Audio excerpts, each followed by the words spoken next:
Let's go to about 50.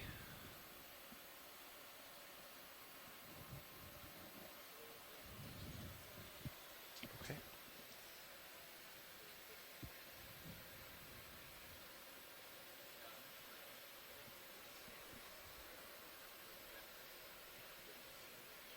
$60.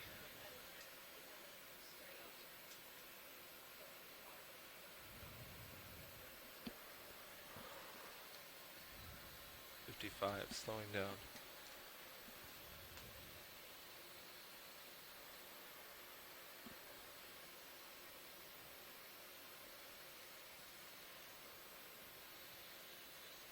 That's 50. I'll stop.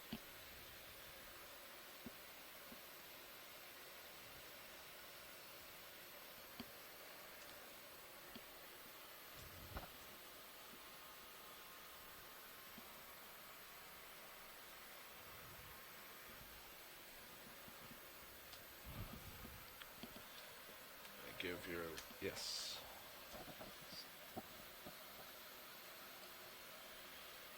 Auto head in. Give your camera back. I'm going to put my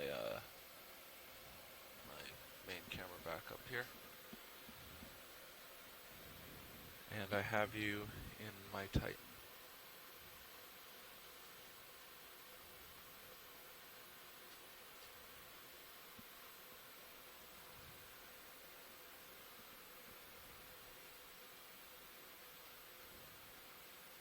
Have you in fisheye.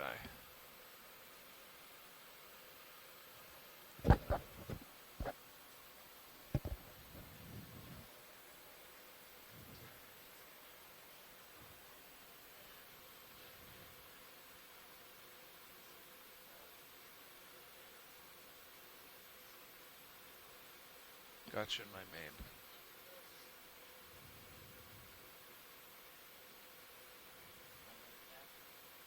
Yeah, 100. From what I can see of the tether, it looks good.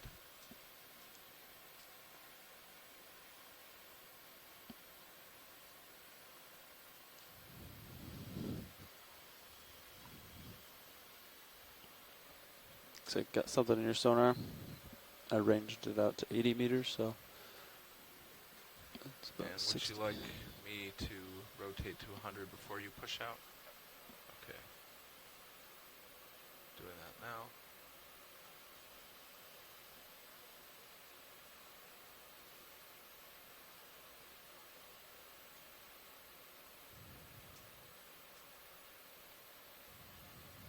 There's 100.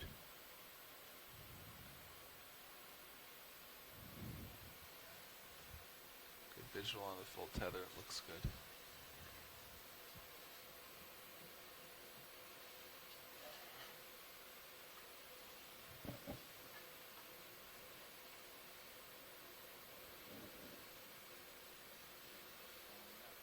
Following you up.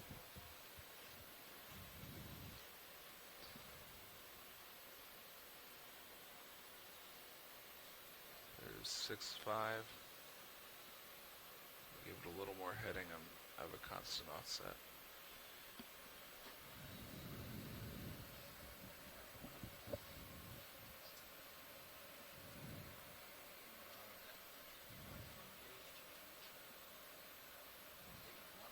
Yeah, I'm looking at that. Video. Yeah, I wonder what that is in the Sirius cam. Yeah, I'd be comfortable. Holstorian, maybe? Holothurian? It's a fish. Oh, wow. What kind of fish is that? It's got a It's a big head. holothurian. I see a swimming pattern. Yep. Doesn't look like a pelagic fish. It looks like something should be on the bottom. No, looks like some sort of ophidiid. Co-pilot, can you turn on your lasers? Some sort of cuskeel, maybe. I'm going to follow it. Roland, you can go again. I'm watching pilot. Is it showing us the way? Fortunately, the light's not there. Yeah. Looks like it has really small eyes. Huh. All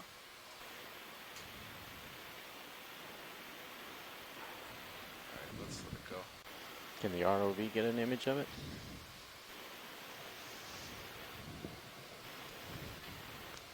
back on you. 40 degrees down. You're heading.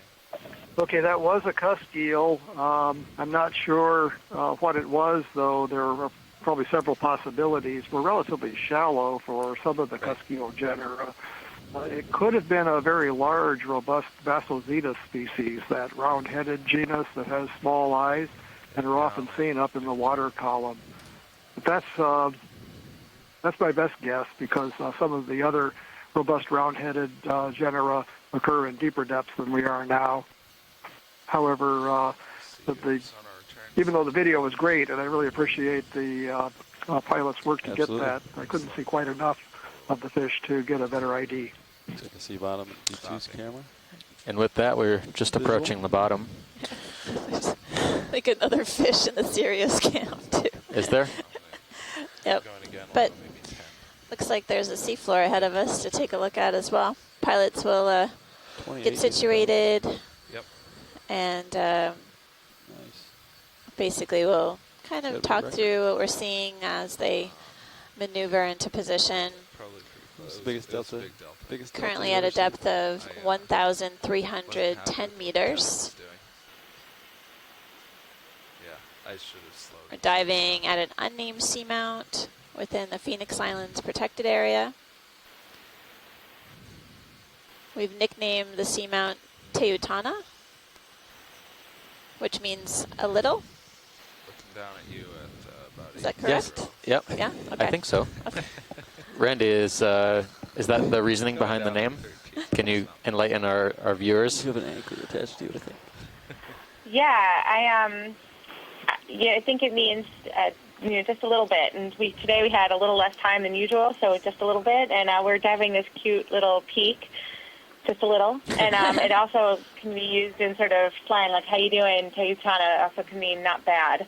And so, not bad for all that we're going to be able to accomplish today, even despite some of the logistical constraints. So, Perfect. I like our little nickname, and I'm really happy to have it used today. So, thanks. And it's a Kiribati word, so I think it's really appropriate. Definitely. And as we have been traveling up and down the Tokelau chain through Pippa and back down, we have been diving on a number of unnamed seamounts. Many of these unnamed seamounts are just so remote that they've never been visited before, they've never been mapped, so therefore they don't really have names. We're one of the first few expeditions. Some of these features have been mapped kind of in a low resolution before, but we're doing a more detailed survey of a lot of these areas, and a lot of our data will be provided to national depositories for analysis, and then subsequently, I hope some of these unnamed features might get names one day.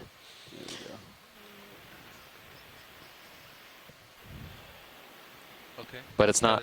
This is Randy again. I'm Yeah. just weighing in to say that that is definitely a priority, and I think some of the findings that we have here will hopefully contribute to the name. So that's really exciting. Thanks, guys. Yep. Go ahead, Rich. Yeah, let's move center vegetation to A-frame and So that was bail Randy out for now. Rogen, Let's who's the do co-chair for west, the 270. Phoenix Islands Protected Area Science Advisory Council, and she's been participating throughout the dives, basically providing us her insights into the importance of our observations for meeting the needs of the broader management concerns of this area. Thank you, Rich.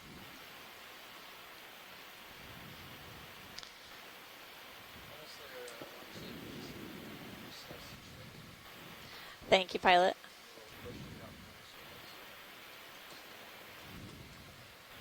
Following you up. Have you noticed much of a current this morning? Today? That's a strong. Looks like there's a fish over there on the left. About 6-0. Not much of a current? Okay.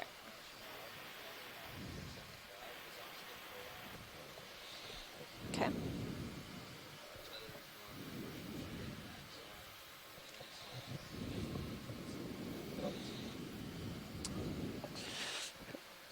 Yeah. You actually have two fish, and the one that's closest to the center, above a little mound of sediment, might be worth zooming in on if the pilots have three fish, because another one just slipped into view. I think we're seeing two halosaurs and a bathygatid The bathygatid is the one that's just past a little mound of sediment. They're very graceful fish with long fin rays and elongate tails. I think we might be seeing And I don't think we have rat, good video. a rat tail too, maybe. You want to see this fish? Yes, please. You know, I think that's the bathygatid that I'm referring to. But maybe there's another rat tail in there. I haven't seen that yet. I don't think you have good images of a bathygatid yet on this cruise. Come on in. But I may be off on this. I'm learning some humility after yesterday's bad guess about the fish that we saw during sunfade. I don't think anyone can blame you, Bruce. It was kind of a tough picture, but we're happy to know that about the, what is it, whalefish? Yeah, type of whalefish. Really incredible. Oh.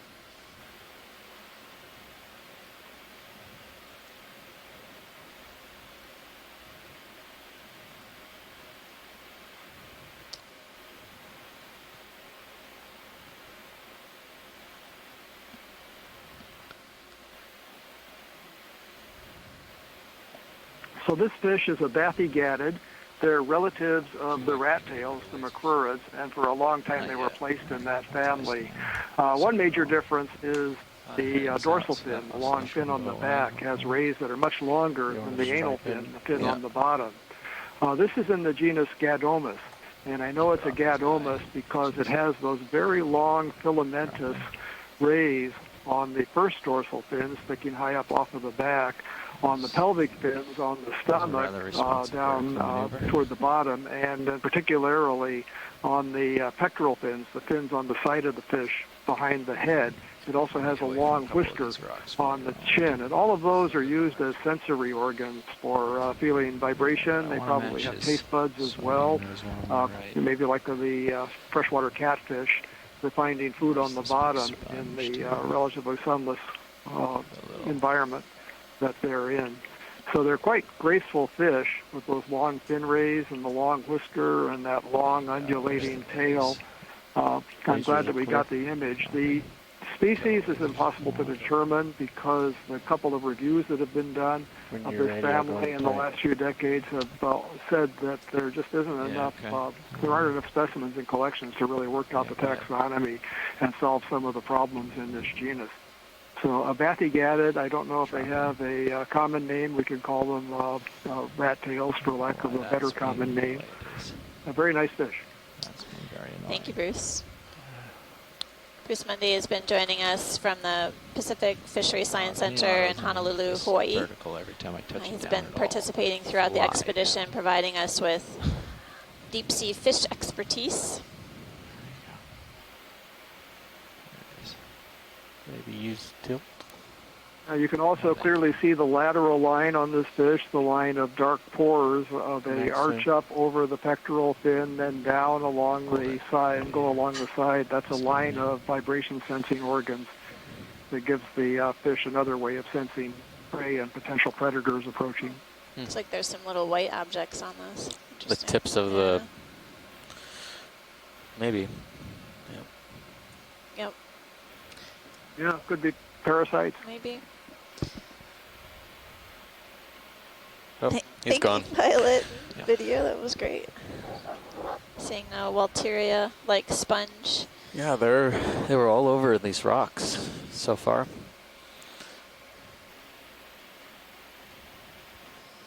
So we touched down around 1325 meters or so. No. Oh, it's a sponge.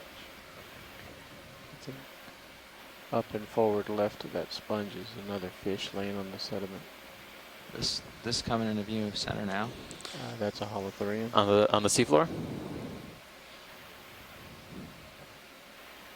Where's the fish? Fish is off in the distance. Looks like a sea cucumber. But there were a couple more fish. We'll have to keep our eyes out. Yeah, I thought I saw a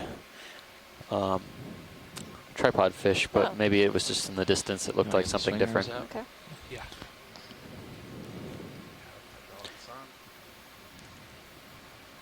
It may have just been a shadow or a rock. Okay, all deploy. I think that's a shrimp, though, down below. Yeah, do you want to look at the shrimp or any of these holothurians or anything? Zoom in on the shrimp real quick. And then Shrimp. You want me to bring everything out? It looks like one of the darker shrimps we were seeing a while back. Sit down and get I'm right also next seeing to some him. mounds Well, I don't want to on the sediment. I'll sit down around Walking here. a little. Brittle star. Looks like on the a bottom brittle left star corner. was moving See along the that? sediment as well. A lot of action down here today. Yep.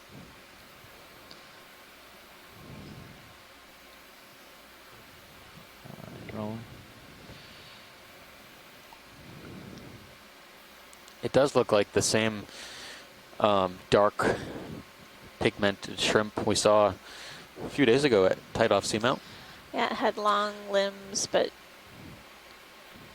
really interesting coloration. Yeah. I think the limbs were a similar size as well, but the pigmentation is much darker. And it was actually displaying this unusual behavior like this as well. It was kind of just sitting still, Can't see it? moving its appendages, not doing much else, not moving like other red nematocarcinids. All right. Yeah, I can get that for you. Very prominent rostrum spine as well. Thanks, pilot. Video says that you would like a profile shot. Is that correct, or are you good on this? No, we're fine on that, thanks. Yeah. You can see in the Sirius cam on stream 2 that we're basically progressing over a sedimented ledge here with scattered boulders all around of different sizes. See a dead sponge in view right now with these really long spines that project out from the main part of the sponge. This is a Walteria-like glass sponge, or hexactinellid. Brown in color, so we know that it's dead. I'm seeing some, also On that crusting rock ahead, sponges too. as well. On the right. Yeah.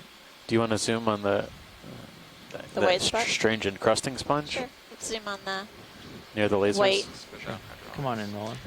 It looks a little bit different. Did you close the drawer? Oh no, it's not. I think that Not might sure. be a brachiopod. Sneaking in. Remember we were seeing some transparent one, translucent It ones looks a like few there's dives ago. some sort of viscera in there, so Yeah. I don't think it's a sponge. Could be a tunicate as well, but it looks to have a lot of debris settled on it to be a tunicate. They're normally pretty translucent. You want a short move? Not sure about brachiopod. It looks pretty well sealed. I don't see any obvious Yeah, I don't know. openings or hinges or valves of any type. Remember we saw one several dives back that resembled this, and I thought when we came up to it, it kind of went closed up on us. Maybe. But anyway. Here's those crinoids. Absolutely. An example of, there's probably a couple dozen of these Okay. all over the place. Multiple so I just multiple figured we'd get crinoids. one. And they're all over. There's some on the rock we're looking at now. There's one in the foreground, the one on my right. There's a whole ton of these all over scattered about.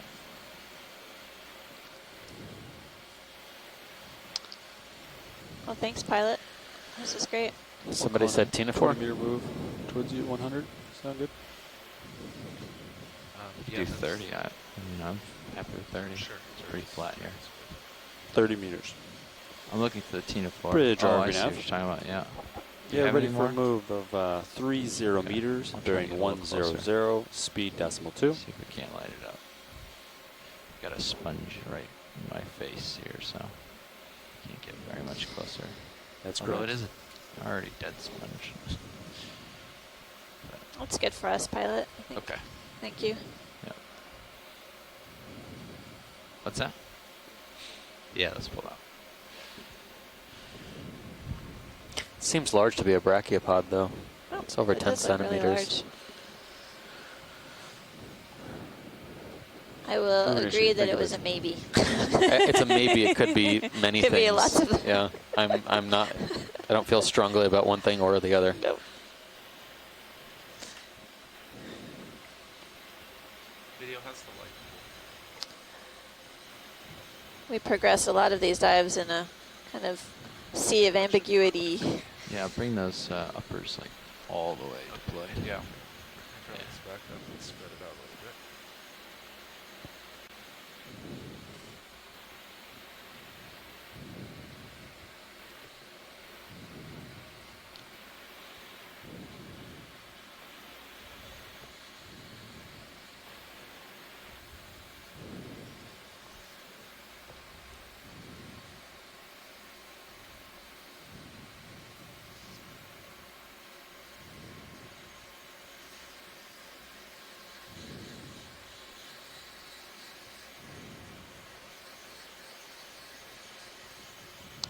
Yeah, I see that. A beluga or something there. I'm just looking down in here to see if there's a fish or anything. You think there's a sea pen in there? I want to snap in and see if we Oh, I think I see one on the right-hand side. Oh, there's crab. Crab Mullet. with yeah, mullet crab with a anemone. in its Anemone grasp. hat. Yeah. Okay. He's Now holding he's it. grasping it in his hind limbs. Anemone pants. Coming over to the pen here. It's like an anemone umbrella. There it is. There's a Oh, there you few go. umbellula Nice. here. Pushing out to it. Our first octocoral of the dive. Oh, it's secure. Umbellula. Gotta get the pilot saying that. Umbellula. All I drew a together picture now. of the umbellula and the That's different. What is that? what is Little that word crab from in the a running? shell. Is that a hermit crab? It's a hermit crab in a very strange shape. What the? He's in a thimble What is instead it? of a shell or something.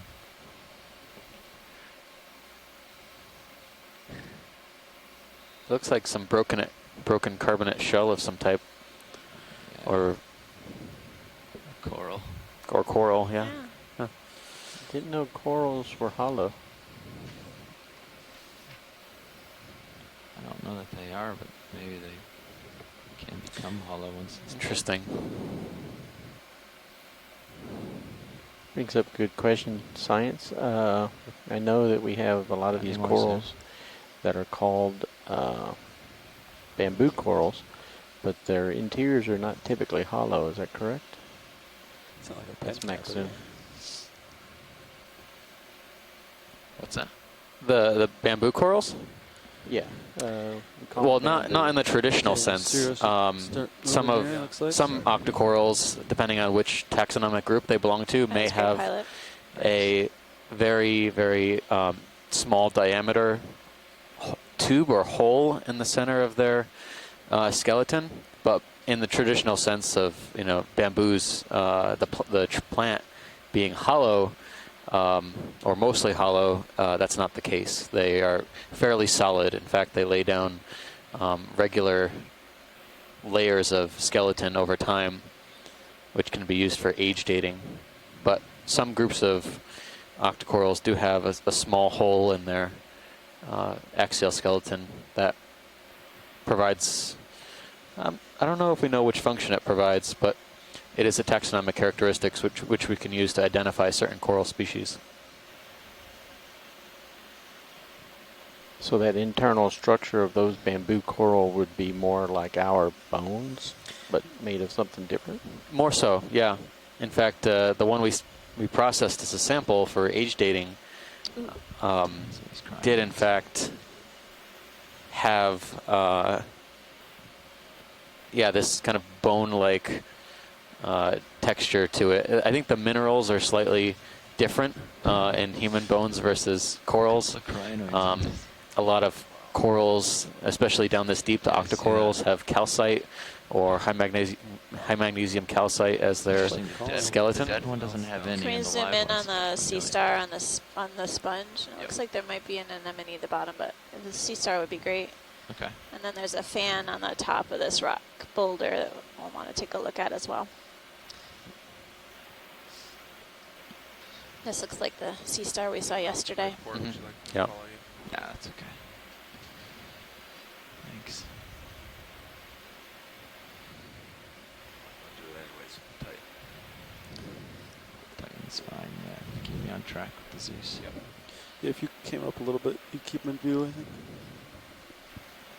So we're closing in on another Walteria Kinda type told wrong. glass Keep going. I think sponge. it's settling. Right now we see a sea star that's sort of perched on the outside of these spicules. This is a type of goniasterid sea star. We saw a few yesterday on our dive. Some of these sea stars are known to be sponge eaters. Also seeing strands or tentacles from the ctenophores Looks like you've and almost done moving. several feather Wave. star arms and individual feather stars as well, these Probably crinoids. 25 of the 30. Hopefully we can get a good ID on this sea star. Yeah, looking down at about 7-0 on there right now. Now that I'm seeing these benthic ctenophores in the camera on the left-hand side, on the Iridogorgia we sampled yesterday for our shoreside scientists, there were 2 ctenophores that were isolated and subsampled. So that's a plus. I didn't see them at all on the video we captured on the bottom, but there were a couple of ctenophores similar to the ones we see Should on the we go down left-hand and look side at on the sponge. Anemone? Yeah, sure we can. Yes, Steve and Amanda, this is See if Tim. I can get You it see from the here, shrimp but to the I'll left? Is that, probably take off, go get looks like it may There's be one outside there. of the sponge. I That's can't the tell, one. but That's a cool one. either way, it's in a pretty good position for us to get a good Latched. zoom on. It's rare to get a good Oh, zoom on the right shrimp that here. are associated with these sponges. So if you could do that, that'd be great. Okay, thanks, Tim. Getting a close-up of an anemone right now that's settled on this sponge, and then when we get a chance, Pilot, we want to take a look at second look at the shrimp that's on this sponge as well. Okay, we're clear on the anemone. Yeah, you should be done That's moving. clear. Okay, Dave. sure. So we can get a potential ID. The one next to the sea star is probably the best Yep. in the best position. I think it is outside. Yeah, looks like it's What's perched up? on the outside of it. No, Is that polychaete or It's hard to light isopod? him up with I the think it's sea star, huh? isopod on that crinoid. Yeah, it is. We're gonna blow the sea star out light-wise in order to bring up the shrimp.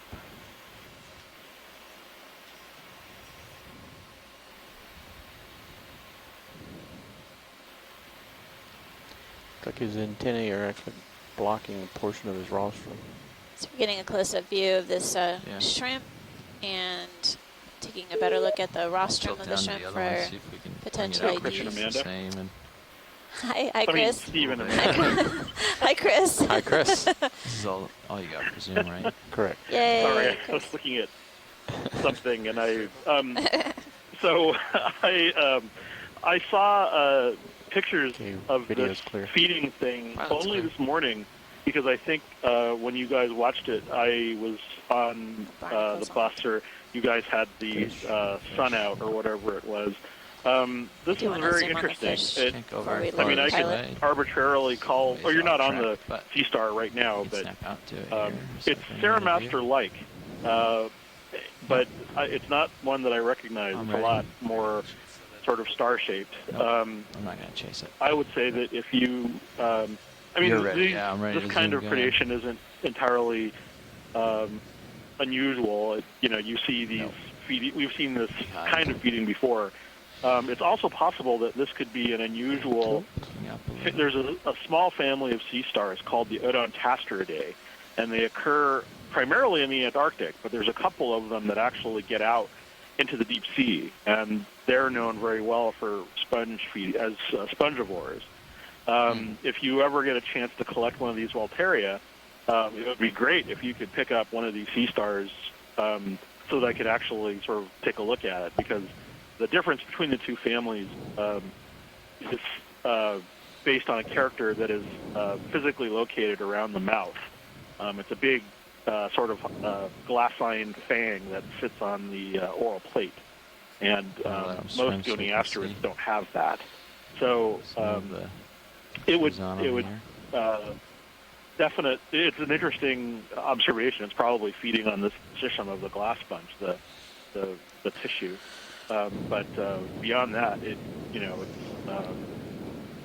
to me rather novel. So it would be worthwhile if you get a chance. But Go with full obviously, fish. Okay. we're working at I gotta get running because I'm behind. with a selective process in mind. So anyway, thank you. Thank you, Chris. Thanks. Yeah, we did get some images of both sides of those sea stars yesterday. We'll have to review the video to see if we can get some really good stills. Is that another fish Tripod? on the seafloor? Yeah, there's one of those tripod fish. Okay. It's way out there. So Yeah, why don't thanks you so turn much, this Chris, for calling in. I've been curious Let's hope about we get back on what the track, but potential ID of those sea I feel like stars this may be. fire's Thanks, more Chris. interesting than- Yeah, it could be. It's still kind of out in the open, but Saramaster-like is probably safe. All right. Thank you. Looks like he has Thank some you. different shading. Take care. Yeah. We can get a snap on them as I come. They like Yeah, to this turn looks- away sometimes. I think this one's close enough. Yeah, D2 is so intimidating. Close-up view of this tripod fish. dropping. Oh, there's a couple of parasites on Yep. this one. Like Something so. behind the gills or behind the mouth, maybe. Closer. I think this will suffice. Okay, I'm looking at you. And north then a about spot on the head, 45. right between the eyes. Really impressive modified Bounce. fins here. So this looks like the Bathypterois we've been seeing. We're in. Yeah, it has a notch on the caudal fin, on the lower side of the caudal fin. It's one of the characteristics that our fish experts have been pointing out to us.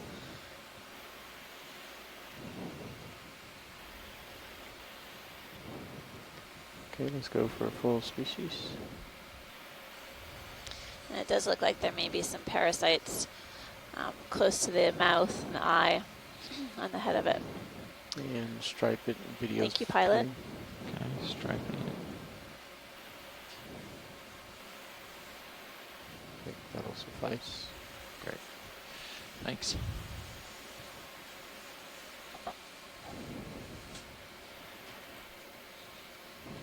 A good start to the dive. A few fish observations and some really large sponges, the Walteria glass sponges with associates. So I've been seeing also, we'll keep an eye out for a yellow plexaurid fan.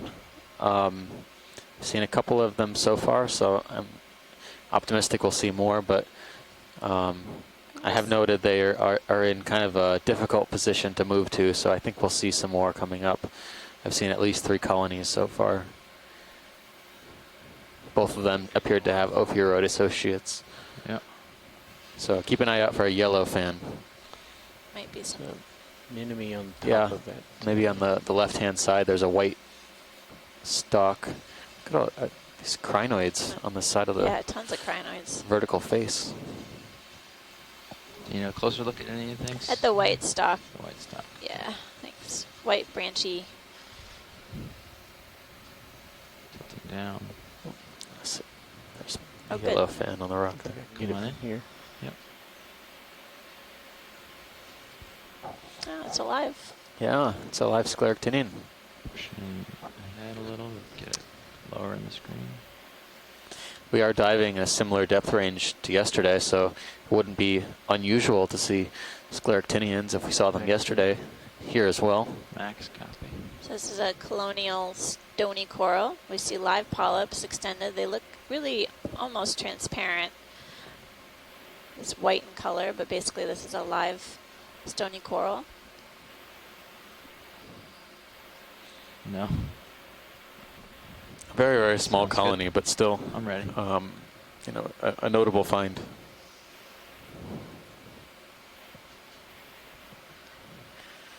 That coral. Oh, there's a bamboo whip as well, I think. Can you look at the bamboo? Sure. Come on in. Dense.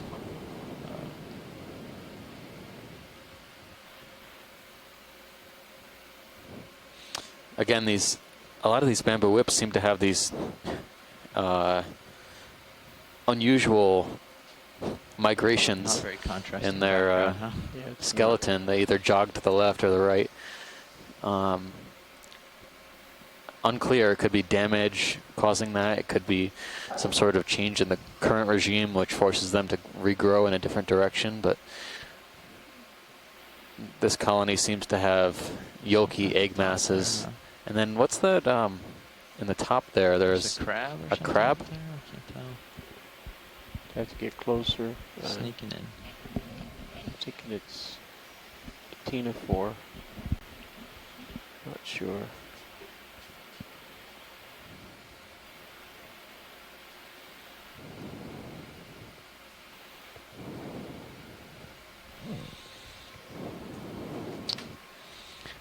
Yeah, we're definitely seeing pinchers or chelipeds of a squat lobster, Slowing down. but I'm having a difficult time seeing the body. Yeah, we're gonna get settled in real good here in a second, and then we'll be able to get a really tight zoom.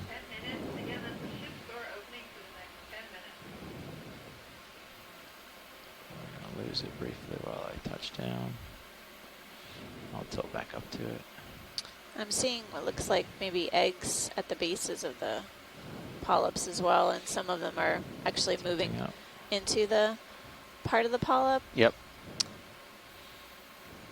Possibly that indicates that they're going to release them at some point. Yeah, I've never seen them that far up the polyp before. Could be, for sure. The tether to get around the other side rolling, unfortunately. That's great, pilot. Thanks for the close-up of the squat lobster. Less bamboo. I think we're good. Okay. Not really sure what it is, Might be but able to. Can they it's good to determine document maybe the association. style of claw? Maybe. It's kind of strange looking. Looks very specific. I did see something on our way in here. On ahead of us, on the upper left of a large boulder, I saw a larger yellow fan. Oh my. When you're ready to lift off, I'll try and point out where it is. Okay. So right now we're facing sort of north. I see the fan. Yep, that's the one. So this is a ways off track. We had a little room to get out there, but eventually I should turn right and push up slope. Okay. Here's one a little closer. Sure. Is that the same thing? Or? Yeah, that's. We'll try that one. Can snap on both. Check them Pull both. them out. Here, yeah. Is that a squid on the left, or is that a shrimp? That's a shrimp. In the water colony, maybe? Yeah. Yeah, it's a shrimp. Come on in. The disc is very prominent. Looks like a plexaurid fan. Closed up. We've been Closed for seeing a business. number of these Maxim. over our expedition.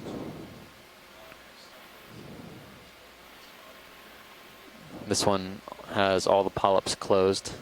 It's a very nice view of the central disc from the underside if we could get closer.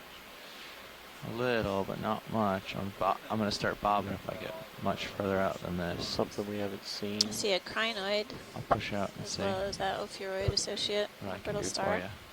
Brittle star and a feather Be star. ready. The ship heave, we're going to bob around. Possibly.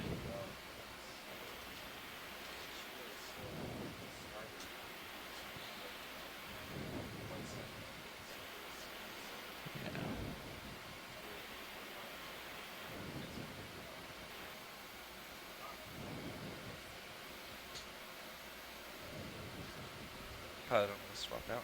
Okay. Science. While we're looking at this, I've got another question for you. Are these polyps communicating to each other? Because since they're all closed up.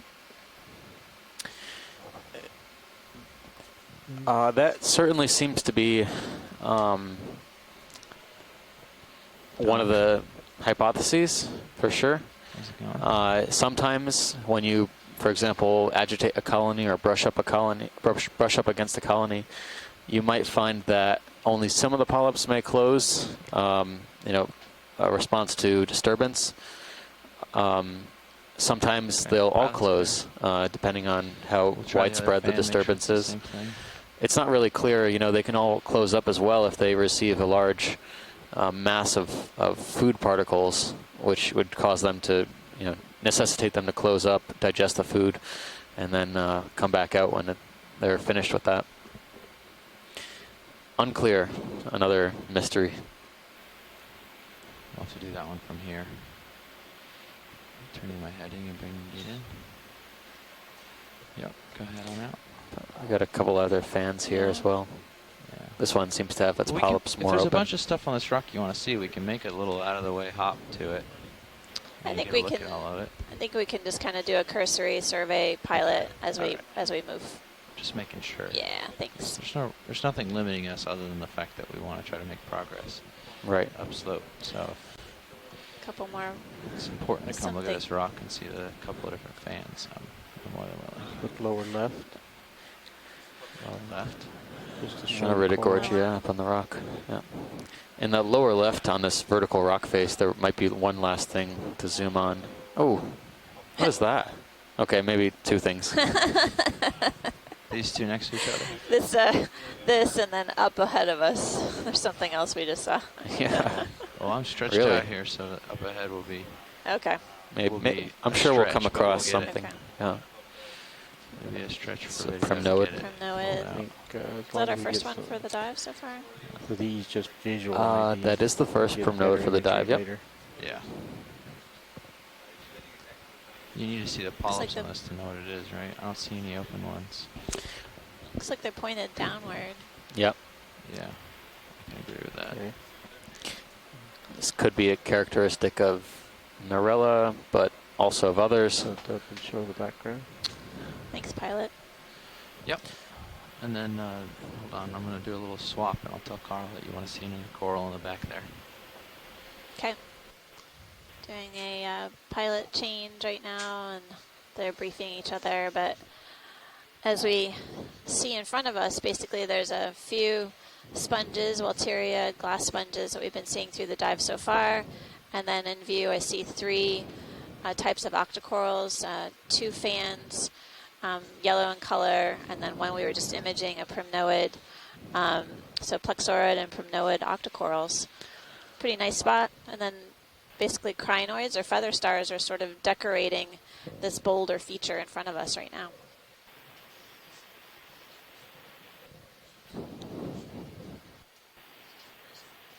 Yeah, it was all bushy, like a bottle brush. Yeah, that, Yeah. that one popped out at me as particularly interesting. It's a very long chrysogorgiid. It's a promising start to our dive.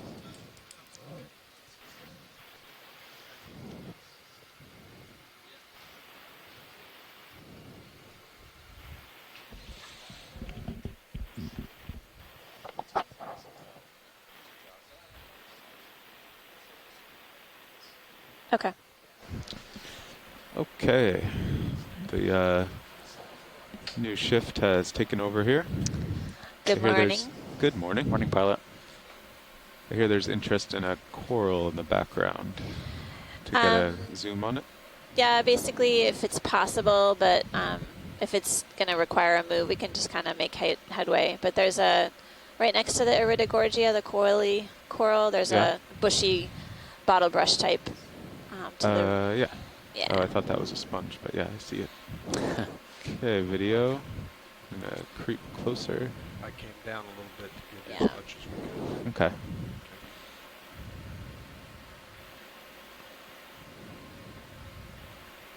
Oh, yeah. Lots of associates here. Look at this. So this is a type of chrysogorgid octocoral Still with pretty teeny far out tiny there, but polyps. that's not bad. And I see at least a couple squat lobster, chirostylid crabs. And Coming to starboard.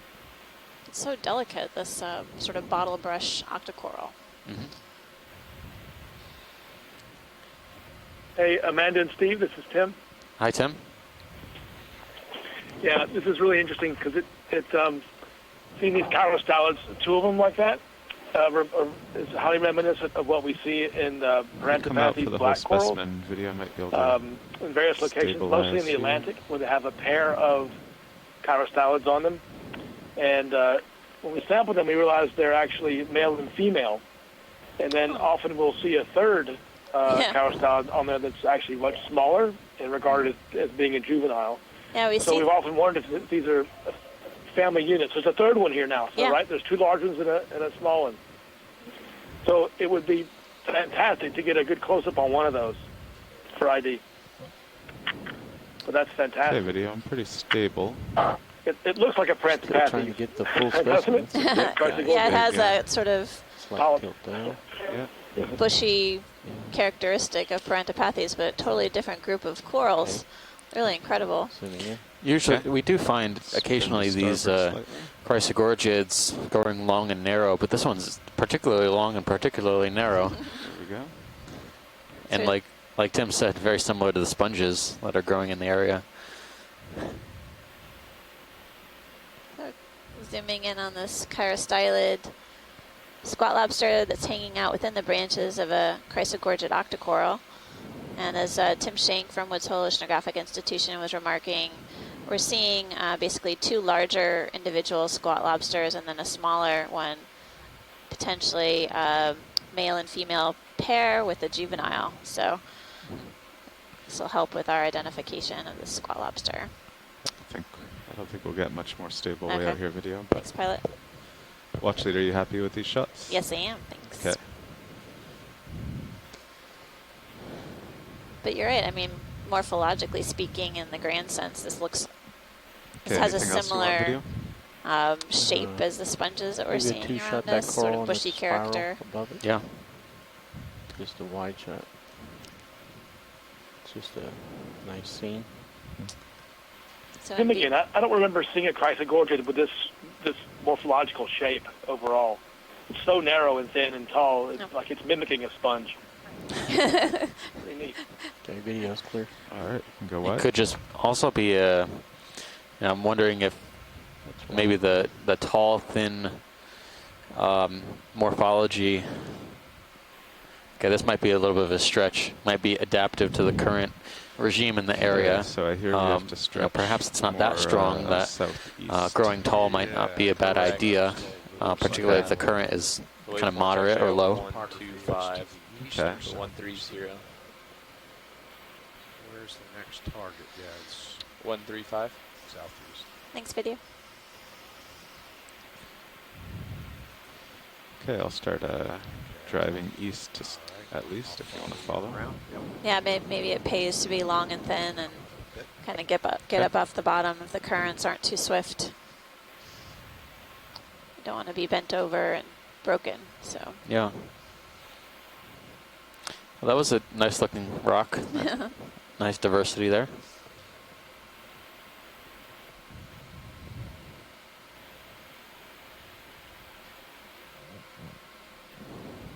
That's interesting patterning in the current there. Mm-hmm. Yeah, there must be some current at some point down here.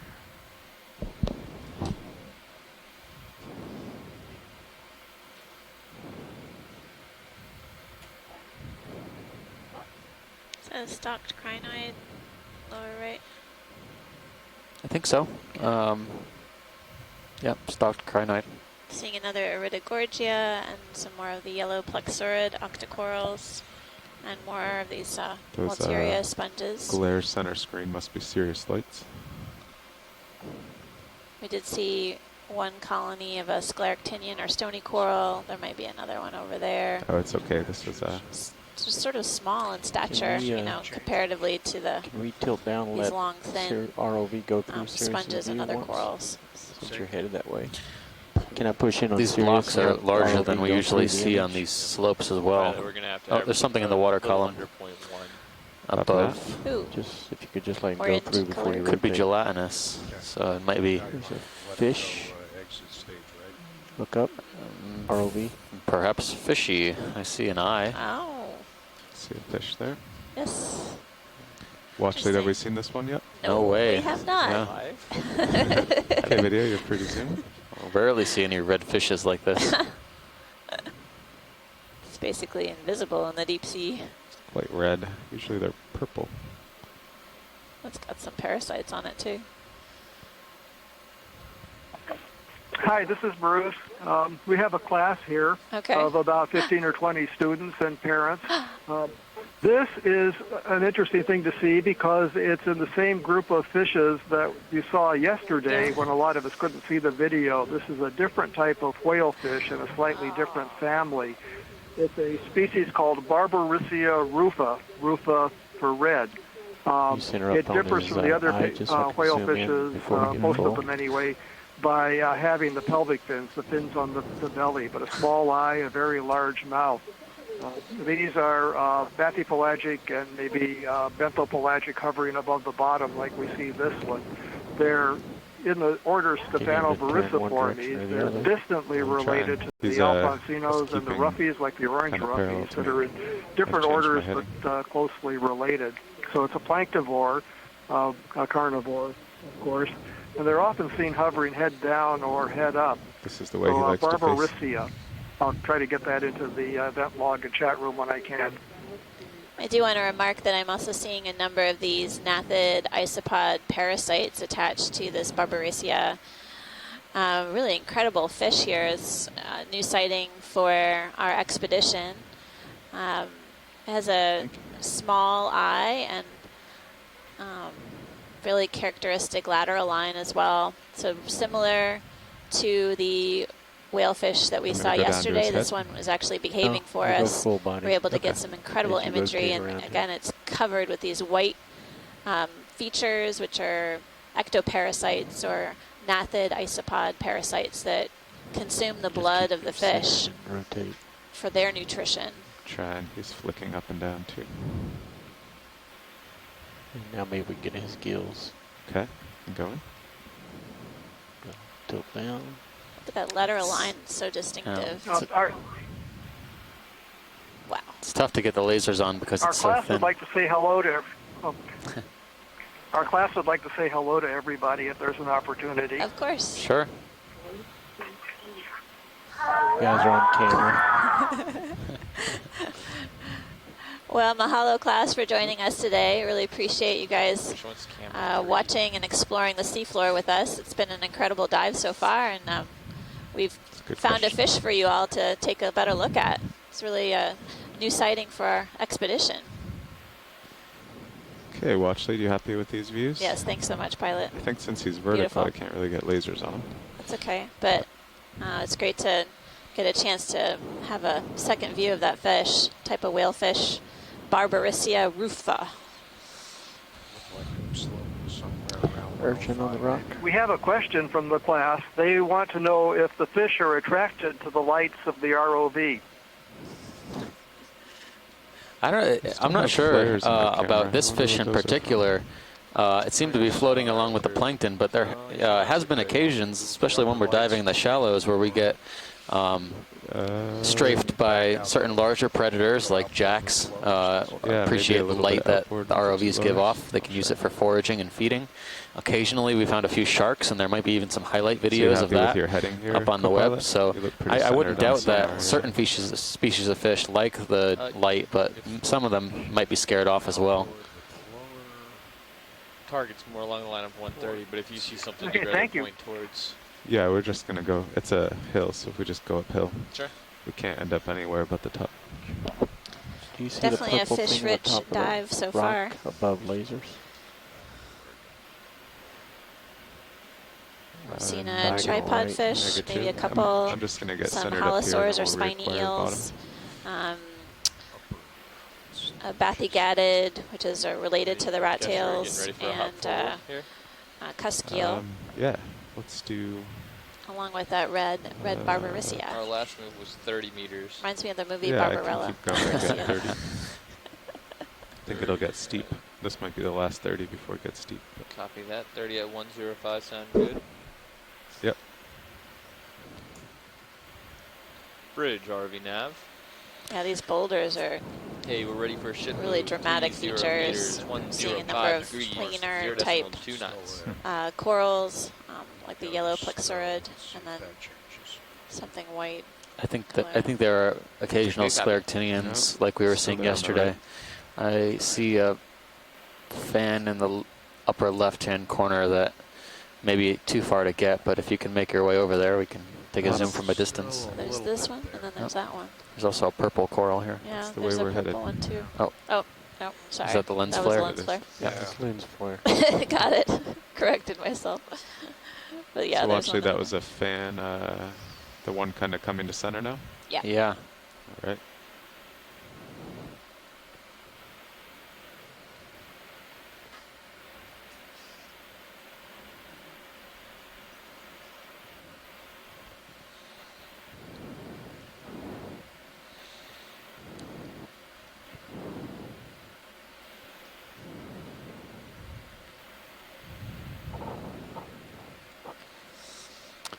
Oh yeah. Yeah, I just noticed another one of those as well. We'll take a look at the one on the left-hand side and then kind of rotate into the rock. You know what the one on the left reminds me of? What's that? That growth form, of the skeleton, the base that we've been seeing. Yeah, yeah. Has that similar right? base to it. I think we were calling that Narella as Yeah. well. I'll take a closer look. There might be several things going on here, I'm not sure. Some stalks in the foreground and several in the background.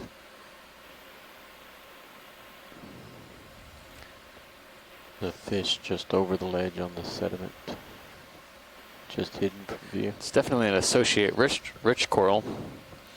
Lots of associate crinoids and also known as feather stars, ophiuroids, brittle stars. Okay, video. Free to zoom. Yeah, it's interesting.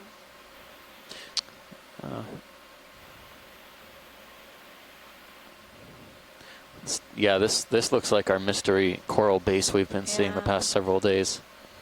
Really love to know what this is, because on our two previous dives, starting at Tidov Seamount on the summit of the Guyot, we were noticing bases, enormous bases of fan corals that looked very similar to this. Copilot, will you put in my lower starboard?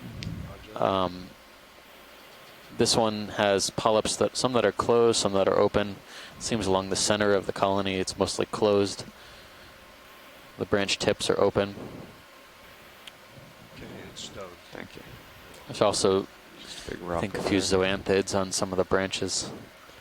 But there might be an older part of the colony there as well.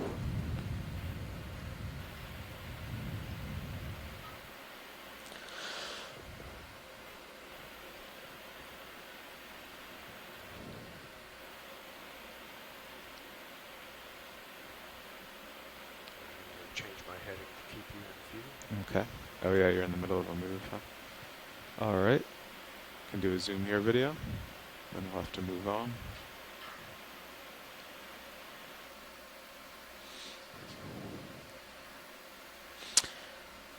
Looks pretty consistent, around 4 polyps per whirl, 3 to 4 polyps per whirl.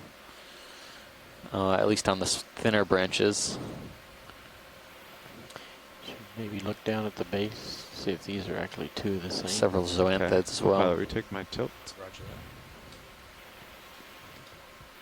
that. Okay, tilt down. Yeah.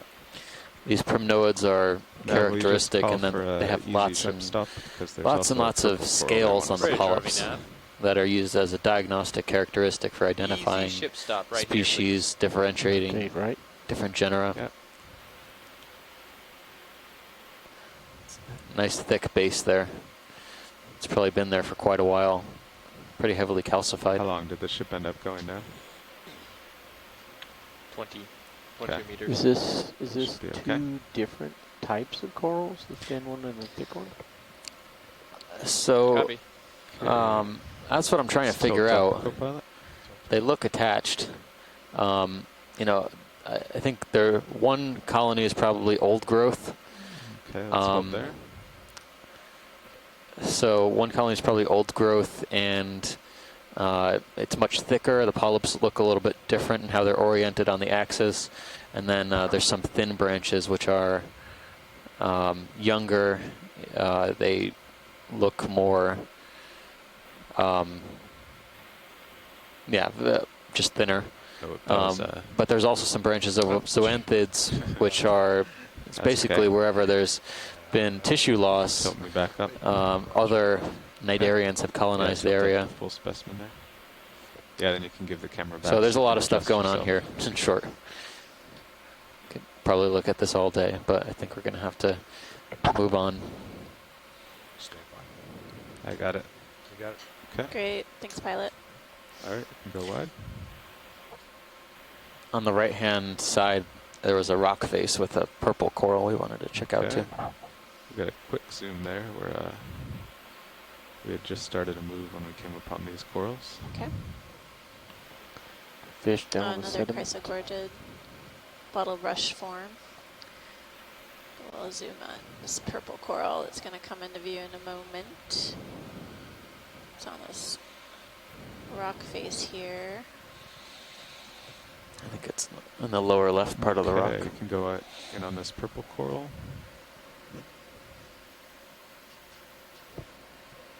down.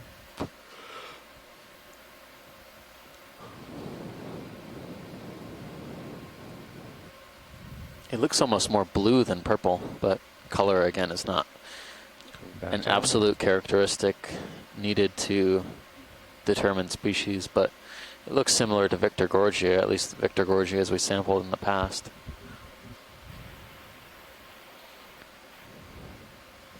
But it does look more blue, doesn't it? It does. I'm just wondering if it's basically color influenced by what we're seeing in the background as well. Yeah, we're also zoomed I am in seeing pretty at least far. one ophiuroid associate or brittle star. Okay, video's clear with this. Okay, As we go come wide. Let's closer. pilot.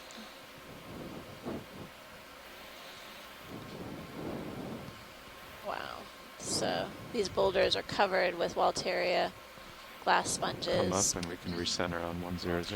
And people on the shore side were remarking on the number of associates that we're seeing with these long tubular sponges. There's a black coral down there as well. Okay. Bathypathy's Lake.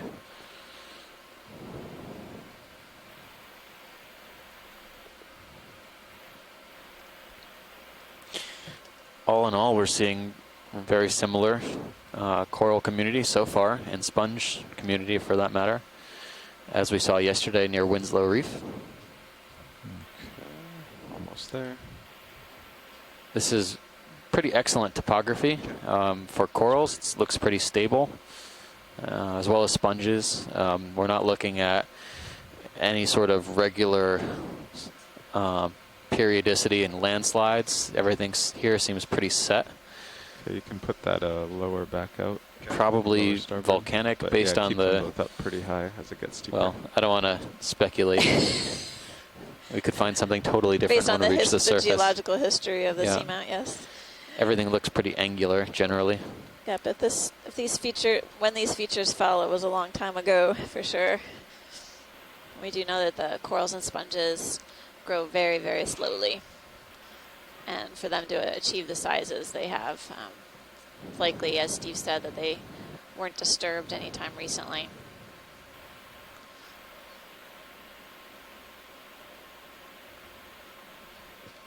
Is that another purple? Could be. It looks No. about normal. No, it's my It's like the arm is eyeballs playing tricks on me slumped again. down. The lens flare is Yeah, Yeah, it might have sagged a little. looks particularly blue today.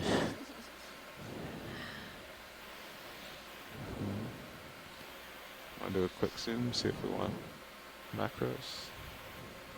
A little sea Oh, cucumber. a little sea cucumber. Any interest in a good shot of this watch lead? No, we can just note it. Thanks for the record.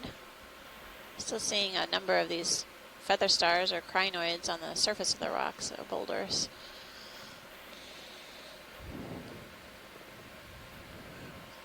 Should get another move underway. Yeah, let's go back to 20 now that, I mean, HYPAC says it should be getting steep. Okay. 100 this time or 105? Let me see. I'd say 100. 100. Yeah. Coming up. Thank Bridge you, Nav. RV nav. Ready for ship move. 20 meters, 100 degrees, 0.2 knots.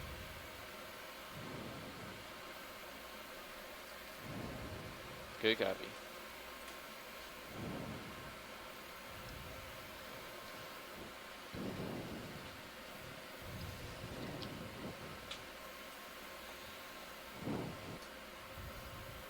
Yeah.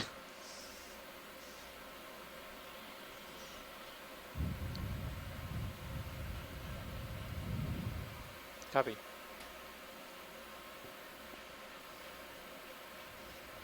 Looks like we're coming on a different type of sea fan on the rock, big boulder on the right.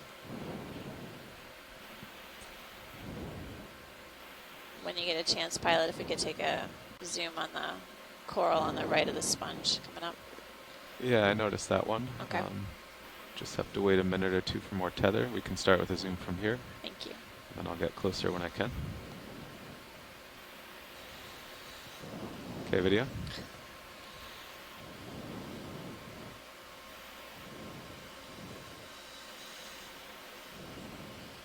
There's an anthomastus at the base I just took a peek at.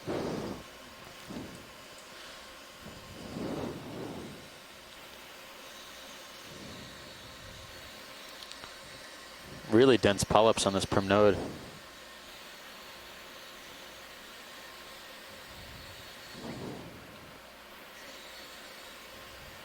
Seeing lots of feather stars on it too.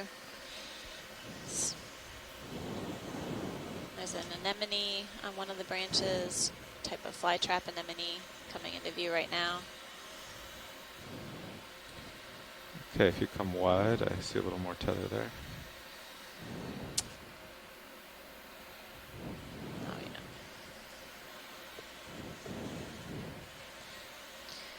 So Pilot, there was these little white structures on the coral that we were just imaging. When you move into position, we might want to get a closer view of those as well.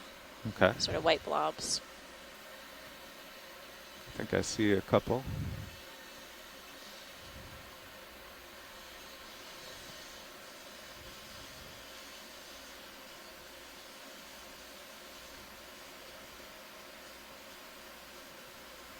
It's interesting growth morphology Okay, of video, let's this start coral. white ball center screen. Maybe just a cluster of polyps. Coming back to it.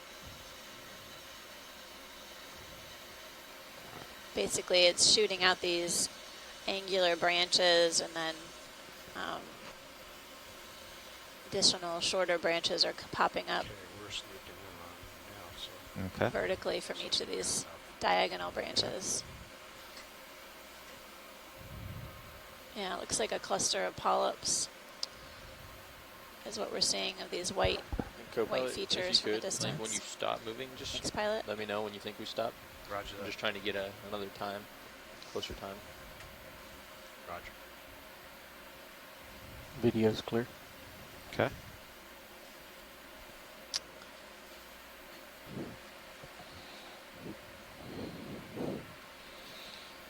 And then Swimming crinoid crinoid is going nice. for a swim Tilt up. in the upper part of the screen. Little feather star. This one's got some endurance. They usually don't last this long. They kind of peter out after a few seconds. He's packing his bags, going on a trip. Later. I'm out of here. Basically, by undulating their arms, they can create enough current to lift their bodies into the water column aways and drift. It's kind of mesmerizing. One of its arms is a little short.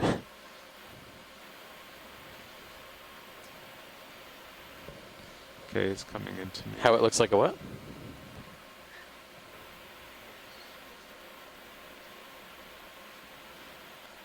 Yeah, I mean, there's so many animals that do look like plants. I mean, this is not a plant. We don't find plant life down this deep.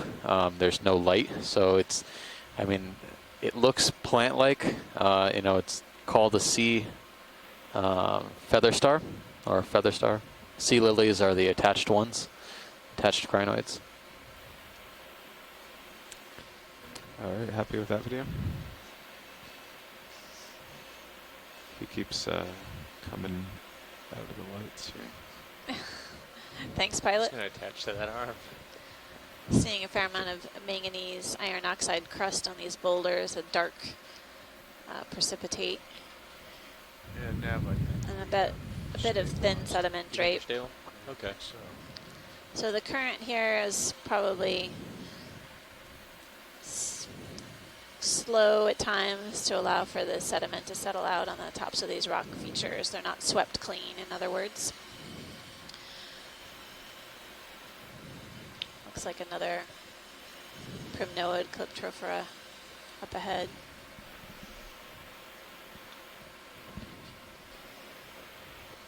You want another little ship hop?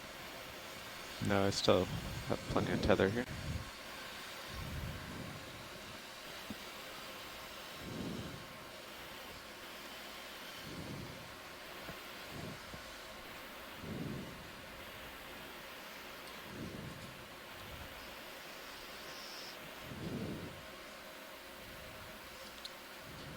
from a distance, we're still seeing those sort of white structures that, when we zoomed in on the coral, appeared to be sort of clusters of polyps. I don't know if that's caused by damage or basically just during the growth of this coral. It's a normal appearance.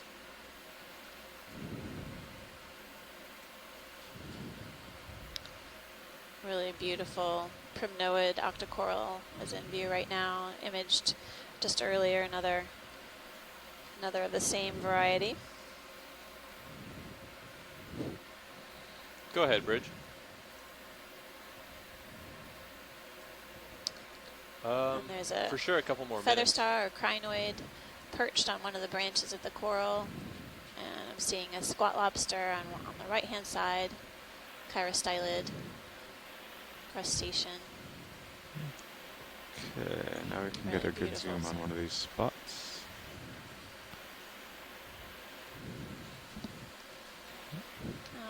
Interesting growth nodules. These areas of super dense polyps. It could be some sort of predator or parasite that was grown over, calcified over. Is that full zoom? Excellent.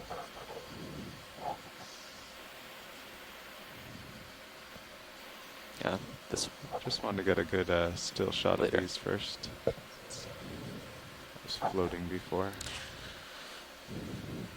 Yeah, we're definitely seeing some small mysid whenever you have enough of that, crustaceans, mysid shrimp spin over. hanging out on the branches. Often we see mysids associated with these corals as well.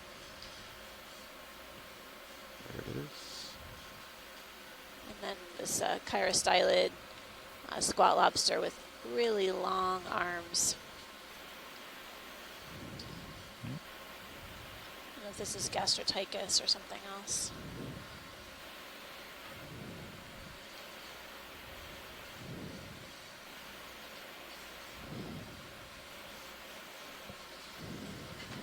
Okay, watch lead. You happy with this coral? Yes, thanks, pilot. You can Okay, we keep can go wide. rolling along.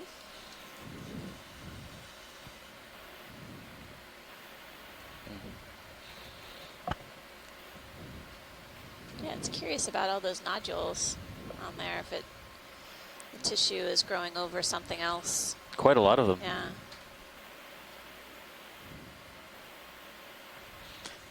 It's not exactly a kind of a rapid response defense, but it's something that takes time. You got a floating fish right here on your report.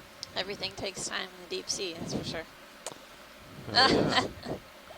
Good spot. Q fish. Okay, I wish the corals would just swim in front of us from time to time. Makes scouting them down a lot easier. So this is Bruce. I'm back. The class is finished. They've gone now. And thank you for interacting with them. This is a rat tail. It's one of the Coryphonoides species, the very large distinct scales. It's very mobile, active predators and scavengers. At least I think it's a Coryphonoides. Actually, I should wait until it turns. But a rat tail family of Acuridae. It's got the long barbel on the chin. More of a rounded snout, I think, than an Azumia would have. But I'm open to other suggestions and corrections about the genus identification. Okay, I think we'll have to let him. Thank you, pilot. It's perfect timing. Might be able to get lasers.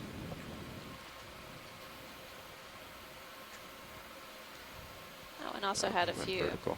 ectoparasites on it. And then just Okay, thank you, video.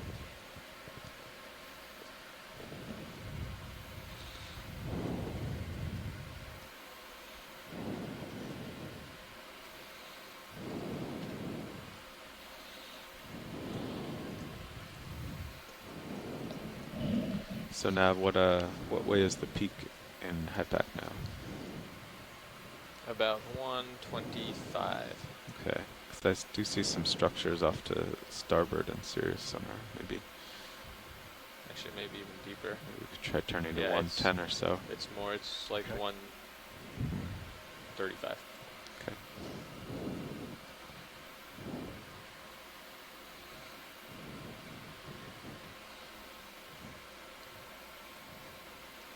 holding my breath. So. Video, could you lighten up ROV HD?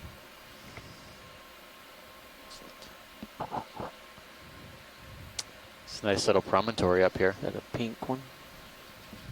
Just above lasers. And swimming fish. Can we zoom on the lasers right now? Yes. I can get a little closer here. Okay. Do you want the coral right under the lasers? Yeah, the one that Yeah. looks Yeah. reddish, pinkish. Can do that.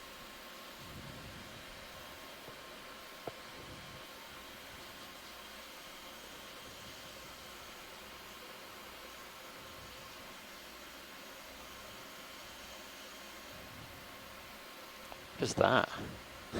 Broken sponge? You can see right down the tube. Yeah.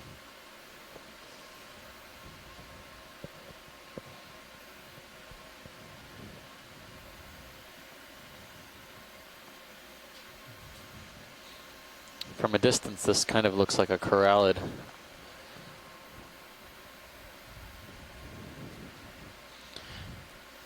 We saw an amazing Video. Free to zoom. 60, 70 centimeter tall corallid fan on a wall yesterday.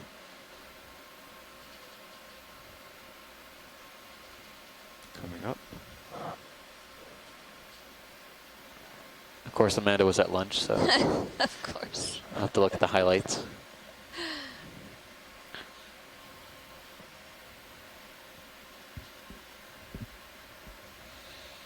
I think we have a corallid fan here, type of octocoral, but with a slightly more calcified, more brittle skeleton. Looks like all of the polyps are retracted. And the ones we've been seeing so far have had the polyps extended, or the ones I've seen. Yeah, it's kind of hit or miss with finding these things with their polyps open. Occasionally, you find them polyps open, like yesterday. This one, almost the entire colony is closed. I do not see any open polyps.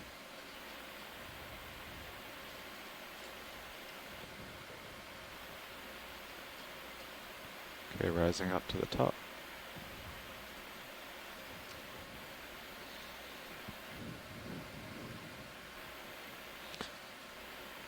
Looks very fragile. That's because it is. These corals basically fracture when you try and touch them. It's extremely delicate, sometimes known as precious coral, especially in parts of the Is that filament coming other off parts of the coral world, or- like in the Mediterranean. There are species of corallids that are exploited, or have been exploited video, historically, let's get the whole specimen for here the with lasers. material that their skeleton is made out of. Sometimes used in jewelry making and ornamentation. Excellent. Are we Sure. are we You right got, up on lasers this off, Copilot? pilot? Are we within like a half a meter? No. Say again, watch Just, it seemed like the color was a little different than I'm used to. Not sure. We're seeing a lot of purples today, so I'm not sure if that's I think it was my because eyes. we I were know some pretty short far side away folks have from it. noticed that too. Color Just was a asking little about the different today. lighting. Yeah, where it is on this rock face. I didn't set down and get really Okay. close.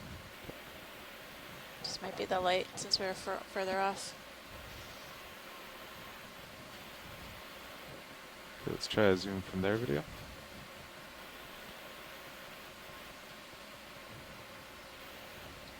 It's amazing how delicate these polyps are as well. There's a couple of zoanthids on this one, but they look like they're still right on top of live corallid tissue. Okay, now the whole specimen. Coming up.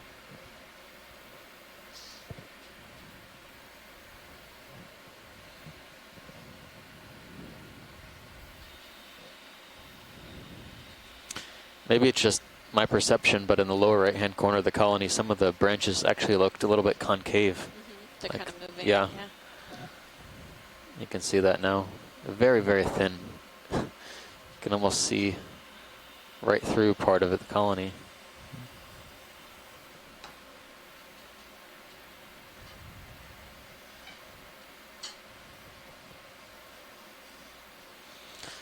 All right, watch lead. Happy with that?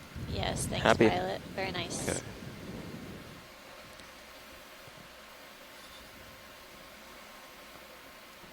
Ready for Yeah, that you're move. right. You can see right through. It's Catch like up. a Yeah, tunnel could do of 20 the this way. sponge. While you're waiting, there, I don't think it's still there, but there was a flat looking Looks like fish another that one was of swimming down those the bottom to your left. Calyptrophora I doubt it's still there though. It was corals, a different kind primnoids, looking. and then a yellow plexurid on the 20 right. meters coming up. And Okay. All right, I'll look few around more this rock. colonies. Sirius will move closer. And Sirius also, is about some 130. large Does that sound good? sponges. Yeah. Yeah. Bridge, RV nav. Ready for ship move. There's another one of those 0 meters, long, thin 130 chrysogorgiids. degrees, 0.2 knots.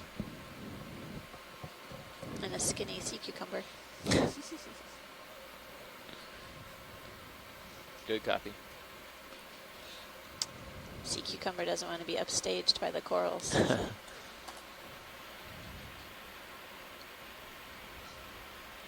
Well, the sea cucumber, I don't think this one is actually a swimmer.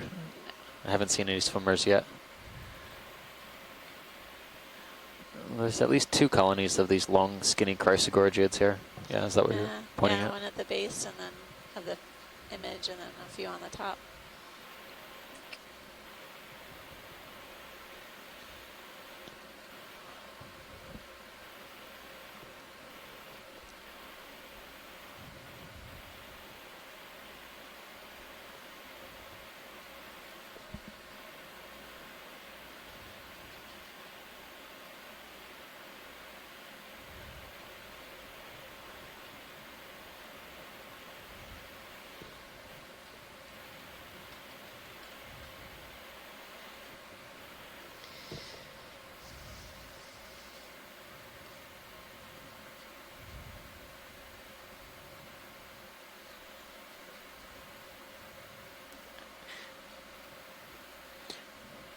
Thanks, video.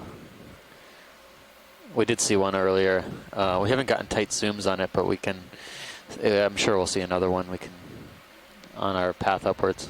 Oh, does that look like a stalked crinoid in the background, or maybe a metallogorgia? Maybe Gotta be stock one of crinoid. those. Yeah. You think it's a crinoid? The stalk looks very thick. Have you seen one yet? Nope. We Okay. can take a look. I don't know if we can zoom on the. Yeah, we're headed that way. Nothing great. on the edge of the rock you're interested in? Well, we love it all, pilot, but we're gonna have to Keep moving. make some choices. Yeah. Thank you for asking.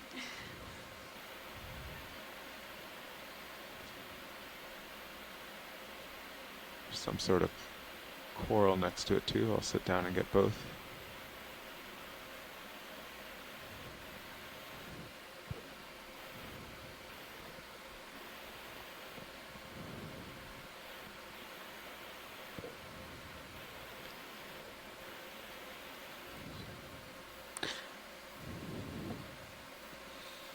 That's why I This was looks seeing lots of slightly, fans. yeah, like a slightly further different stalked crinoid than we're used to seeing. The branches are, or the pinnules on the arms are No, I very, think it very looks fine. good there, yeah. I mean, it's. I was thinking about that, but it's pretty far. So as we move for a closer view of this stalked crinoid or sea lily, I'm noticing several small colonies of this yellow plexurid or yellow octocoral, possibly different ages of these corals. We don't have an age estimate for them, but it may be that they recruited to these boulders at different time period points. And then it looks like this Calyptropha or the primnoid octocoral with the multiple branches has had some Hard times. damage, yeah. Okay, video. Hard times, Two for is sure. stable. It's been rough. It's been rough down here in the deep sea. Yeah. Ooh. You know what? This wow. looks. This is really interesting. You're right about the pinnules on the arms. Yeah. It looks very similar to the phrynocriniid we sampled during the earlier dives of the cruise, but the stalk looks really different, like a really different texture. It has a. I just wonder if this may be a little older, because I remember seeing those kind of rings. Yeah. But They were maybe more as- bamboo shaped. Right. These look more offset. Yeah. Weird. I wonder if it's just different directionality in the growth over time. But it's beautiful crinoid.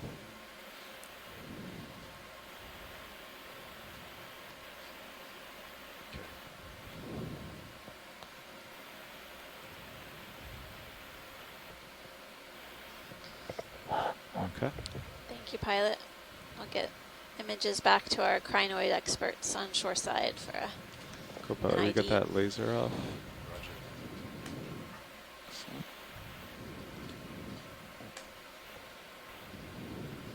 It's off. Okay. Yeah.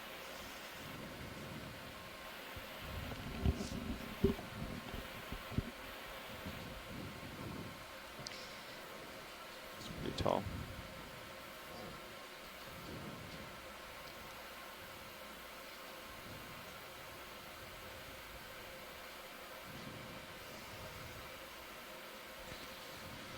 Over here, I'll just get a close look at the polyps on this coral, and then we can move on.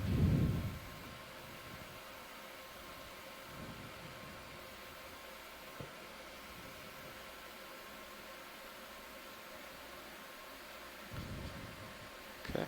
That ship move is complete, by the way, or very Roger close that. to. Yeah, we're still.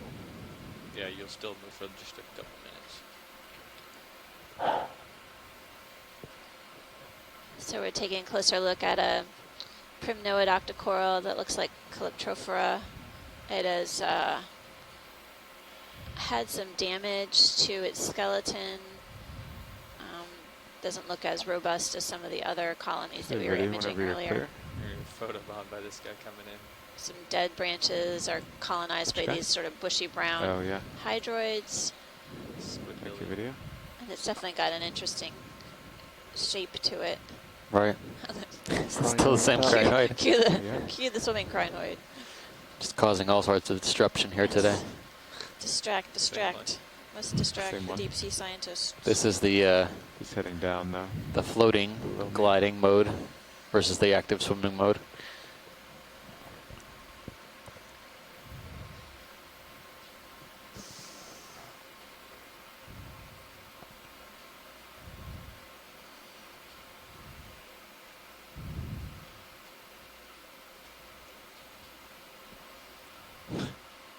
That's all the way down. That's great. Try to get him to land. It's a 10. Stuck the landing. Okay. Crinoid gymnastics. Is Go that live what we're video. doing? Hey, back to Deep Sea TV. There we go. On top of all those corals, I'm just gonna move on.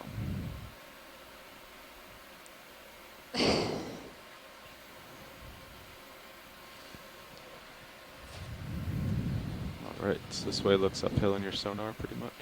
Yep. Yeah.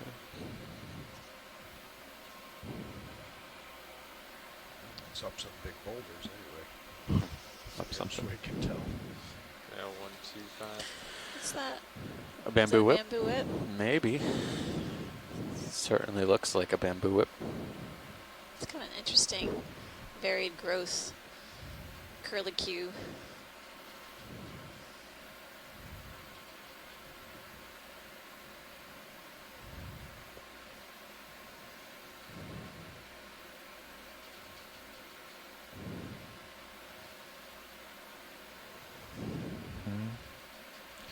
Right edge.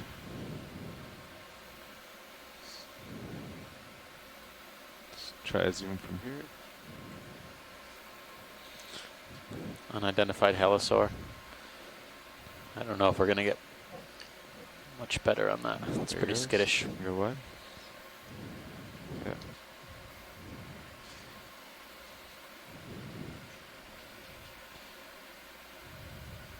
Well, actually, any interest in this whip here? Yeah, if we could zoom in on the end, that would be great. Definitely has an interesting growth form, sort of zigzagging up towards the very end.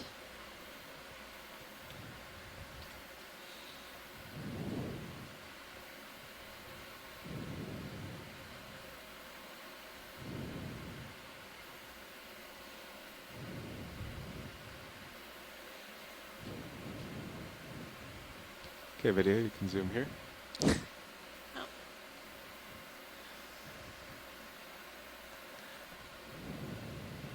Tilt up to the top. Coming up. I think you were remarking earlier that we don't really know why the bamboo whips change direction like they do. It might be due to different currents or possible damage as it's growing.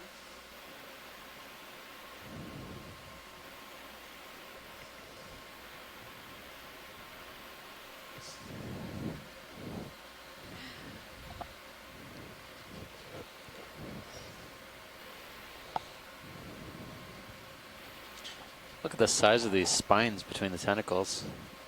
Actually, a type of sclerite.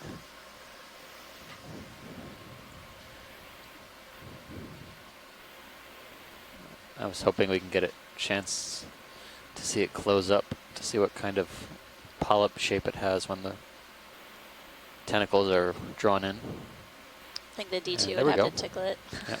Oh, There's look a at few them, closed yeah. polyps there. The spines are jutting out of the end of the polyp, looks like.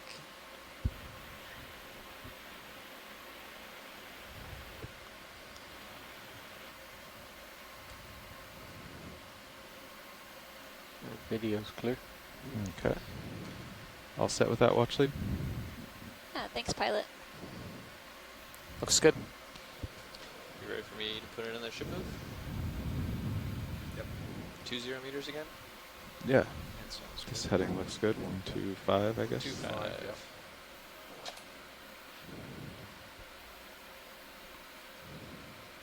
Co-pilot, will you put on Bridge, hydraulics? RV I'm nav. just going to lift up the craft to see if that's the glare. That's a flare. Here. Rotate Ready for a ship the move. 20 meters, 125 degrees, 0.2 knots. Okay, ready? Yep. Good copy. Video swapping out. Oh, it was. Yeah. Nice. That's what it was. Okay. Good to know. Okay, hydraulics off. Okay, roger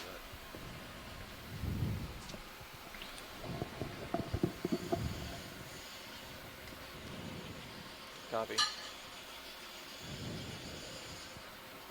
Okay, the ship is underway, moving uphill.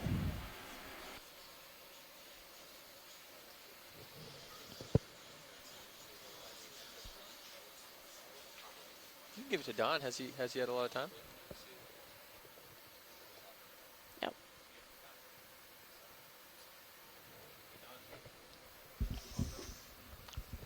Yeah, okay.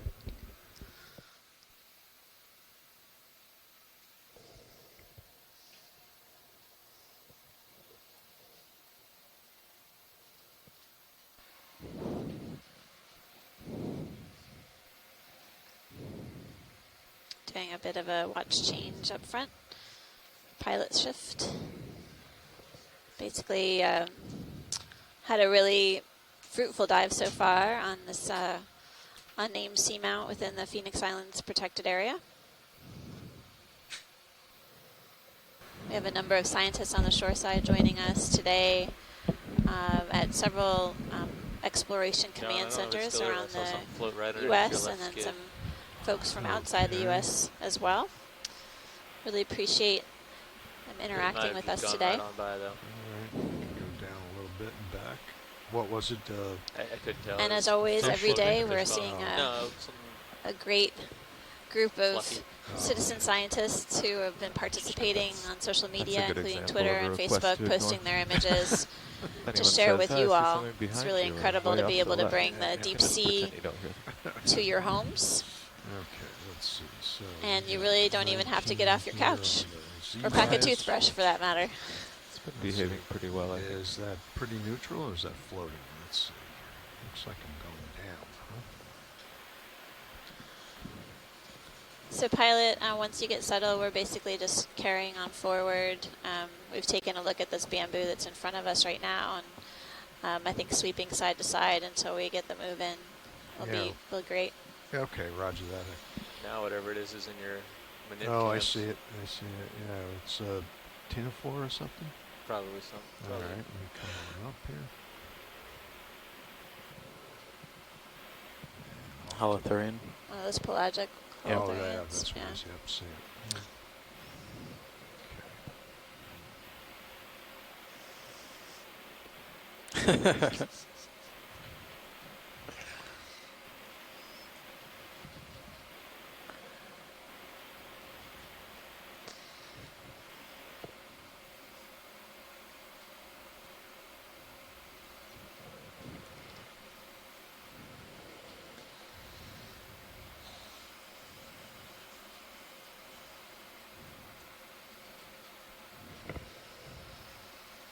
We have about 1 to 2 meters left in this move.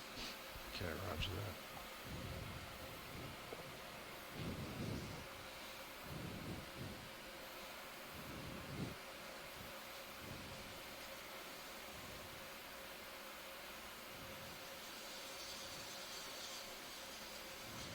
It's interesting that they call them sea lilies, these stalk crinoids.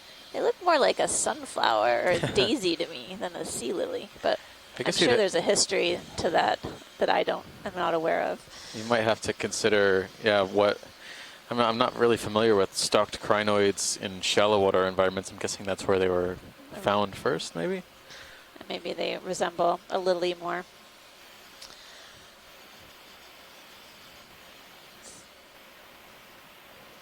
Plexaurid fan there? Yep. We're continuing to see several of these yellow plexaurids, and then see in front of us again another Iridogorgia type of chrysogorgid octocoral. And there's the slope ahead of us. D2 put on its rock climbing shoes, and we're going to mosey on up the slope.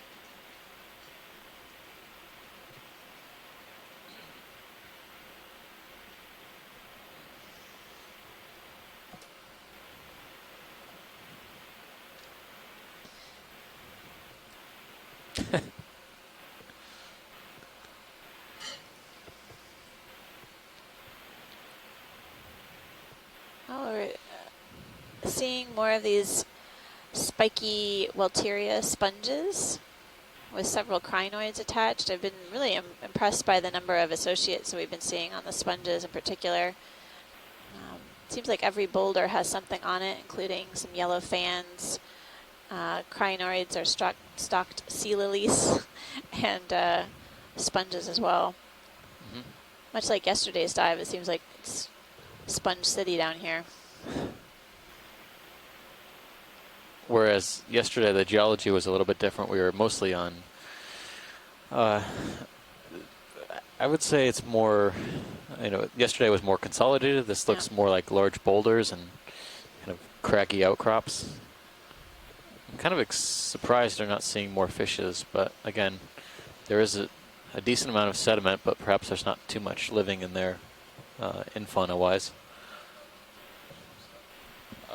About a minute to 2 minutes ago. You should have a little bit of swing left.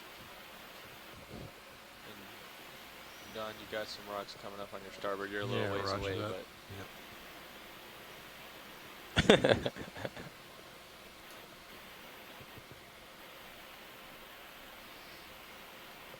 but I can get you another ship move prepared if you'd rather.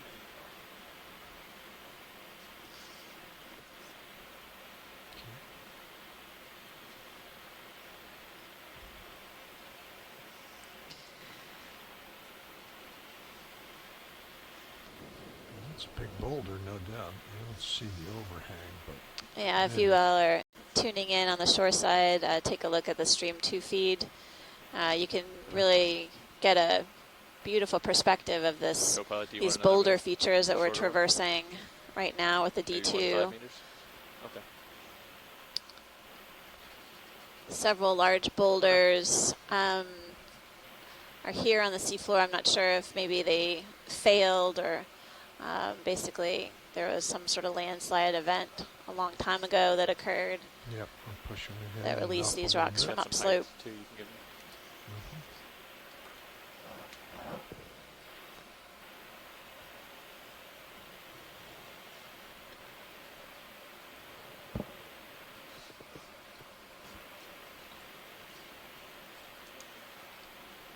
125 or 130? Oh, there's another whalefish. Just swam by. Yep, see if I can. You see them? One of the red Bridge, whalefishes. RV nav. Barbarissia. Ready for ship move. 20 meters, 125 degrees, 0.2 knots.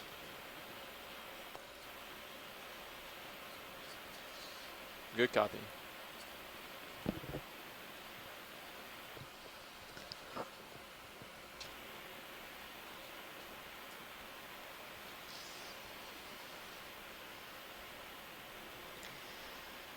We're currently at a depth of 1,261 meters, diving on Copy an that. unnamed seamount in the Phoenix Islands protected area. How many dives have we done in Pippa so far? This is our sixth dive. Sixth dive, yeah. Have to speak and enunciate clearly today. All of these dives basically are exploring the seafloor here for the very first time. And the information that we're gathering, along with the experts who are on the shore side providing us with identifications, are helping us to better understand the distribution of deep sea corals, sponges, and associates, as well as deep sea fishes within the area that are being protected by the Phoenix Islands protected area. Sure. You want to see And, the also, we're getting some understanding of how these species are distributed within the broader region, including the monument that we explored to the north, the Pacific Remote Islands Marine National Monument, and the broader Tokelau region. 384. The past 6 dives have really covered pretty similar depth ranges. You know, we're trying to do somewhat of a comparative assessment between the sites. It's only 384. And so we've been mostly diving in the 2,000 meters and shallower depth range. So it's not as, I think our shallowest dive in double check that Pippa so far finished. 380. I think this will be our shallowest dive in Pippa so far, finishing just under 1,000 meters water depth. But you know, we have found pretty tremendous biological communities even around the 2,000 meter depth range. Deep water corals and sponges, like you're seeing here, as well as Carondelet Reef, which was pretty substantial, really surprising. And as we move into tomorrow, we'll be looking at a whole new depth range entirely, more of the abyssal and hadal environments We've been in every a site called the Hadal Hole. about 10 minutes. I think there's a fan up there. Can't tell what it is. I'm going to take Where a do look you at see it. Yeah, on top of the screen, there's in the way back. So at our There's current a shadow it'll of be a about fan. Perfect. Hi guys, this is Randy. Hi, Randy. You know, while you're motoring over to that fan, I just wanted to point out that you know, thank you for that context here, and I just wanted to say that one of the really exciting things about what's happening here is that, you know, this is the sixth dive, but this is the first 6 dives that Pippa has ever had of the deep ocean floor, and this protected area has been in place since 2008. It's been dreamed about since 2000, and it really became no-take in 2015, and all on the hope that there was something here worth protecting in the deep sea. And these glimpses are showing us, really, you know, giving us our first baselines of, you know, some small areas about what things might look like, as well as our first sense of disturbance, for which, you know, correct me if I'm wrong, but still looks like we have some really old corals here and sponges with very little sign, so far no sign that I can see of any prior human or anthropogenic disturbance. So that's a really important and exciting thing for Kiribati, who calls Pippa their gift to humanity. It's something that they set aside as a large part of their EEZ to contribute this protected area, and in partnership with the United States, of course, through their sister site agreement with Papahanaumokuakea and their relationship with the Pacific Remote Marine national monument, everyone is really excited to see what these protected areas are actually protecting. So again, thank you so much for being here, doing all this. Video going in. Okay. I feel lucky to be here, honestly. It's been an incredible ride, this journey throughout the expedition. I've seen a lot of new things for me, and I've been doing deep sea science for a long time now. So I feel very fortunate to explore these areas with you all for the first time. The rail cam would not go So we're out. taking a closer look at a corallid. A little bit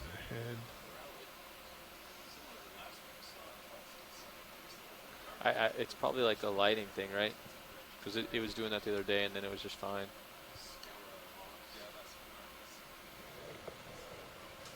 Yeah. Yeah. Okay. I'll repeat that since I was muted. As Amanda said, we're looking at another corallid. This one might look a little bit worse for wear. It seems like a couple of the branches are a little bit scoured of polyps, and there is a little bit of tissue loss.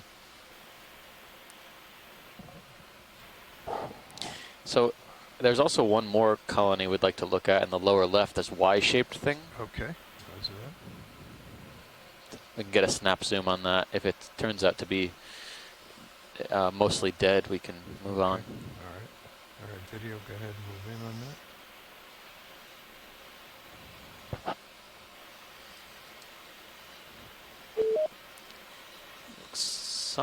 Some of it's living. This is so delicate looking.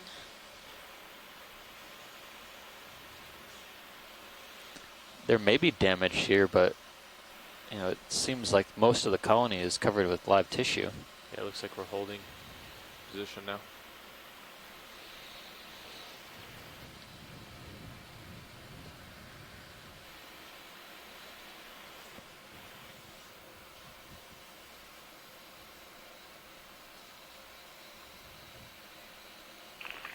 A little bit of a mystery. It kind of looks like almost an old primnoid skeleton or even a black coral skeleton, and I don't know if this is overgrowth or the original coral tissue that we see.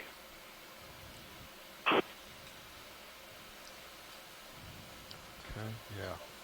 Yes, please. Yeah, we're trying to get a better look at the polyps here. I mean, could it be another type of stoloniferan that maybe colonized this skeleton? Yeah, that's not unreasonable, Amanda. They certainly do overgrow existing skeletons. I can't tell from here. It's just another thing is I don't recognize the morphology of the skeleton, that sort of branching pattern, and I see there's some smaller branches. So it's hard to know if this is something that's developing or something that's dying and having something else. It certainly doesn't look all that healthy at the base, does it?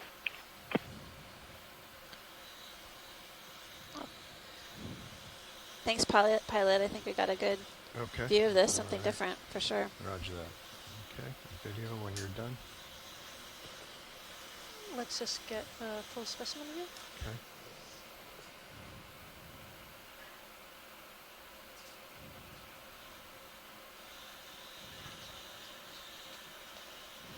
Can we get the other laser on the rock in the foreground? Is that possible?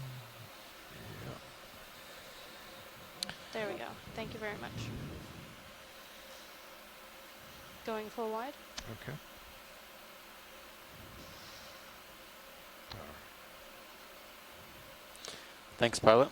Okay, roger that. Okay, thank you. All right, our move is finished. Yes, the move has, the ship has been holding station. Cirrus should come to a stop very shortly if it's not already.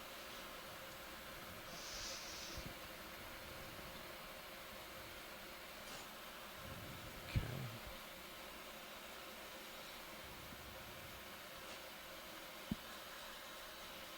You got some good rocks there to your starboard. Roger that.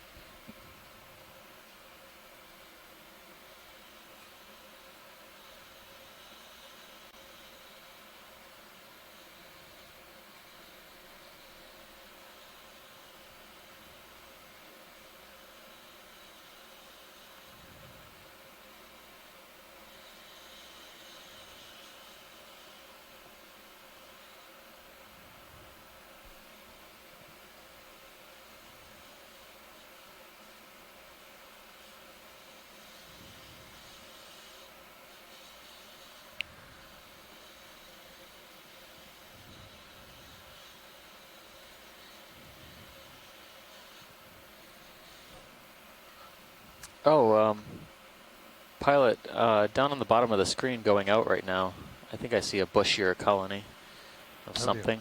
To the left. To the left, yeah. Left lower corner, I see it. Not the stick-like one. Yeah. Looks a little bit different than any of the other morphologies we've seen so far. Okay.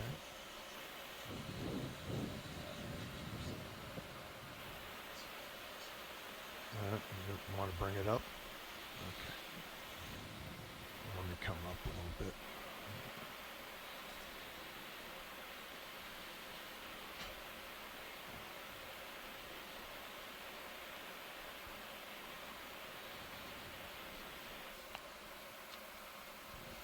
Okay, that's good. Thank you.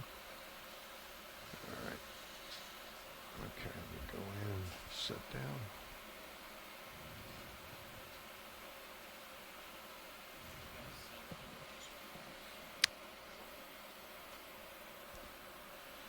Let's see. I think I'll come up and sit on top of this one here.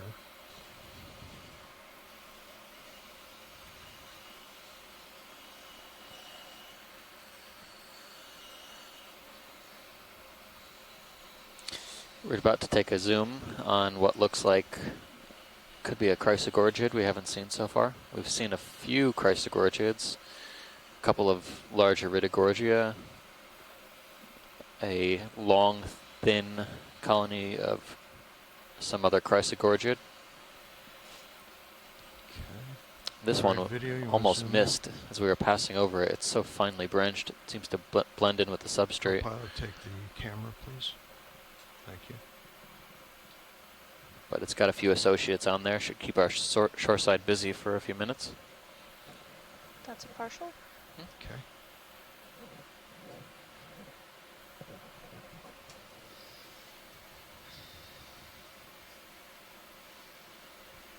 Can we center up on that squat lobster? Okay. Okay, turning. Don't usually see crinoids on these small, bushier chrysogorgids.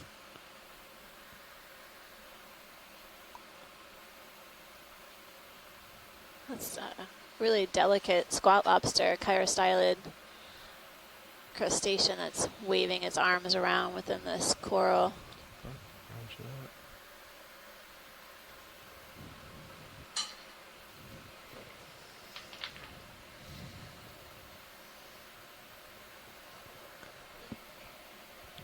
Losing my toe hold, yeah. Let's see, all right. Yeah, I slipped off that rock. Okay.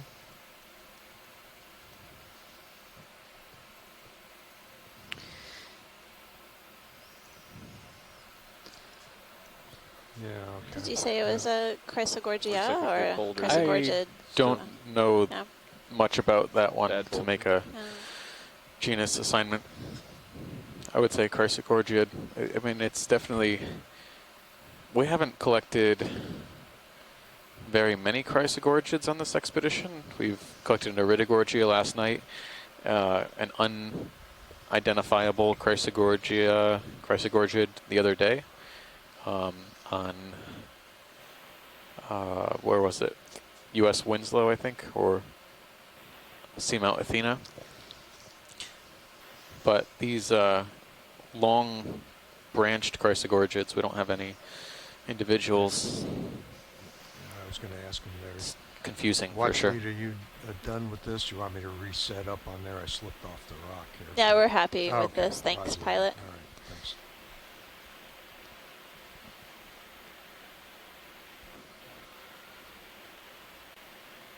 Yeah, it's been interesting to see the different types of growth morphologies of these chrysogorgids. We've seen a really delicate colony that grew sort of in a planar form. And then today we've seen these sort of bottle brush types with dense clusters of polyps growing really long.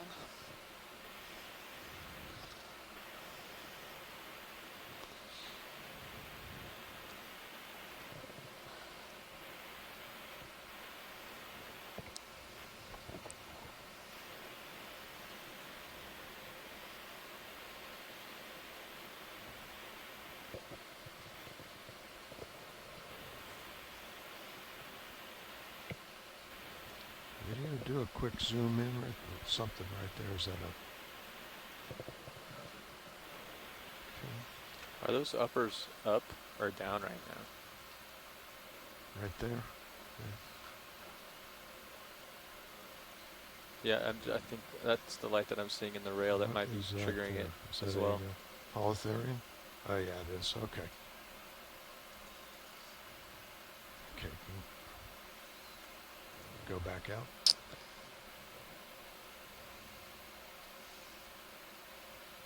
Thanks, pilot. Okay. We've seen a few different kinds of sea cucumbers or holothurians on the dive thus far. Okay, going ahead.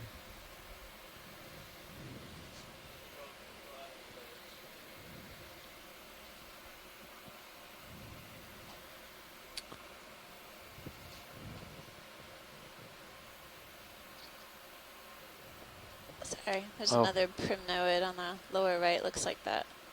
Does it look different to you? No, looks like the one that had that skeleton. Yeah, the fan shaped. Yep. Yeah. Okay, just keep on going. Yes, please, pilot. But it is the structure of that base basically a calcium carbon or a calcite type structure? I think so. Okay.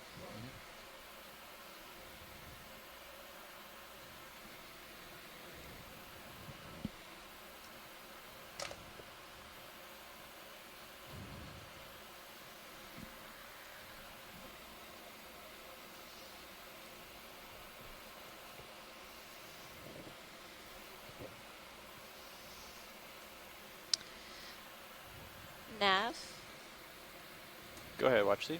can you zoom out on HiPAC, please? Sure.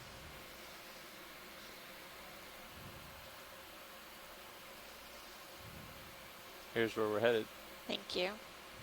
Can you select waypoint 2? Sure, waypoint 2 is right here. Great. Okay. And again, we're just kind of going up slope till we get to that contour line. Okay. Super. Thanks, Nav.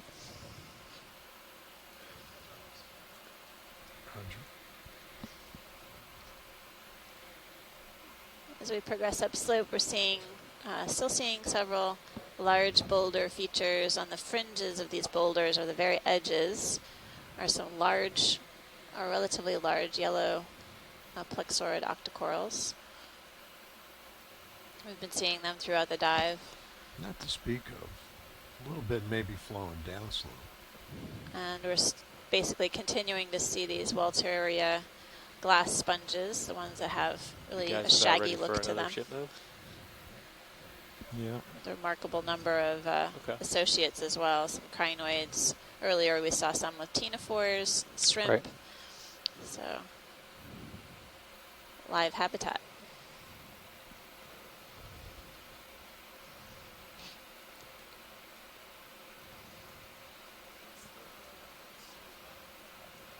It's showing 20/30.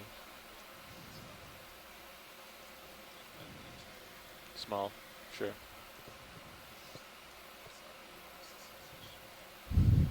Yeah.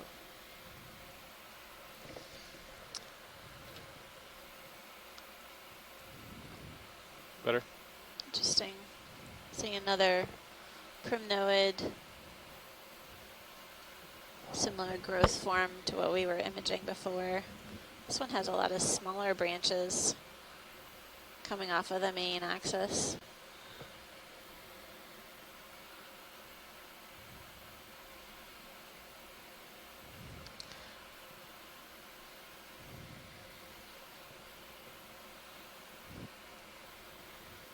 Just a couple of smaller chrysogorgia right there. You want to snap zoom on those? Sure. Sure. Those bushy ones, pilot. Either the Yep, I see it right in whichever one's in the center good there. view. yes. Okay. All right, video, you want to zoom in on that, please? That's neat. We've got what looks like two chrysogorgids, these sort of paler octocorals, and then a yellow plexaurid octocoral growing between. Is that Iplicophoran at the base. Oh yeah, it might be a small one. This is interesting. It looks Is like this this something is. you want to stop on?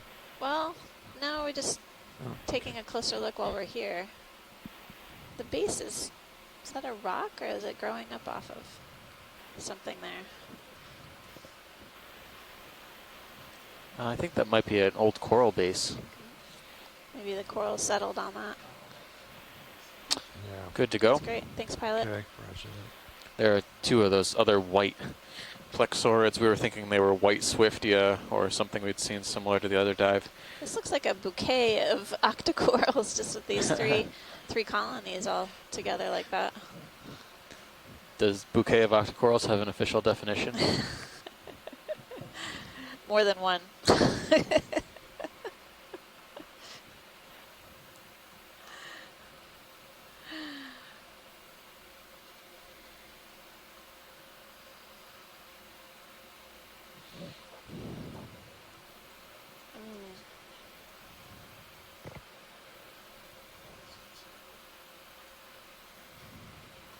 Okay. Copy.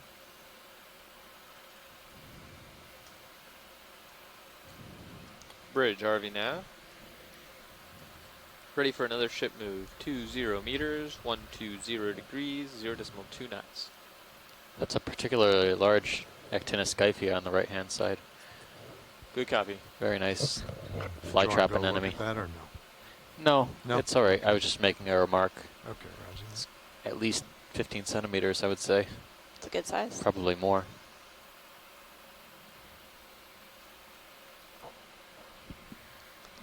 Yeah, I've always been interested in how fast those anemones grow. Copy we have that. been noticing them on some sponges and some of the corals that we've been imaging as well. So we know that sponges and the corals are slow growers.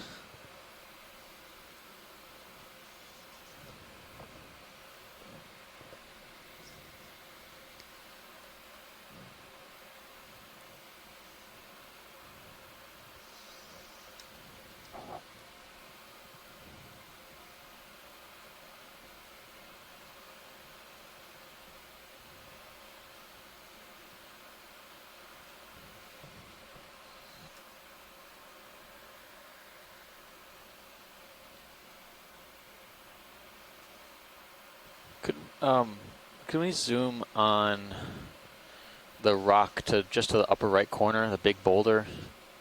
Just on the lower lip of it, right above the lasers right now, there is a very, very fine branching coral. I thought it looked a little bit different. Okay. Go ahead. Videos, go ahead and zoom in halfway. Let's see what we're looking for. It's And where up, these up, up, and along that edge, the lower edge of the next boulder. there? Yeah. Okay, I don't see it, but I'll go up a little bit. To the right or left of center? It should come into distant. Yeah, on the upper left-hand side there. Upper left hand. Yeah, okay. you can barely just see it now. Oh, I see it. Yeah.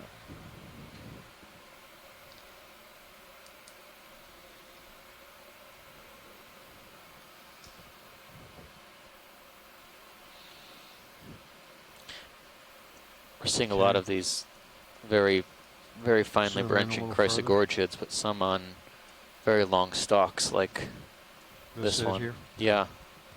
I just wanted to get a snap zoom to see if it was similar to what we've been seeing, and it does look like it.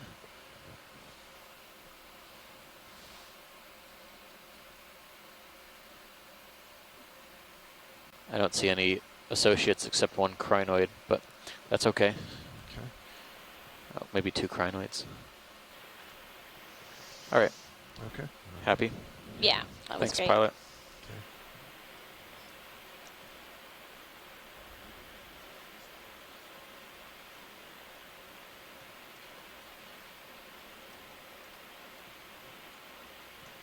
Okay, video.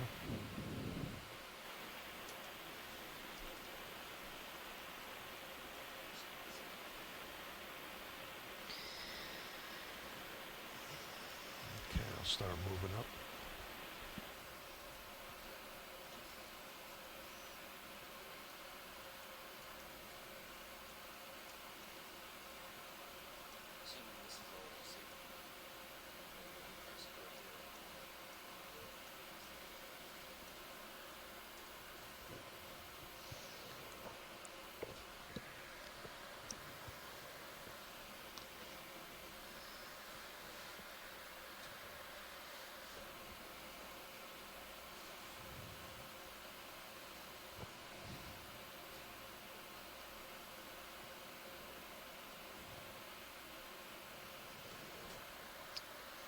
As we continue upslope on these boulders, we are seeing a yellow plexurid octocoral, as well as continuing to see this chrysogorgid octocoral, sort of bushy morphology. Each of the fans or octocorals do have associates. Sometimes we're seeing multiple chirostylid squat lobsters, as well as some ophiuroids.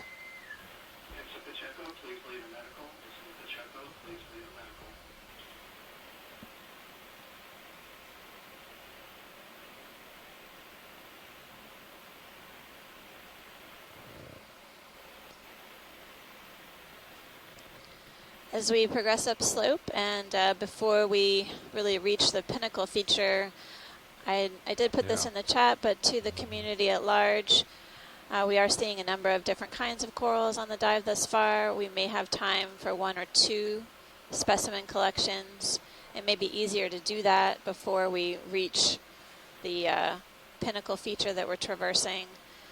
And so I put it out there to the community. If you have 1 or 2 that are high priority targets because they represent the dominant coral that we're seeing on the dive and or potential new species, then please weigh in on what your priorities would be. Pilot, can we zoom on one of these white corals? Certainly. Okay. Maybe one where we have a more planar view of the side. Okay. It's the upper one then? Yeah. This is interesting. I haven't seen any of these lately.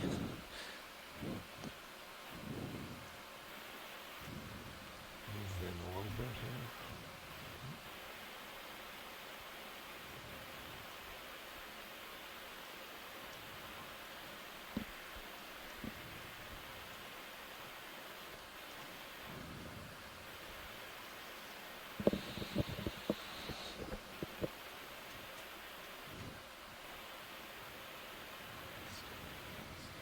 Yeah, okay. I don't think there's any place I could sit there. All right.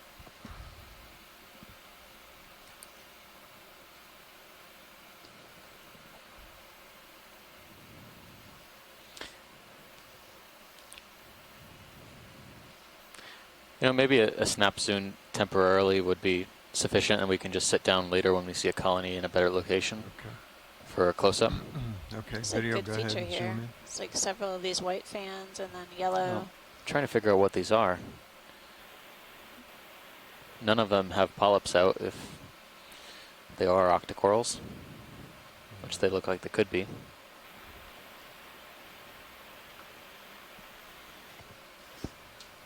You're drifting in too. Yep.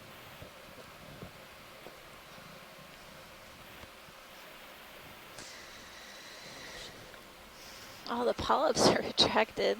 Yeah, this looks weird. It reminds me of bubblegum coral. Yeah. Interesting spot with the yellow plexurid and white coral, and then these Victorgorgia type purple corals.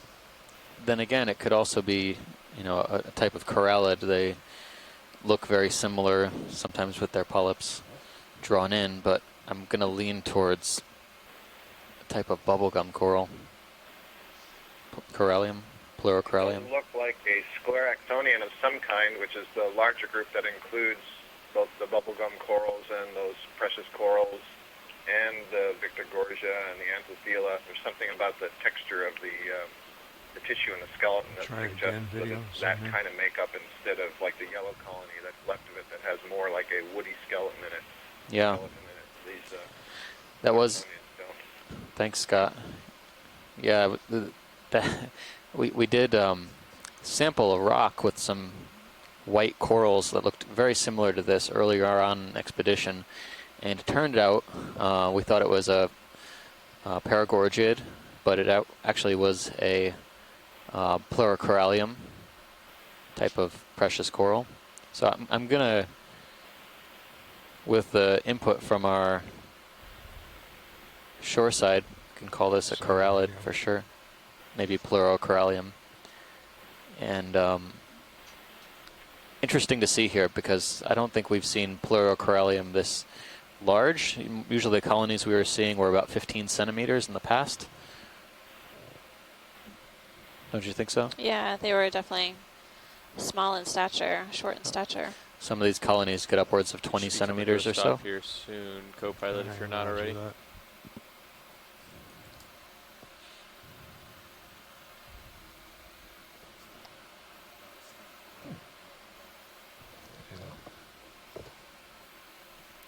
Very nice. Thanks, Okay. pilot, for All taking a right. closer look. We can head on up as we take a full zoom, Looks like we're full picking wide up a lot view of more this current boulder with here, multiple doesn't it? See that colonies stuff of corals, and then up ahead there's several zooming more. by. It could just be my perception as well, but it looks like there's more particulate matter here as well. Yeah, and there's current flowing. Really angular boulder features right here. There's Mhm. another large Yes, correct. primnoid coming into view, possibly Calyptrophora on the right. Dark Dark anemone. anemone, yeah.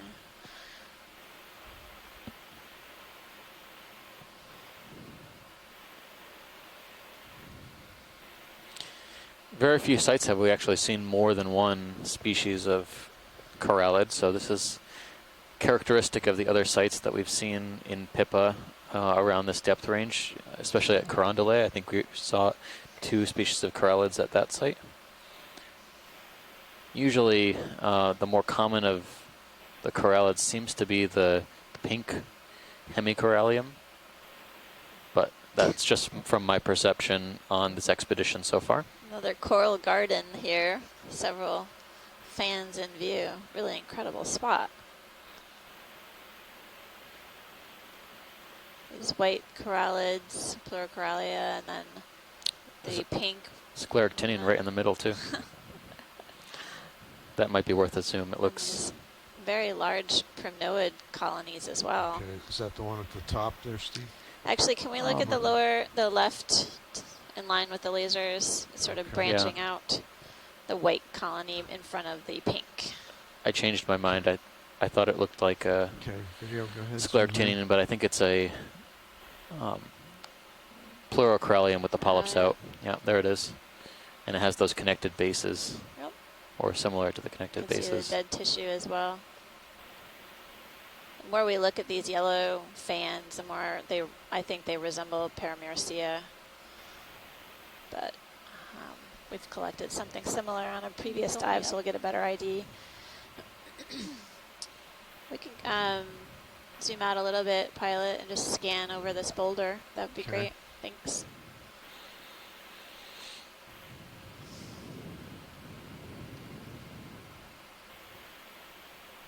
So we can get a broader view of what's here.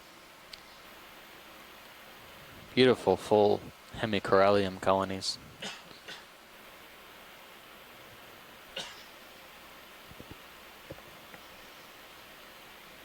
Pilot, let me know when we can try again for that zoom on the white coral. Watchley, do you want to go back to that white coral and zoom in No. some more? No. No, I just wanted to get a broad view of this boulder since we're seeing some really large colonies. It would be Okay. great to get lasers on the base of some of the bigger ones. Yeah, did you copy that video? Fantastic. Amazing. The bigger colonies are a type of primnoid, maybe Calyptrophora or Paracalyptrophora. Yeah, the one on the right hand side we're looking at now, front the screen looks different from the one on the left, just slightly. In coloration and in growth pattern a little bit. And we're seeing more of these yellow plexaurid octocorals as well, yellow fans, and anemones attached to the rock. This is the place to be. Nice dive target. Oh. Just a little bit. Tayutana in Kiribati.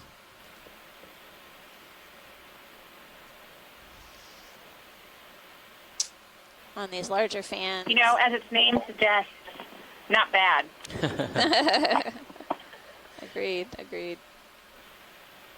Would you like to go in tight on one of these colonies? No, I was just thinking, Oh. oh, there's a sea star actually. Yeah, I We just should take a noticed look that. at, pilot. Okay. A big one.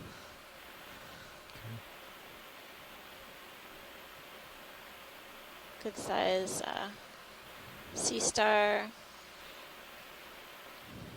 hanging out on one of the branches of this primnoid octocoral. Come in for a closer view.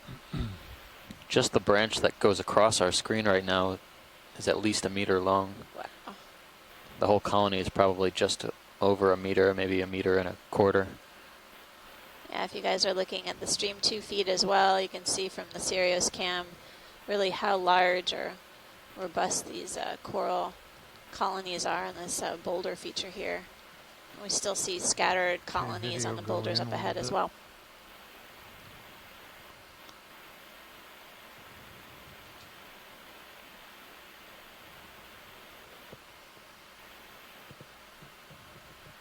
This looks a little different. It's mealtime for that sea star. I think it found the mother lode. Never has to move again for the rest of its life. You do see some dead skeleton right next to where the sea star is. So it may be cleaning house. It's got a very rough texture. Sea star looks very old.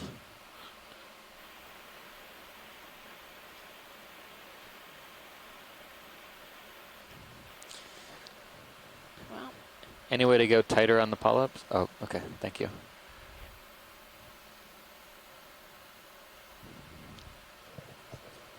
oh, mysid shrimp. Yeah. Yeah.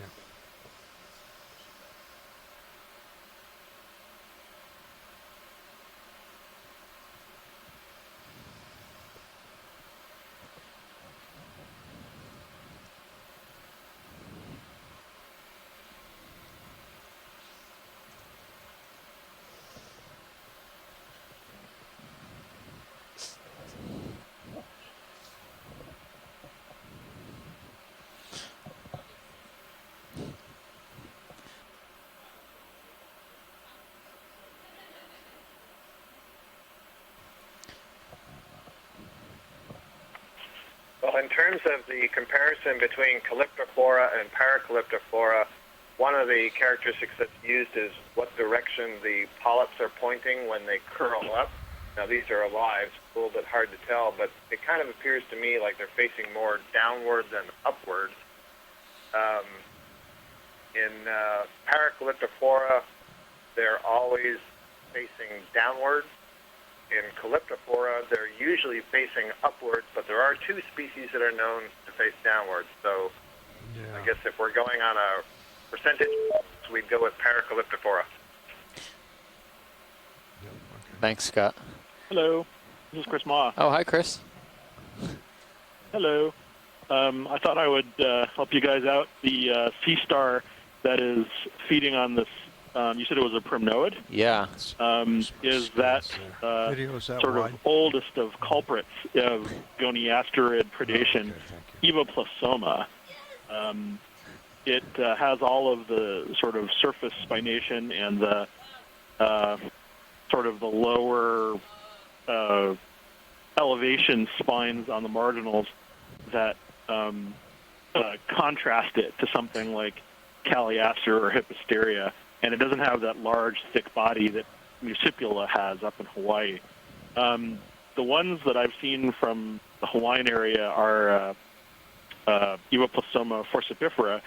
The colors on these are surprisingly variable, and I mean, well, orange to yellow, which that's is good, Pilot. Thing. But this one's also feeding on a primnoid, which makes it different from the ones that are usually found feeding on bamboo corals. So your guess is as good as mine as to the species, but it is an unusual occurrence for watching one of these feed on primnoid rather than a bamboo coral. I'm not sure if that means that some of these species are simply flexible in their prey choice, or if this is a different species, and I just haven't sort of been able to tell based on the specimens, the disparity between the number of observations versus specimens. So anyway, but always a good observation. Happy to see my animals getting fat and happy. Thank you, Pilot. Oh, sorry. We appreciate it. Yeah. Well, We appreciate you calling in still, Chris. We'll give you a pass on this one. But thanks Sure, why not? for IDing the Evoplasoma. I don't I'll recall talk to you seeing guys later. very many Bye. of those. Thanks, bye. I don't remember seeing very many Evoplasoma on this expedition, so this is a good observation, even though it's chomping down on a plexaurid, or a primnoid rather, that everyone's interested in. But thanks for endeavoring, pilots, to get these close-ups. It's very valuable for our shoreside team. Roger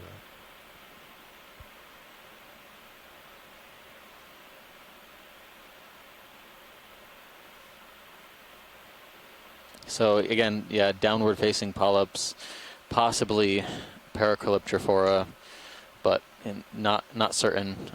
We would probably need to get a snip, but I don't think we're going to sample this one. We'd still like to make some way upslope. Okay. Video's happy. Okay. Roger that.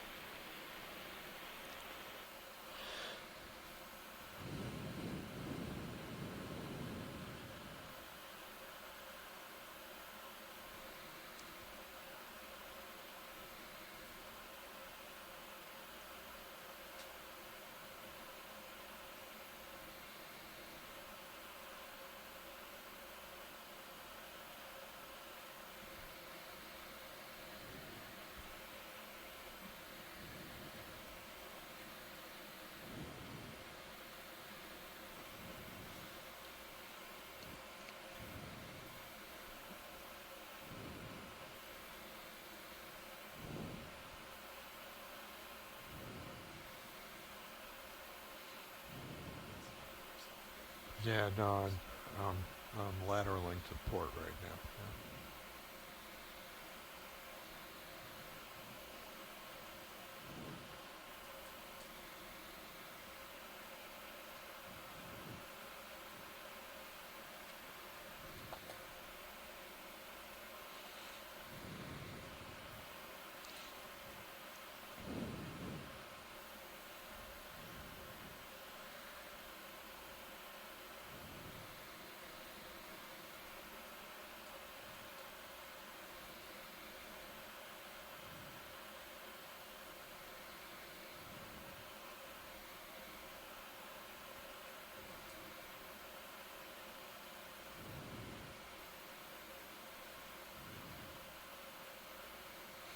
So we're at 1234 meters now, climbing upslope onto this knoll on the north side of an unnamed seamount, tentatively named Teutana Seamount in Kiribati, in the Phoenix Islands protected area. Copy that. We are making our way up to a Our pretty waypoint 2 is steep-sided knoll actually to decide whether closer to 140. or not, or what could be the But construction of this top of that ridge, which slope. you're on 120. The seamount itself is generally flat-topped, so a guyot of sorts. Good with 20 meters. But throughout the top of the seamount, there's what looks like could be secondary volcanic cones. One of our objectives today is to see if we can get to the top and figure out what it looks like up there. And secondarily is to explore some of the attached and swimming fauna, corals and fishes and sponges, as well as some of the mobile invertebrates like sea stars like we just saw in this area. Good copy. We have a bit of a shortened dive today, so we're going to try and make way as much as possible.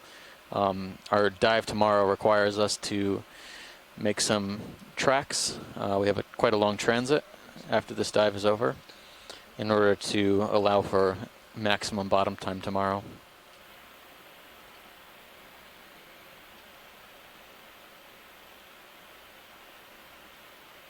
About 0.089, so 0.1.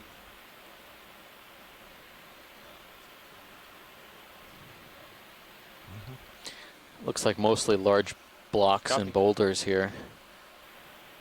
very impressive topography. Not something we've come across before. A lot of the steep-sided features have been pretty pretty large walls, but they've been really well consolidated. Either volcanic rock or bursted open pillows, or in the case of yesterday, mostly crust, manganese crust covered volcanic features.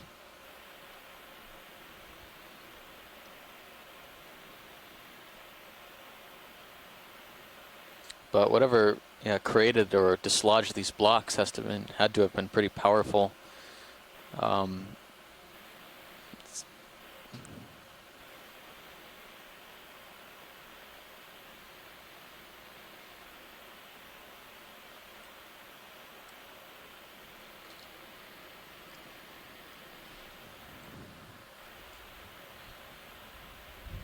Looks like we're out of tether there. Yeah, pretty much.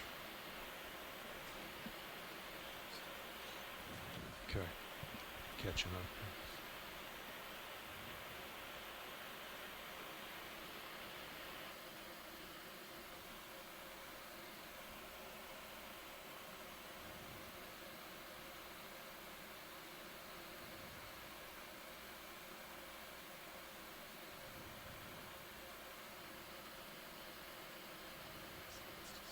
Yeah, I'm backing up a little bit, and I'm going to twist that way. Right now we're looking at a few corals on screen, at least plexaurid, a couple of precious corals, probably Pleurocorallium species, as well as a couple of Victorgorgia species, octocorals, occasionally on these vertical faces.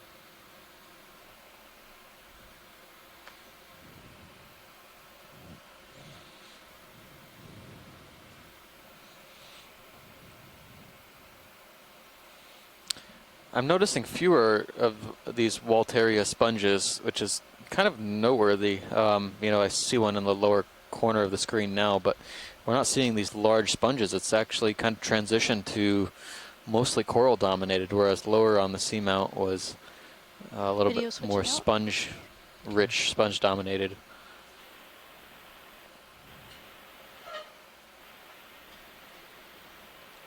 The topography seems to be roughly similar. Okay, yeah, I'm coming hold over. it. And I don't know if you want to, but if you bring your mini Zeus up, I can help keep an eye kind of up front and above you. Okay.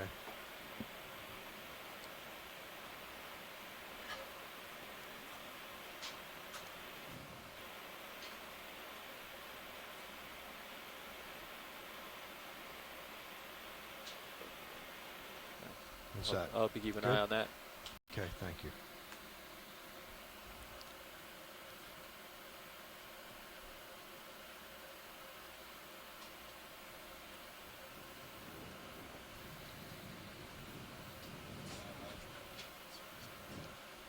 Our wind is still pretty much right on the bow, and it hasn't changed past about 12 knots. Let me check the current, though. Yeah, 0.5 knots, still southwest.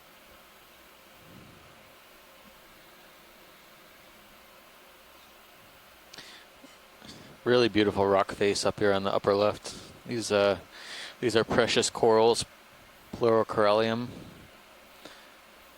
Really extensive growth, really interesting branching patterns.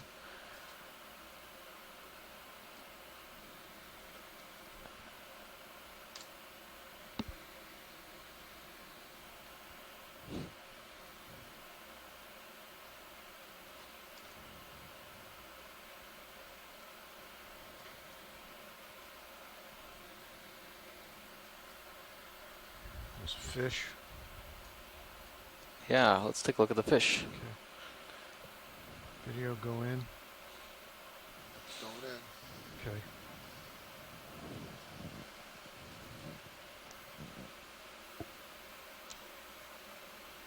Pilot, wait. Lose the lasers? Co-pilot, take the lasers out, please. Coming back out for you. Okay.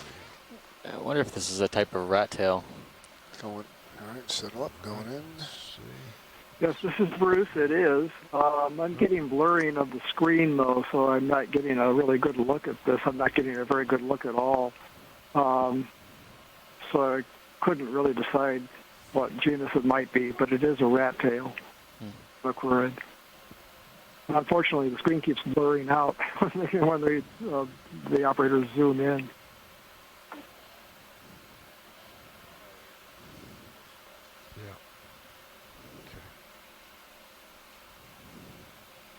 Just didn't want to run into any of those corals, though. So, yeah. Let's see. You want to try one more time? Yeah, all right. Come port a little bit. Port. Moving in. And I'm going in slow. Okay. And he doesn't want to cooperate. Doesn't look like it's being too cooperative. That's all right. Maybe he'll settle out. It looks like a different genus than the one we saw before. It's not Coryphonoides. It might be one of these Kumba species, but or well, kind of elongate for an Azumia. I doubt that it's that. So we'll just have to leave it as unidentified genus for rat tail. Okay. You want to try it again, video? Looks like he's stopped there for a little bit. And he's coming down. I'll continue. Yeah.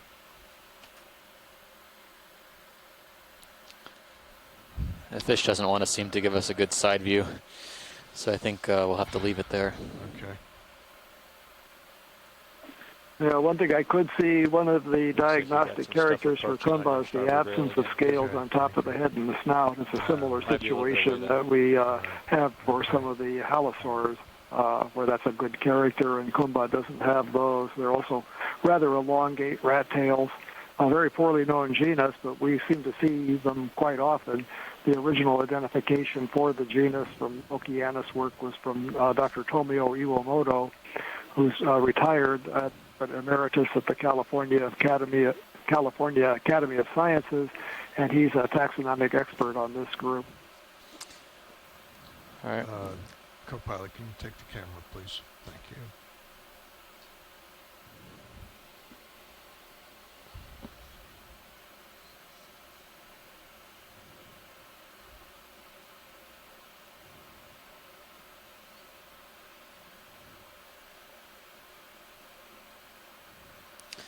That's all right, pilot. We can Okay, yeah. move on. Some doesn't seem to be cooperative. Okay, thank you. All right.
What do you see? Yeah. So shoreside, if you are being dropped from the chat room or the call, bear with us. We're investigating an issue here, so stand by. Yeah, boulders, generally speaking, yeah.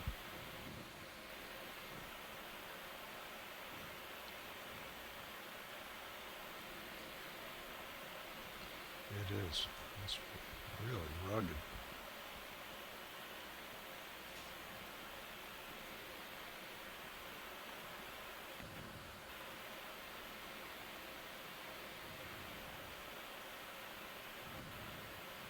Video to co-pilot.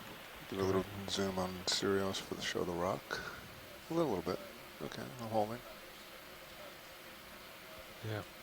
Okay, roger that. Go around the other side of this boulder. Yeah, okay. Yeah.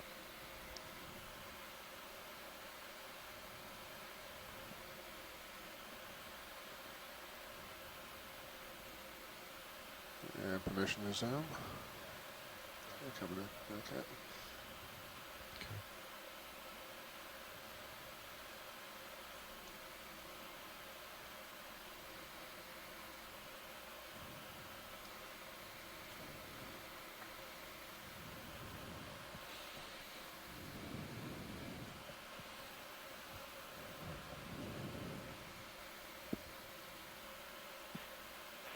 We just went by a rather small candelabra-like Primnoid octocorals that was white, and it just had kind of like a V with straight branches going up. Hmm. We took out the small straight branches in the middle. It looked like that V that we were exploring earlier, which definitely didn't have Primnoid. On the upper right-hand side, pilot, there's kind of this rough-looking coral. I hear you, Scott. I'll try and take a look for that one as well. Co-pilot, you full wide. Yeah. So one of the things I was bringing it up, it's the small one on the upper right. I was wondering if that's a small version of these bigger ones. That basically, some of those upright branches start to put out side branches, and as they get large, it looks like candelabra upon candelabra upon candelabra. Okay, so Yeah. where are we looking? The dark coral, or sorry, the rough-looking coral north of the lasers. They change morphology Co-pilot as they age. It's a yellowish one. Yeah. We're still trying to learn Just how to left of center now. Okay, but above. Yeah. Yeah, I see.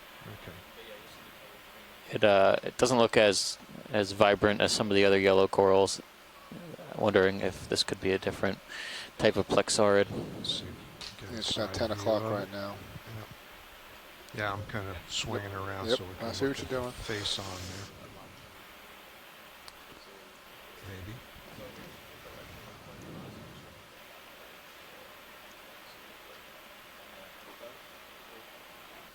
Go ahead. So it's kind of in the 10 o'clock position now relative to the lasers. Okay, 135. Copy. I think that might be a colony covered in zoanthids. Bridge, RV nav. Looks too rough to be Hey, we're ready for a ship one of the other plexaurids, 10 but meters, I'll take a 135 quick zoom in here. Perfect. Zoom in on that Going video, in. please. Let's see if I can back down a bit. It looks entirely coated in zoanthids. Good copy. Sync, that's good.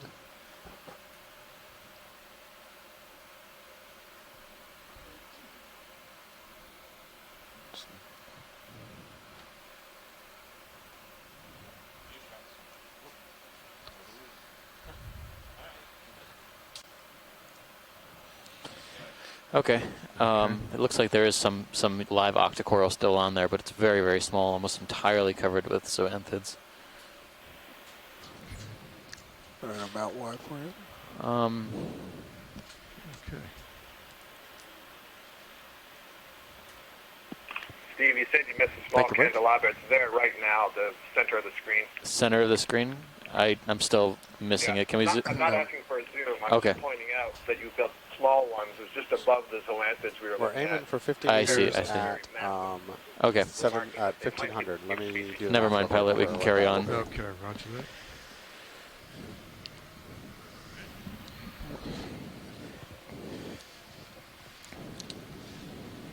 Okay. Ready? Yep. Lateral around, yeah. Yep.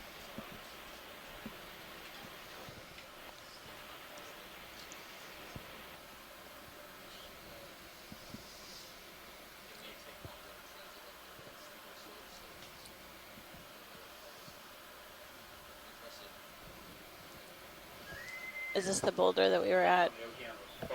No, when this I is this is a went different for lunch? boulder. Okay, Yeah, good. we're not that slow. Fair We're, enough. All right. Anything specific, or we've pretty much looked at it all? yeah, this we're good on this We'll boulder. be leaving the bottom about 1420. Okay. 1420. Okay. Okay. So it's 12 o'clock now, noon on the ship. So we have about 2 hours, 20 minutes more. All right, you want me to put it in auto head? Okay. Enjoy your cookies.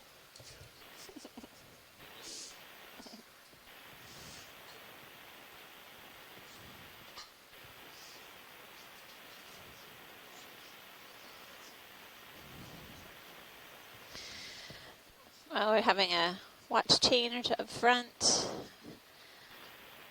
Deep Sea TV continues with me. I am Amanda Demopoulos. My co-lead has gone to lunch. And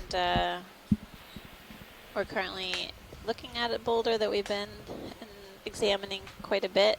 In a moment, once the pilot gets settled, we'll continue moving upslope.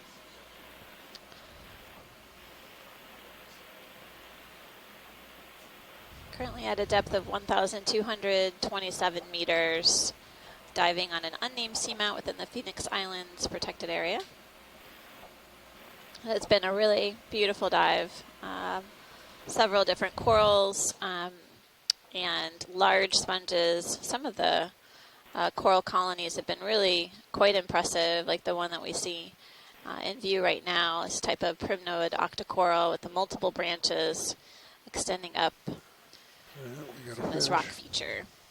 Thank you, Bridge.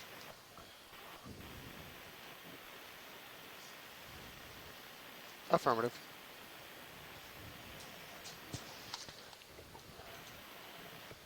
I think I recognize the navigator's voice.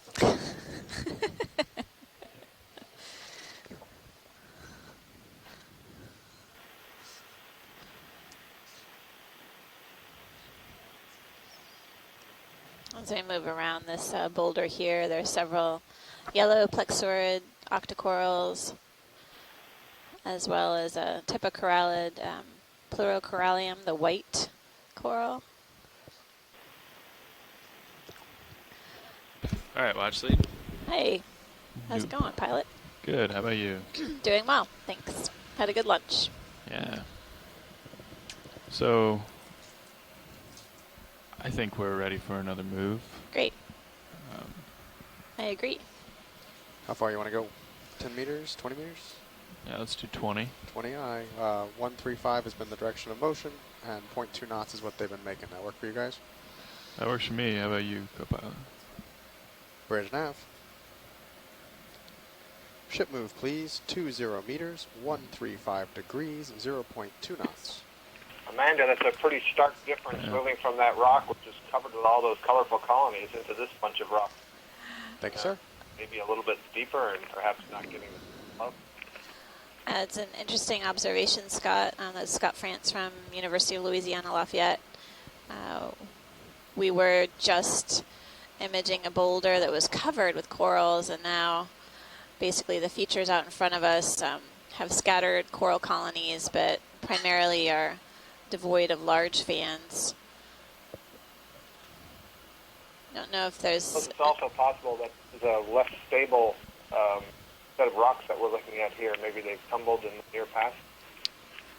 That's a good observation, too. I think it's unclear when these boulders fell from upslope, but as we move along this larger feature here, quite robust boulder with several coral colonies here again.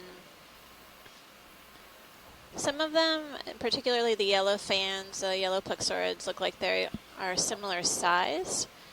And so I've been curious if maybe they could have settled out around the same time or recruited to this rock during around the same time period.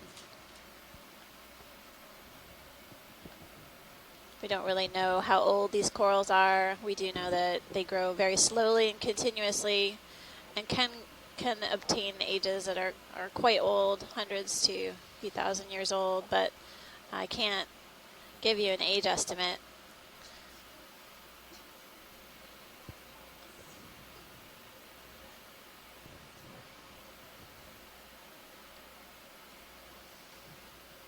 Watch leads now.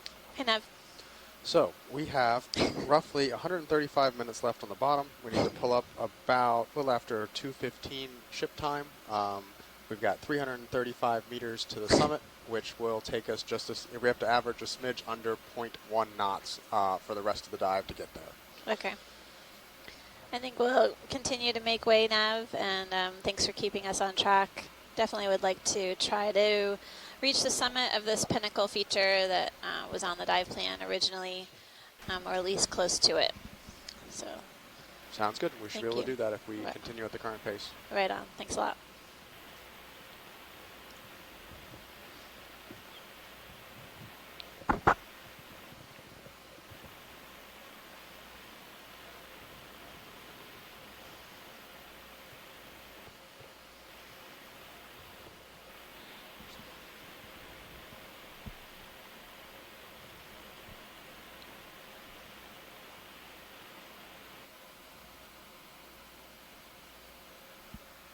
Yeah, Nav, if you want to keep the pedal to the floor and just let us know when the ship stops, we can just assume that we're about to put in another move if you want to keep it going. Copy that.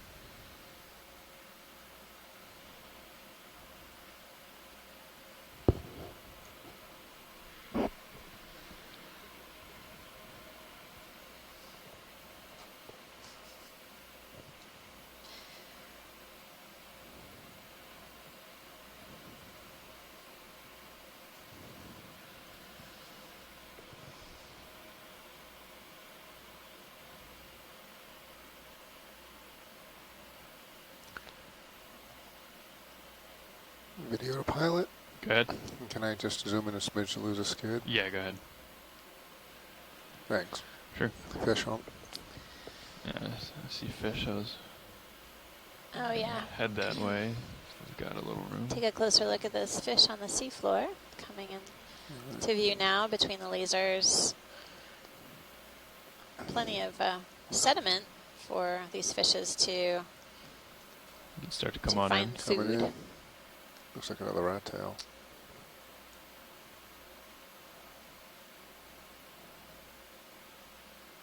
Maybe not. Okay, if we can lose lasers. Go ahead, co-pilot. Going in. Looks like a Three type quarters. of rat tail, macrorid. You're drifting a little. You're still coming in with me. All right, going. Yeah, definitely a rat tail. I don't know if this is the same kind that we saw before. I'm getting a little confused. They all look a little different. This one does not look like one of the larger Coryphaenoides species, but it could be in that genus. It's a little scraped up. It looks like, like it's digging in among rocks or something. And the pectoral fin on the right side looks a little bit frayed. Go. Just if you can float up or tilt up, whatever's easier. Okay. It definitely looks like the lateral line isn't basically one straight line. It kind of doesn't look disjointed. It just sort of curves a bit around the pectoral fins. Like scrape here. Yeah, he's all beat up. Yep. Yeah, he is beat up. Well, that's a very usual thing to see in a lot of fishes because the lateral line, the line of sensory pores along the body, detects vibrations, and because the pectoral fins wave around and create a lot of movement themselves, many fish will have an arch in the lateral line that gets it a little bit above the pectoral fins. Oh, thanks, pilot. I'm glad the fish turned around for us so we can get both sides. Sure. Whenever you're clear video, we're coming lift out. Off here. Copy. Lift off. All right, I'm going to go put another move in. Move it on. That sounds good. Bridge nav. Let's do the same move again, please. 20 meters, 135 degrees, 0.2 knots.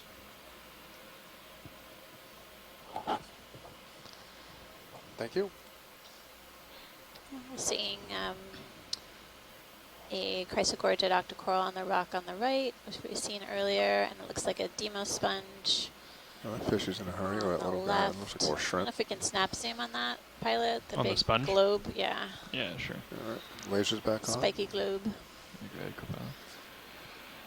And Chris, before you do it, let's just drop the lasers on and then we'll go in. Roger.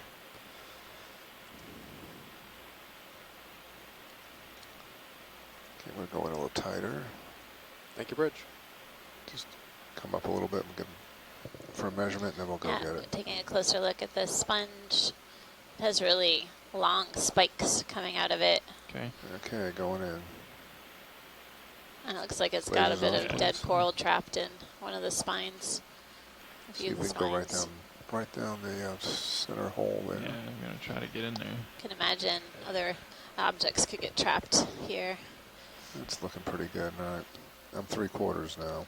Copy. You can come out if you want to set up. We'll go back in. Send some of these pics home to our trying to get level with shoreside sponge experts. Yeah, it's pretty good. Hold on. Let's get a full shot here. Oops.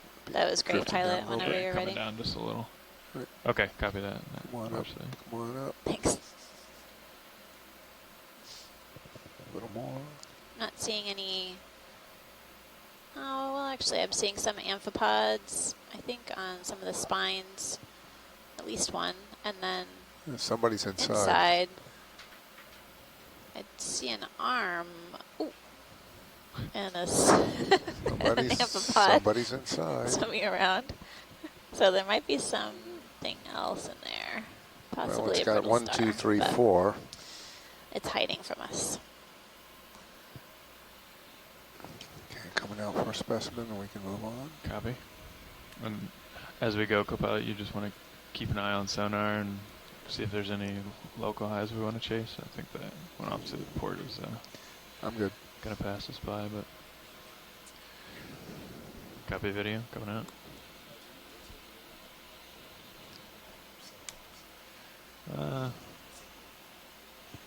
It probably bounces around as we come up, but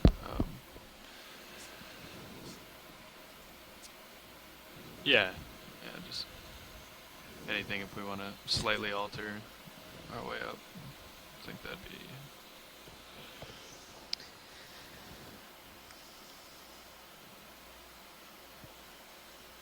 Some of these rock features appear darker than others. I think there's a fair amount of sediment that basically rains down from above. Can we snap zoom on the multi-branched tall coral on the left? Sure. Just double check to see if there's any live tissue. Sorry about that.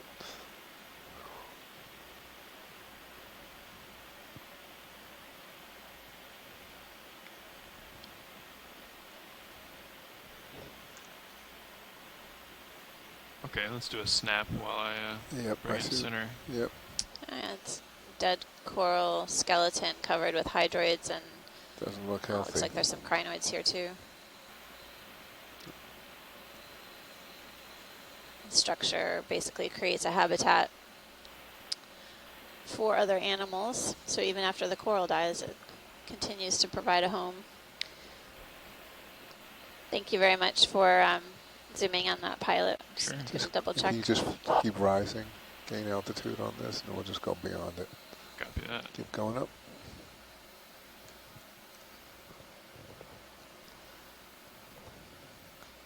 Not really sure what this coral once was when it was alive, but we're seeing hydroids. And I'm pulling out, and you just fly away. Brittle star or feather stars hanging out on the very top. Allows these animals to rise off the seafloor, encountering currents that provide them with food. Okay. Seeing a bit of particulate material in the water column and rain snow. In areas sort of deeper down on the slope, we were seeing a bit more concentrated material. As we move up slope, it's kind of waxing and waning. I don't know if the pilots have noticed any current since you've come on watch. There's a little port to starboard right now. Yeah, the pass down I got was a fairly light north to south current on the bottom. Okay. North to south current. All right, I'm going to put another move in if that's okay with you guys. Yeah, that's fine. I'll jump out ahead. Another here. fish. Actually, stand by if we're going to image this just real quick, and then I'll sprint ahead. Standing by. Watchley, do you want to do a snap on this fish down here? Let's take a look at the fish, please. All right. Thank you, Rich. Go ahead, video. Getting there. Going in. Yep, it's a type of halosaur. Well, we've seen a few of these today. Not everyone has shown their heads to us very well, so it's great to take a look. Looks like the head is free of scales, so I think this might be Aldrovandia. It's a genus of... yeah, so this is Bruce. Yeah, so it is an Aldrovandia species, a halosaur, a spiny eel, deep-sea spiny eel, in the order Notocantiformes. It's interesting that the ones that we've seen today have been a pale silvery color instead of a brown color, a darker color. I think that means they're a different species than we've seen before. There's a darkly colored one that's found all around the world called Aldrovandia affinis. We'll just let it go. These have a pale color similar to a worldwide species called Aldrovandia polacra, but there are other species in the genus as well. I'm not sure if Ken Sulak is watching. He's an expert on this group and has described one of the species. That one is a very dark-colored one. But maybe he'll chime in with a suggestion about the identification. It's interesting that we haven't seen this pale species on the other dives of this leg of the expedition. Thank you, Bruce.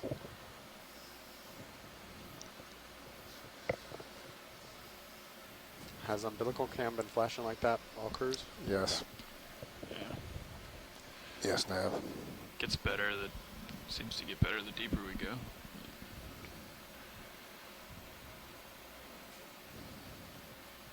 There's a big boulder.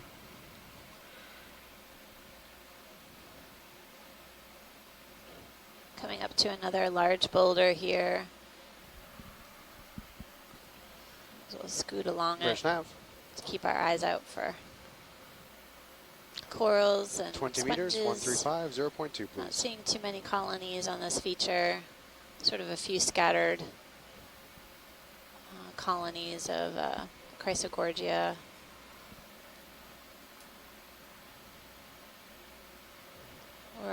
We just encountered a depth of 1,193 meters. The pinnacle feature that we're headed to looks like you got some fans today is a 991, so we've got a little ways to go depth-wise. And I heard someone say there might be fans coming up. And we got a fish in Sirius. Come again? Looks like some yellow Thank you, Bruce. plexurids, another purple. Okay, thank you. Octocoral, likely Victorgorgia, and maybe some more of those white See if there's corallids. interest. Watch lead any interest in this? Pleurocoralia. And more of these Chrysogorgid sort of bottle brush octocorals as well. It's interesting that it seems like on these more rugged or angular boulders, kind of on the edges of them and on the very top, we're seeing some decent clusters of corals here as we progress up to the top of this flat top boulder. We're seeing more primnoids, the big fans, and looks like another Iridogorgia, a curlicue type coral, and some dead skeletons as well.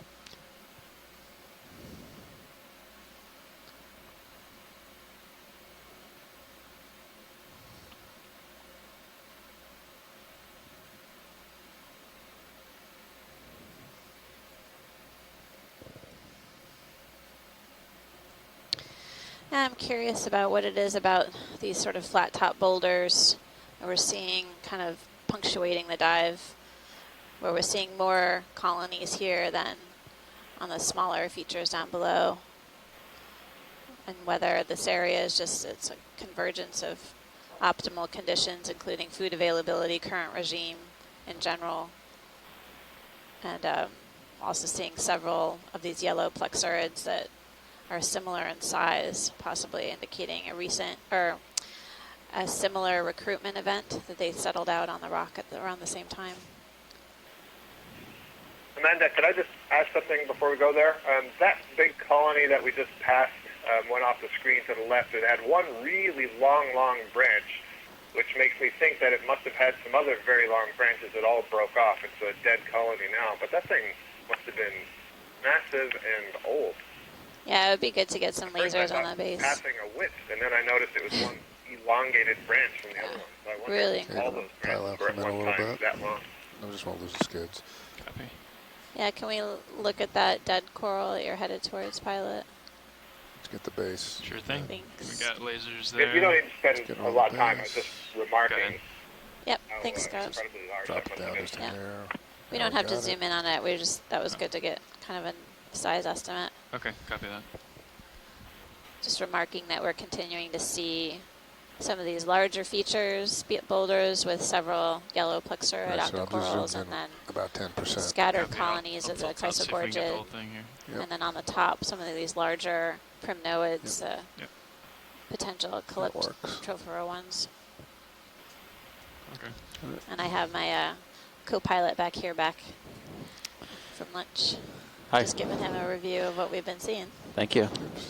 Yeah, this is a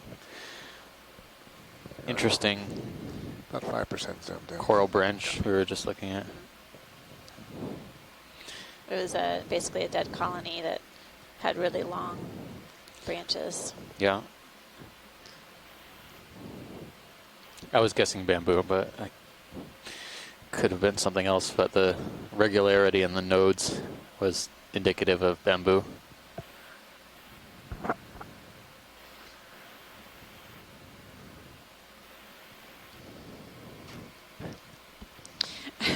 Yeah, right.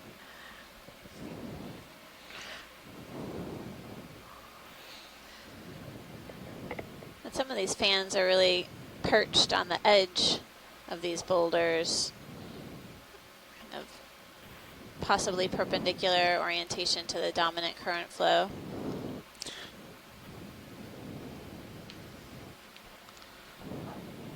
And it seems like it just, at least my observation in general from the dive, we're seeing the larger primnoids, the calyptrophoras on kind of the flat top features. Mm-hmm. And I noted while you were at lunch as well, we're not seeing any more Walteria for a good while now. So I wonder if those were more of a deeper, well, I would suspect they're more of a deeper dwelling species. The habitat here would seem to support them, right? But they're just missing from these boulders and rocky outcrops.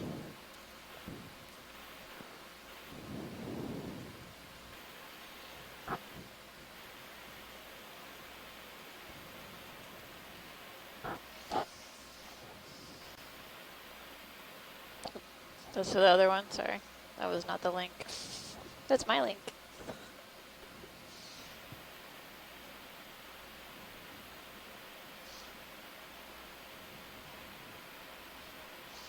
If you're comfortable, pilot, I'm going to go ahead and put the get the ship underway again. That sounds good to me. Bridge nav. How are we looking, co-pilot? Yeah. Randy got it. Sounds good.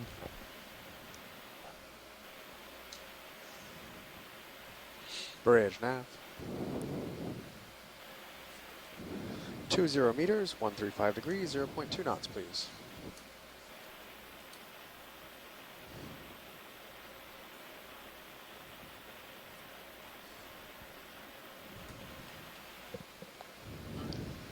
Well, as we're traversing this slope feature here, I was wondering if the front row would mind taking a moment to introduce themselves. Sure, we can do that. Brian, you want to start? Heading down the line. Sure. Good afternoon, everybody. I'm Brian Kennedy with NOAA's Office of Ocean Exploration and Research, and I'm your navigator for the watch. And I'm Chris Ritter. I'm currently piloting, working with Global Foundation for Ocean Exploration.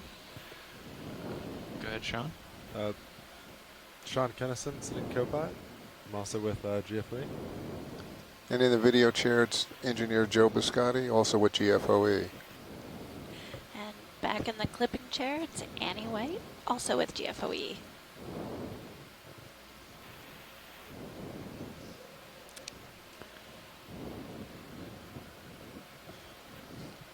Thanks, front row. We couldn't do it without you. Definitely have also a whole ship's crew that's making it possible for us to be in the Central Pacific. And wish we could get them to say hello to you as well, but my thanks to all of them for keeping us safe and sound out here as we get to explore the seafloor with you all. Copy it. Might be a sea star on the rock just to the upper left. Dead ahead. Yeah, I see it out there. Yep, 12 o'clock. This actually might be 2 of them there. Okay. Target.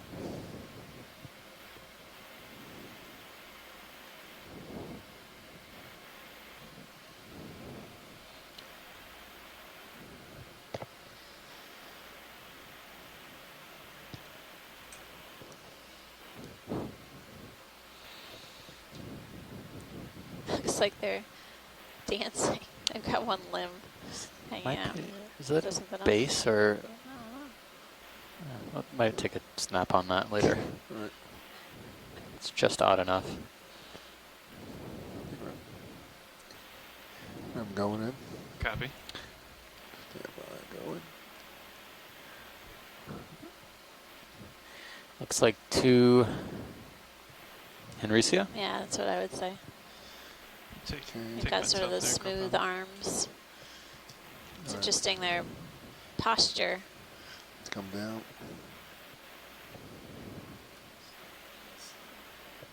Yeah, still. Their arms bent upwards away from the rock.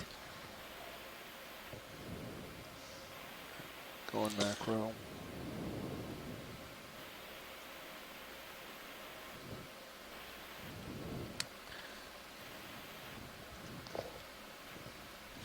Little brown spots. That'll be good for an ID pilot. Yeah. Copy that. Coming out. Let's get his pal over there. From this spot. So we can just tilt up, Sean. Yeah. And we can. There's like Chris, sea you can star just twist your yoga head just a going little on bit, down pulling here. up. Go ahead, Steve. From this, yeah, from this spot, I thought I saw a brown sphere in the back. Okay. If you tilt up, you should be able to see it. We don't need to move to get a close-up. We just wanted to get a better close view of it. All right, so I'm good here. I'm coming out so we can find what Watch Lead's looking for. Yeah. Oh, there it is. Top, yeah. You can see it's at 12 o'clock. Yeah, go ahead Top. and tilt up. Yeah, it's going to be that's going to be an extremely long throw. Satellite. Yeah. Just curious, yeah, to see if Right if there, it could stop. be a base Lasers on or. it. Oh, it's a Siphon 4. Yep. Can barely make out. It's Right. Why not, Joe? Coming out. Yeah, that's good enough. I don't know if we need to get right up on it. I think we can classify it as a Siphon 4 for now, and a shore side can ID it eventually. Okay. Neat. Good spot. Oh, sorry. I only got a close look, but excuse me, a short look. But I think I agree, Steve. That Yeah, let's go over there and check it out.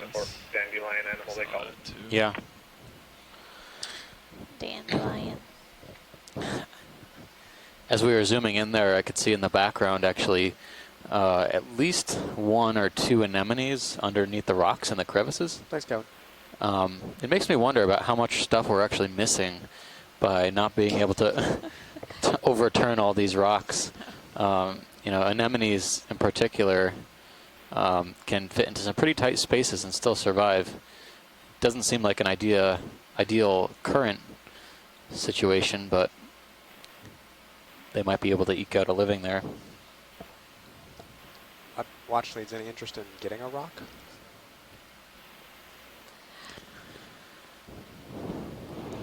Certainly a bunch of them here. Stand by. This would be a good spot. I'm just going to come straight up. Why don't you come with me while they're deciding, just so we can get eyes on this here. Yeah, if pilot thinks we can set down and try to find one that is loose, give it a whirl, that would be great. Did that move just end? It did. Rear station. Oh, Sirius might have another Where are we? 4 meters move in Between it. But the slope and the cone, I don't remember what the shallowest point of this cone is. Is it? Go ahead. It was around 991. About like. Right now we're 1169. It starts to rise rather rapidly coming up here. That one. So in this kind of talus material, it might be a good idea to grab something here rather than wait. Yeah, so we're still on the lower slopes of the cone then. Does it look loose? Yeah, it will start to pick up pretty quickly as we head forward. Gee, they don't. So, Is that what you said? yeah, so that's interesting. You know, we've seen a lot of fans and diversity, and so if we're comparing to some of these other dives and trying to think about common patterns, those were sort of close to the edge of the main geo edge. So it'll be interesting to see if it changes as we get to the steeper parts of this cone and up on the top. So we've kind of got our pick here, watch lead. Okay. I think any of these 4 here would be. Yeah, I would say like the ones above, the one above to the laser, the right laser. Just to the right, of the laser. Yeah. There you go. Okay. Gotcha. That looks pretty loose and pretty angular. Maybe. Maybe. Could also just be the entire seamount attached to it. Well, that's going to be a little heavy for us to take home. Yeah. Have to put a tow rope on it and everything. It'll be a disaster. Totally. No, not particularly. Okay, can you maybe just bring the port side in? Can put it in there.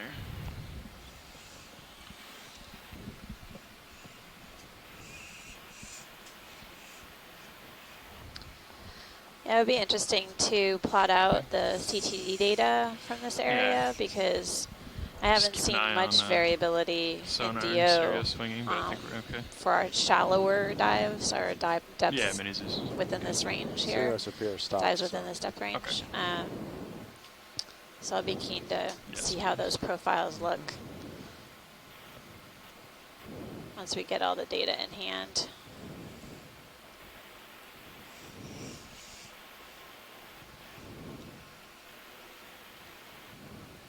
Just thread the needle, pilot. Right there. Come back down, I'm going to open the box.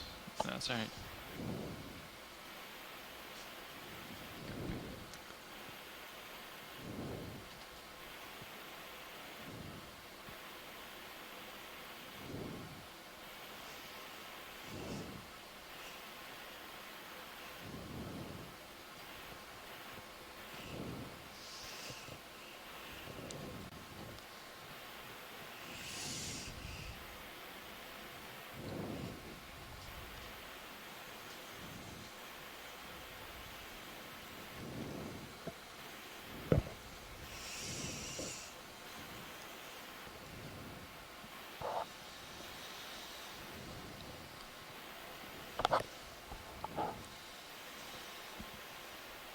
I can come in closer if you want on either camera.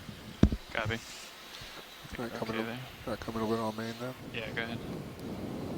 To help.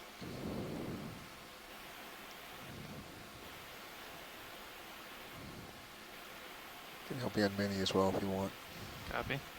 Good. Here you go. Tilt up on mini.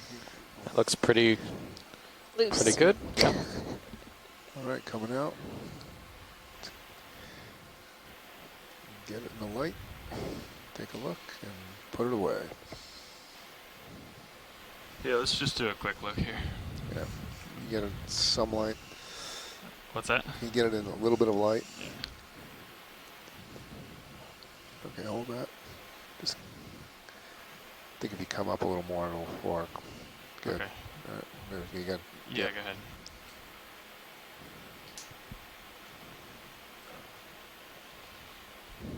Okay, pull that. it? Worm tube. Yeah.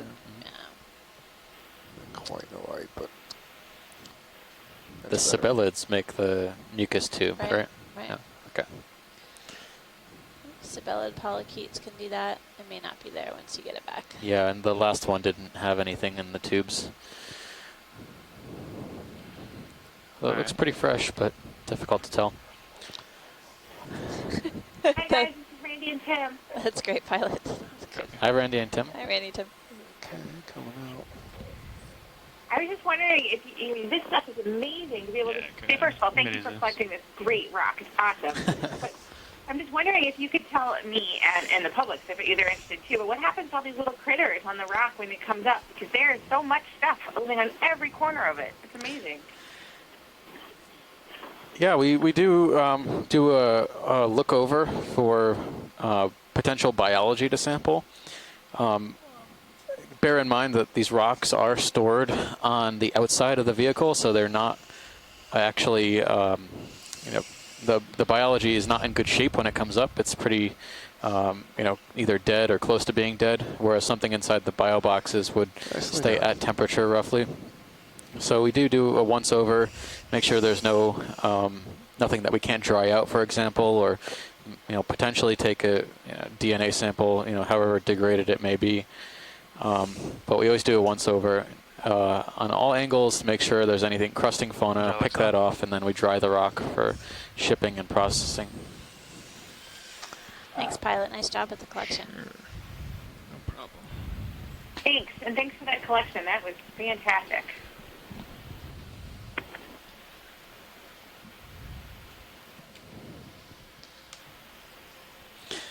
But hopefully someone, some geologists on our shoreside team will be able to slice open the rock with a rock saw sometime in the future, determine if there is any basalt in there, and hopefully provide us with some kind of age date based on isotopes to determine what the approximate age of this volcanic cone might be.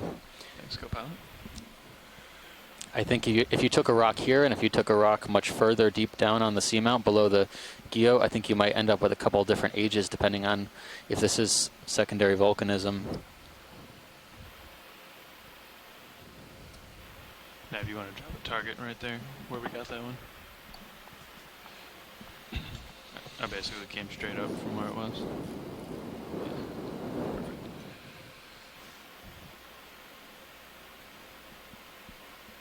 This is a pretty dramatic feature here.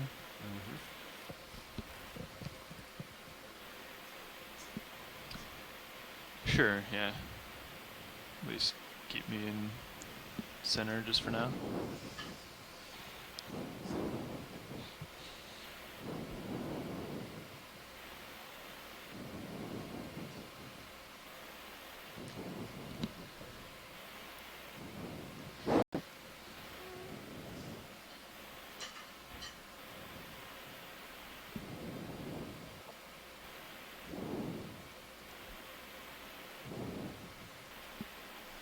It's interesting. The rock really has a really different texture now. So we're coming around the bend here up along this boulder. It's got sort of a rougher texture on the right. And we're seeing some of the usual suspects on this dive, a few plexaurid octocorals, as well as chrysogorgid and primnoid, and the white coral looks like that just above the corallid lasers now, at we were 11 o'clock. imaging down below. Little holothurian. Little holothurian, yeah. And there's some sea cucumbers as well. Holothurian. I think we're ready for another move. Okay. Sure. Watch your port rail. We've got A little bit pretty more good pace crusty, over there, too. a little bit more type of Bridge nav. pavement in the immediate vicinity here. I 20 think we've meters, reached 135 degrees, 0.2 knots, please. probably the base of that large block slide or rock slide that we were transiting up before, and we're now on, most likely, if this is volcanic cone proper, and slope is going to start to pick up here. We're going to start heading up a lot more quickly than we've been transiting horizontally. Yeah, you can see in the Sirius feed basically the slope that we've been progressing up through the dive, and it's definitely getting more rugged, steeper, and we're seeing less sediment as well. Just patches here and there. Does this look like rocks or shells? Mostly rocks. Rocks, yeah. okay. Seeing a few more of these chrysogorgid bushy corals, fuzzy looking ones. But seeing some skeletons, I'm wondering if those are more of the white corallids or if they're scleractinians. You want to do a snap? Yeah. Yeah. Yes, please, pilot. This one looks like the I'm going to corallid. creep in on it, but you can go ahead in, Joe. Going in.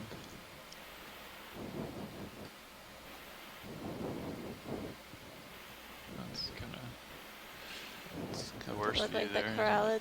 Not the greatest, but we'll make something out of it. Wow, it's hard. All right. Yeah, it's definitely an octocoral.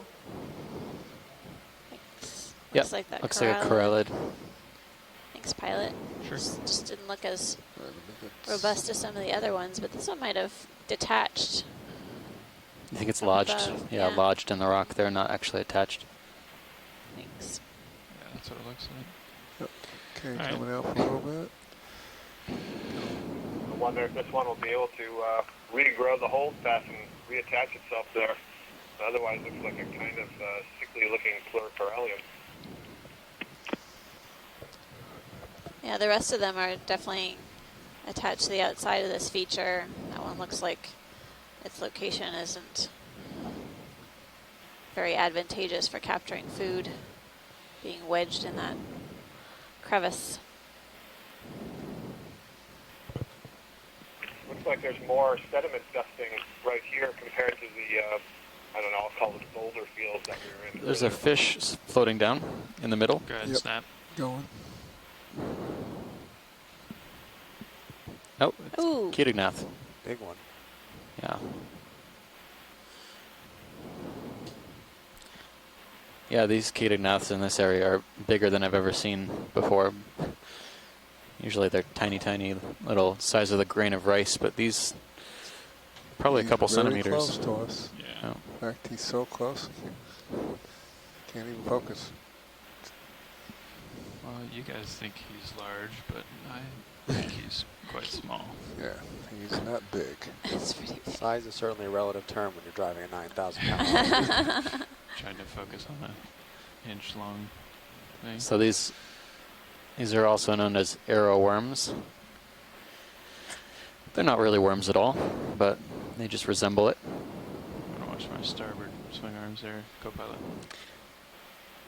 I wonder if those patches on the back are either sensory or biofluorescent in some way. Well, bioluminescent. Now he's going away. Because the head is on the left-hand side, as we're looking at it now.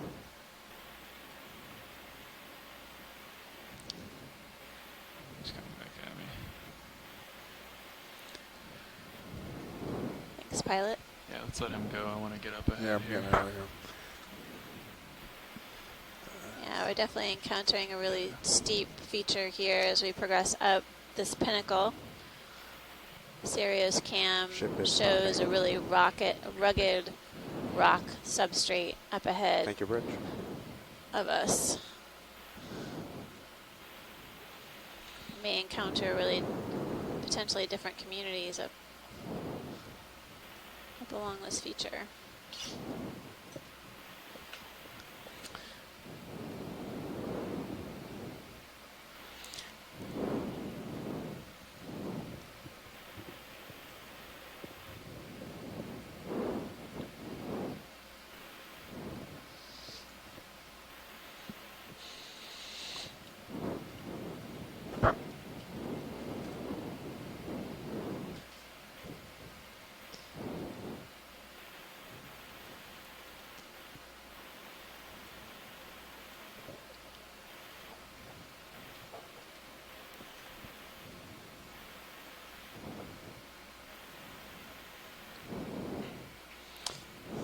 are rising rather rapidly now.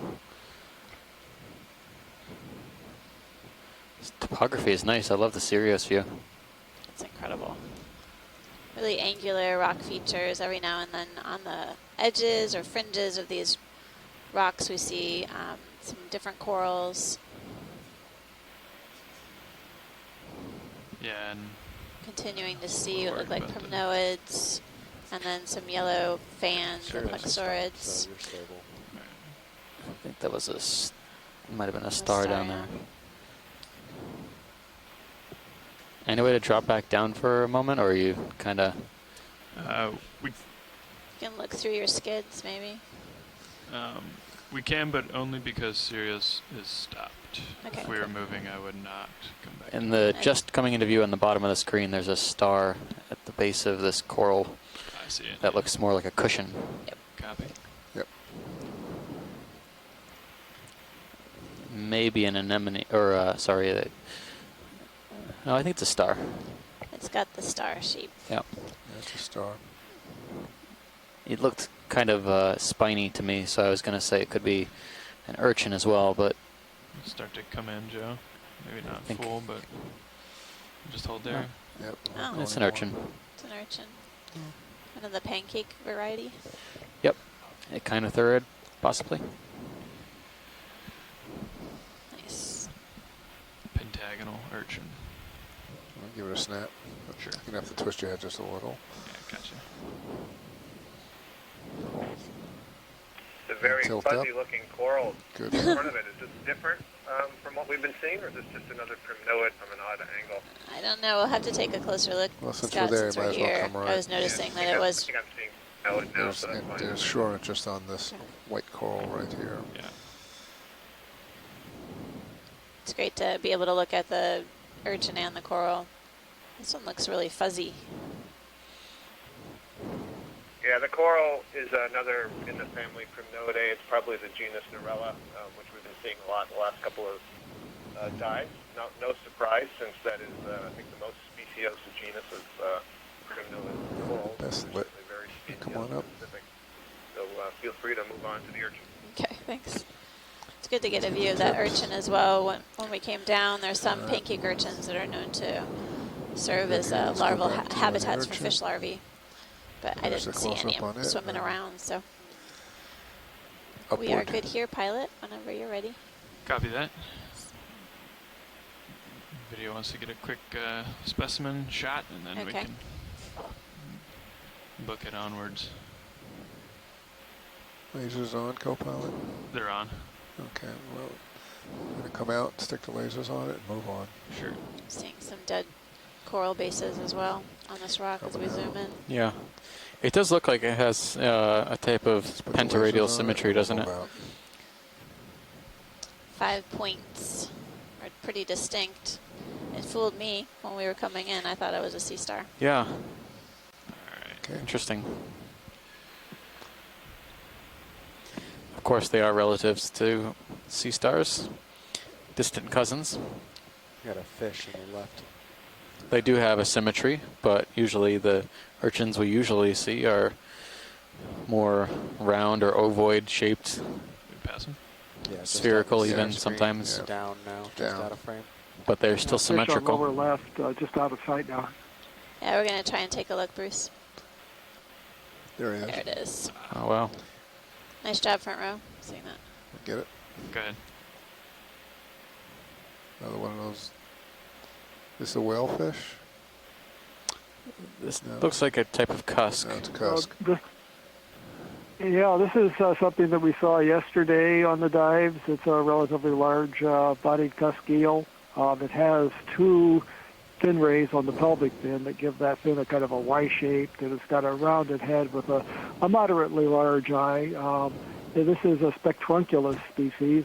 It's got some scrapes on the body, those white areas. It looks like you kind of wonder if that's from kind of digging in among the rocks to get prey, or if it's somehow attacked by something. But it's a cusk eel in the genus Spectrunculus. 2 species in the genus, and we can't identify the species from videos. Thanks, pilot. I'm just so happy we get to say Spectrunculus again. It always puts a smile on my face. You can't say spectrunculus with a frowny face.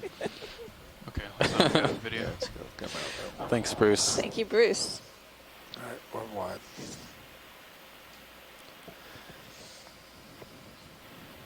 Let's get an idea what this feature looks like. Copilot.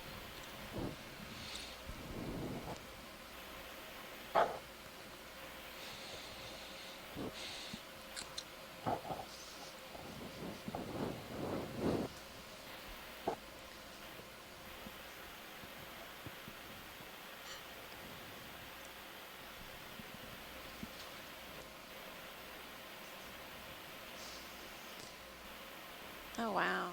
Several chrysogorgids are decorating this vertical rock feature here. It's sort of jutting out, kind of like a mini promontory. And then seeing a couple of Victorgorgia, the purple corals, and then a yellow, maybe plexurid. It's kind of fuzzy. These chrysogorgids seem relatively abundant, at least right on this rock feature. We have been seeing these sort of bottle brush types throughout the dive.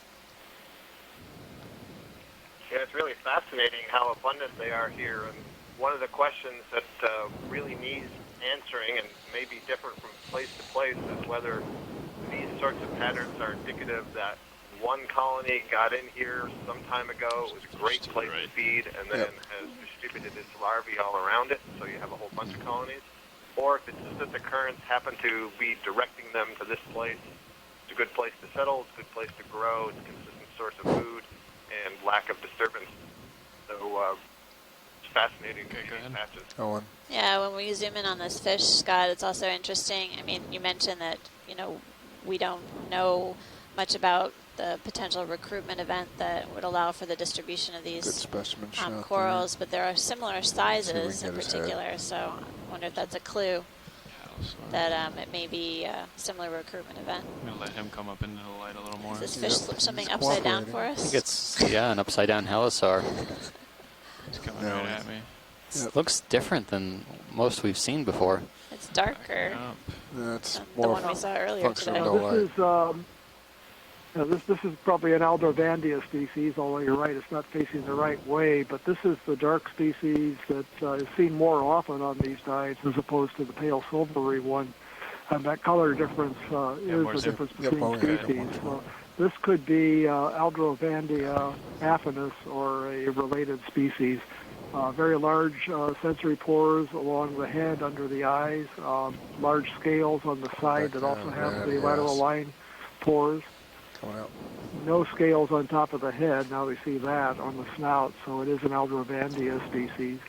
There is a very dark species called Aldrovandia oleosa. Supposedly that one has characteristic copepod parasites that have been found on all specimens collected so far back in front of the anal fin, but I don't see those, so my guess is Aldrovandia affinis. I'm sorry, Aldrovandia phylacra, I think is the dark species. I better check my memory on that.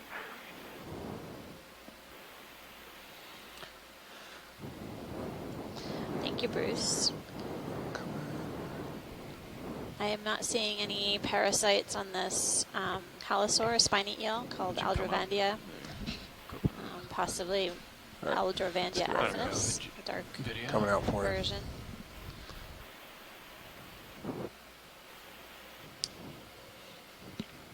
Pilot, we probably should zoom on the sponge that just went out of view on the left ridge. I'm trying to decide what that was.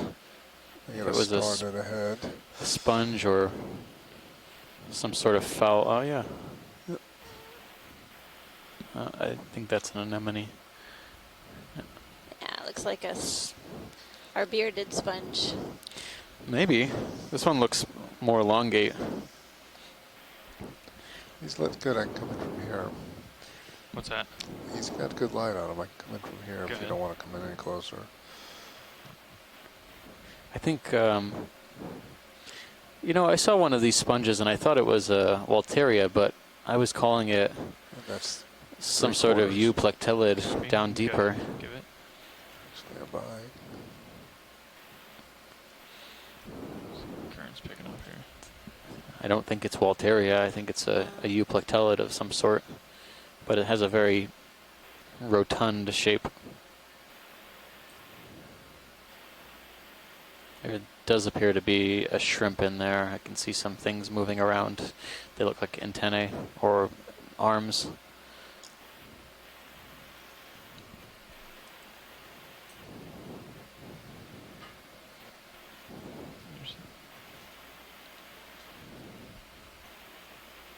Okay. When you're done video. Let's get his lasers on. Let's get a specimen. Copy. Yeah. Just hit it with the lasers and we can move on.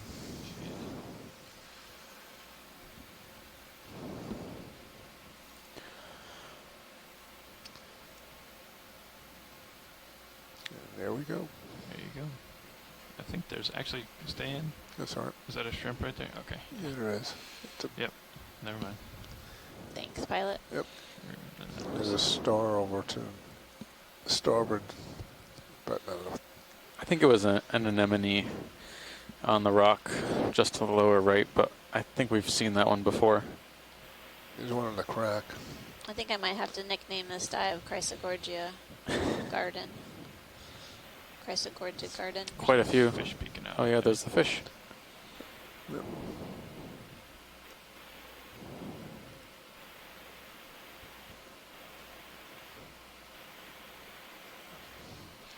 Nav, do you want to get a little preemptive move in, maybe? Yeah, if you're ready. You want to go 10 or you want to go full 20?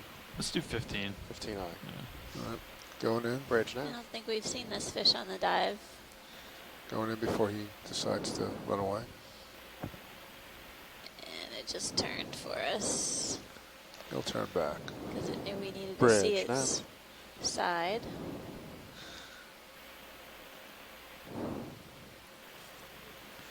One 5 meters, 0.35 degree. Sorry, So I 135 suspect degrees, that Steve 0.2 and Amanda knots, know please. what this is already.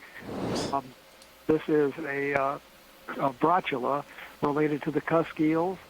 It's got a distinct flap on the upper part of the Negative gill bridge, cover. 1.5 meters, Large pores, 135 you can see on degrees, this. 0.2 It also knots. has a lateral Sorry, my line bad. that's separated into two parts. The upper part runs along the body coming out. to a place just past the pectoral fins and stops, and then there's a lower part that picks up and runs along the side. This is a live-bearing brotula. Unlike the cusk eels that lay eggs, this fish has the young that develop inside the body like guppies or swordtails do in aquaria, and then gives birth to live young. It's in the genus Diplocanthopoma. Coming out. That flap, that separated part of the gill cover on the upper part of the gill cover is characteristic of the genus. This one's not as dark brown as the others that we've seen on this leg. It has a lighter gray head. It may be a different species. The taxonomy is very poorly known. This genus is indeed a Thank you, Bridge. Second question, what are you using for house frequency right now? Are you on F1 or F2? For taxonomists to work with. So a live-bearing All right, brotula. thanks. So it's interesting, Bruce, as we move along, the notice on the head, it seemed like the face didn't have any scales. It sort of had a smooth appearance. Come out. Thanks. Is that just my I think that vision? the head is lacking scales, and the distribution of scales on heads of fishes is something that differs between different species.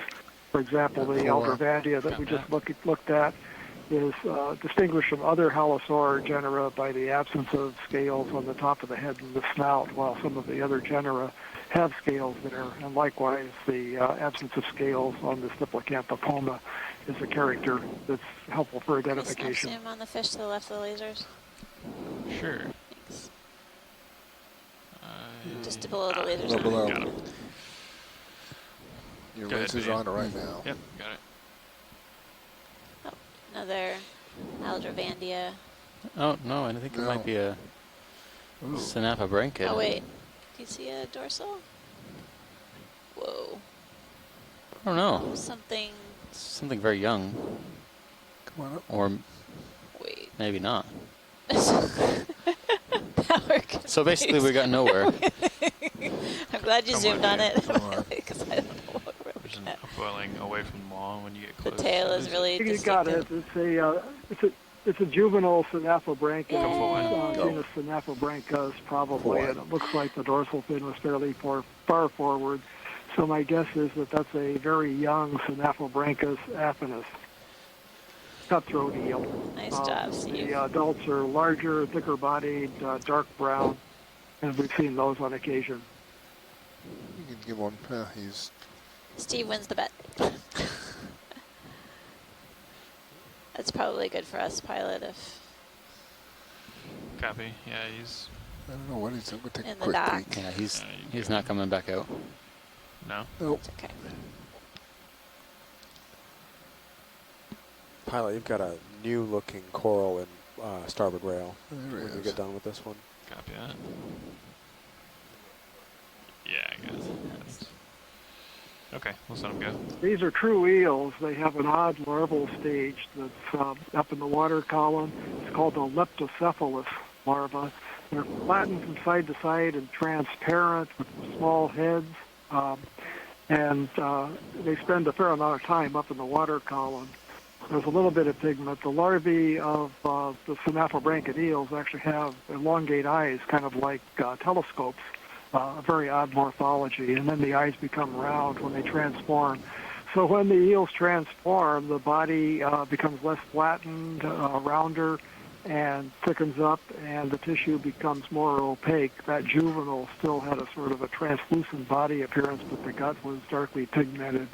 So they go through this transformation from the larval stage to the juvenile stage. And most marine fish do that.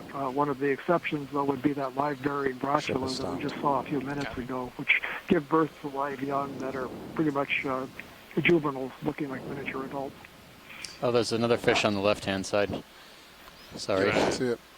Zoom fish or? Yeah, fish first, please. Fish first. Keeping Bruce busy today. Surprised on how many fish there are for such a rocky habitat. Come again. Copy. I mean, there's probably Go ahead, a Angel. good number of relief sites for hiding, but for foraging, I didn't think it would be very good. Just hold that zoom. Yep, I'm not moving. Sirius appears to be This is a settling rat out. tail, a grenadier. It's got the high Loose first lasers. dorsal fin that's separated from the very low second dorsal fin, and it's got the long anal fin with an elongate tail, short whisker on the chin, the elongate rays on the pelvic fins on I'm the gonna go get belly. 'em. Can't get Well, a I clear can. look at it, but I think not? Amanda had a good suggestion for the genus of these before, the genus Nizumia. There are a number of species in the genus, and they're found at sort of intermediate Shows his depth ranges of 500 meters down to 1,500 meters or so. He's back So up, not Mike. surprising. I think Tilt we down, quick maybe snap. we're seeing more fish because we're Trying getting to up into a little corals here. shallower One depths, second. but it does seem to vary with habitat. If it's possible to zoom in on the head and get a good look at the mouth, though, that would be useful Take on my this camera, one. co-pilot. Okay, we're gonna Do I tilt down? try and get another zoom on it. Tilt down some more? Just telling you, just sit still. I'm impressed that the front row is able to do all of these I zooms can't and keep us tell from getting how seasick. close your starboard light bar or swing arm is. Doing it slowly and methodically, very carefully. Oh, we can get you seasick. Looks like there might be some parasites along the body as well. I've been told that I'm a little parasite crazy out here, but I do like to make these observations while we can. Okay, that's good. I think Thank you. my Let's guess be would back be down a little bit here. Nizumia, as Amanda has suggested. down It's for got a some specimen patterning for on the what? fins that'll help too with the dark areas Tilt and the down. more transparent areas. Trying to get full space. Looks like the tail's been damaged a down little a little bit, like bit something's more. bitten off the end of the tail. Coming out more, that's me. Did you want to look at that fan? Yeah, I do want to Right. look at the fan. Coming out. We may not have time. Okay. Everything stopped. Yeah.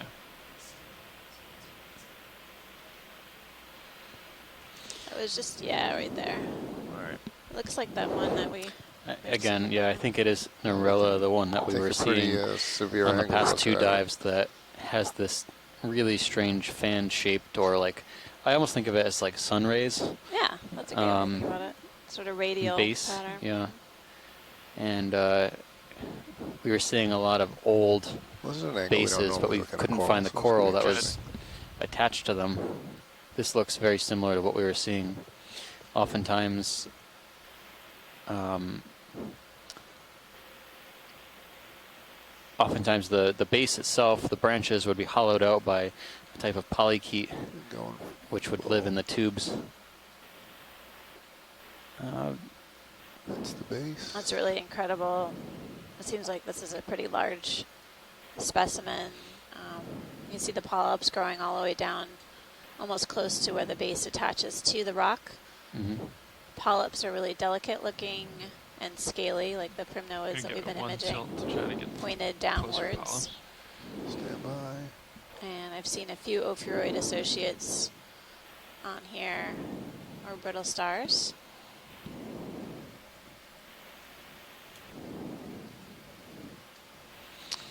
Yeah. Beautiful pilot. Thanks for letting us take a closer look. Sure. Just keep rising like that. People keep hearing us guess as to the identity of some of these different coral colonies.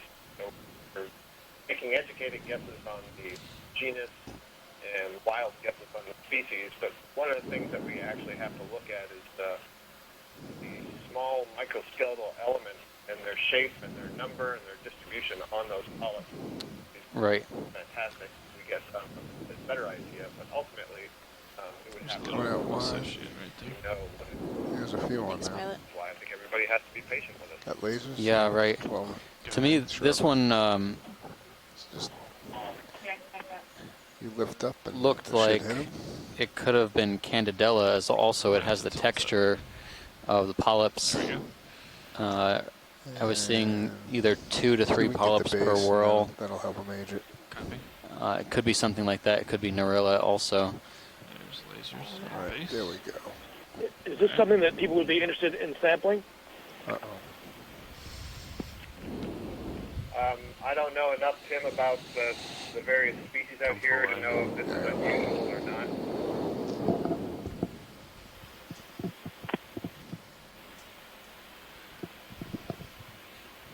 Hi, it's Sonia here at the ECC at UH Manoa. I think what would be interesting if people were up for it is that I know Asako and myself have been discussing a little bit about the yellow plexaurids, and they really do see, I think there's something that would certainly be worth collecting, as they do seem to be fairly new, and that is a group that is very little is known about it. So if people are in agreement, I think it would be really good if we could actually take a specimen of one of these yellow plexaurids, particularly the one towards the left here on the screen. Thanks. All right, shoreside, let's, why don't you guys discuss that and confer for the next few moments. Nav, how much time do we have on bottom? We have about an hour and 10 minutes. Okay, we have about 120 meters or so to make. A little more than that, probably. Cool. Give me just a second, I'll tell you for sure. Yeah. What's surface? We have over 200. Over 200, okay. Yeah. Okay, here.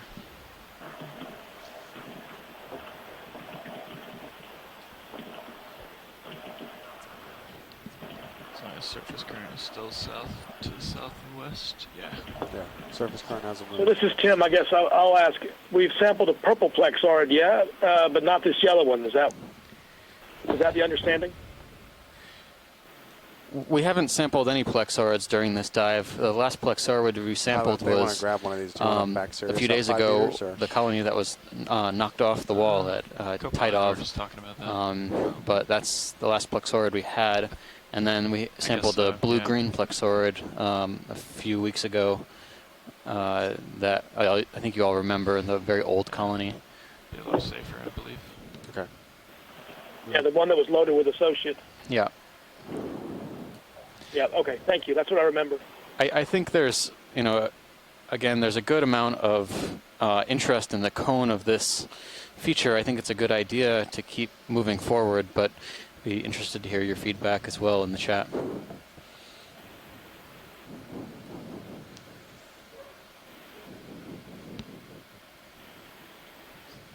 Steve, what's the estimate on timing and getting up there? And how much time do we have left in the dive?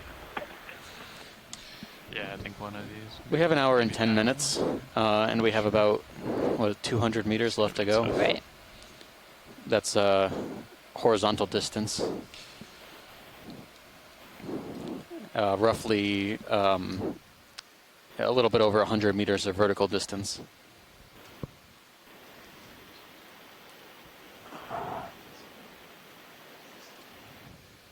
Closer to 120 meters vertical distance left to go.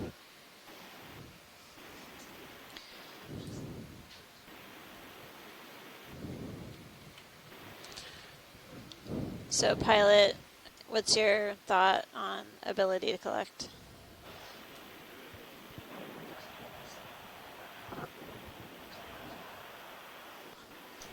I don't know which one we're talking about. I think the one on the left. It's coming. Lasers are almost directly underneath it. That one.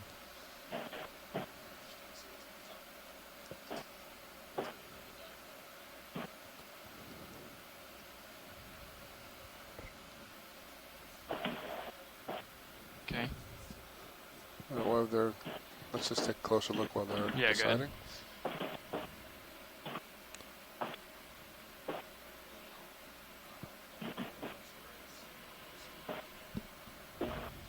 What are the chances we make it to the top if we stop and do a sample here? Almost zero. Yeah. Copy.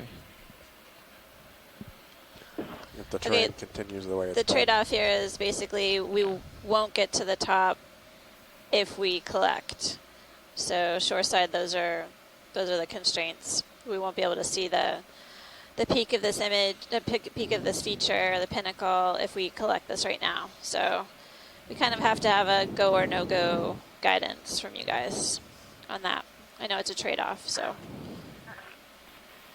Hello, it's Sonia here at the EC. I think I'm actually there's a couple of us that are very much in favour of collection because they are obviously they're going to be extremely interesting to us, but we do see a lot of these, and I think biogeographically it'd be very important, and I would be very surprised if we're not dealing with new species here. Yeah. All right, pilot.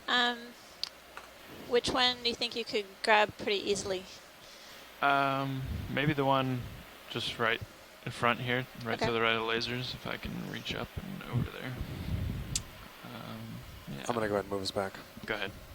Bridge Time now. to get the opioid. 5 meters, 315 degrees, 0.2 knots, please. I don't know.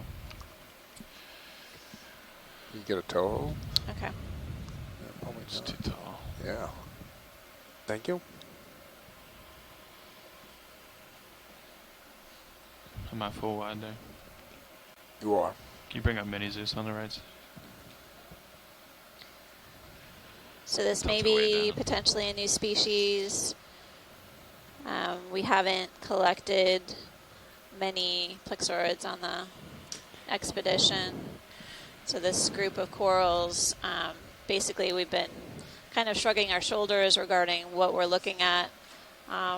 We've seen a number of yellow fans on this dive, as well as on the dive yesterday, and a few days ago I remarked that we were seeing kind of a high Can you bring density of my these starboard upper in? yellow fans. Now, I had no idea if they're the Stow it. same species, but we won't really know unless we collect, and it may actually indeed be something new.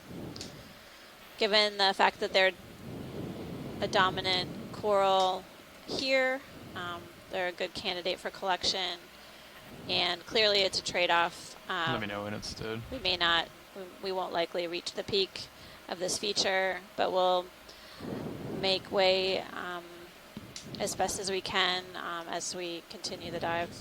Copy. And starboard lower is in, correct? Copy.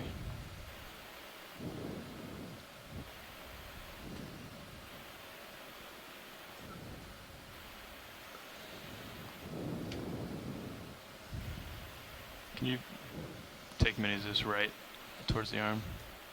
Would we just want to clip this, or? No.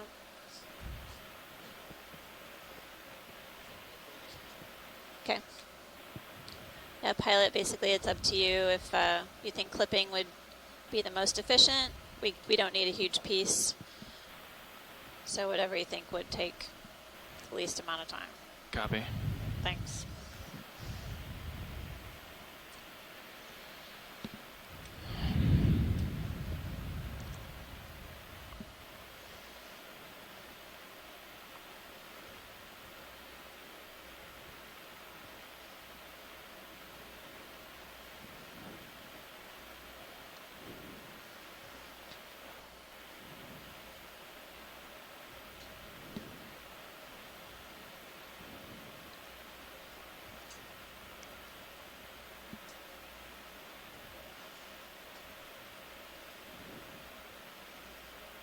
So Nav, you just got to make sure we put the turbocharge mode so we can make it to the peak. In this terrain, that's going to be quite difficult. We were in turbocharge mode. Oh, I see. All right, pilot. Unfortunately. Turbo thrusters, ignite.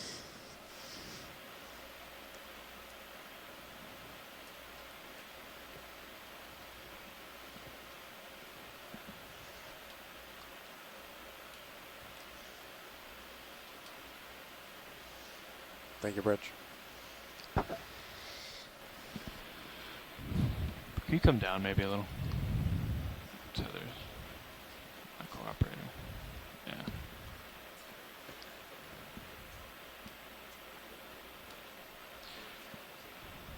Yeah.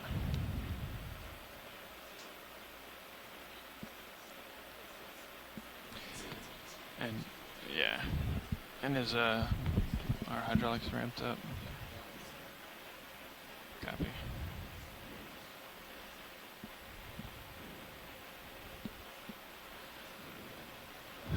Can I get stable here?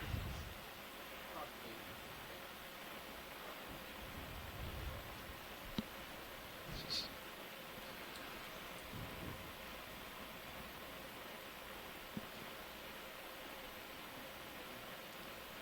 I don't know if, I think the same species of coral is what you're looking at in starboard rail. I don't know if that's an easier to get spot or not. okay.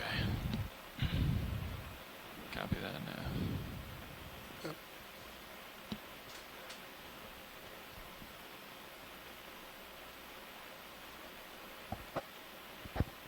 Can you hit joy lock for me?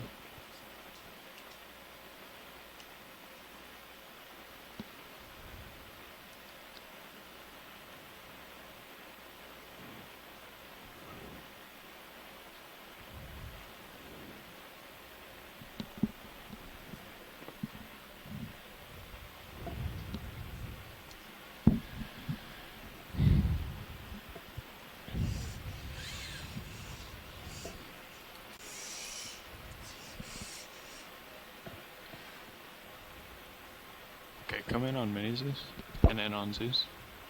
Coming in. No, just hold it there. In on Zeus, please. Coming in. And watch the just underneath the ophiuroid. I think that would fit in the box. Okay. Is that? Yeah, that would was be a fine. question. Sorry. Yeah, if Okay. it fits in the box and you can grab it, that's great. Okay. Copy.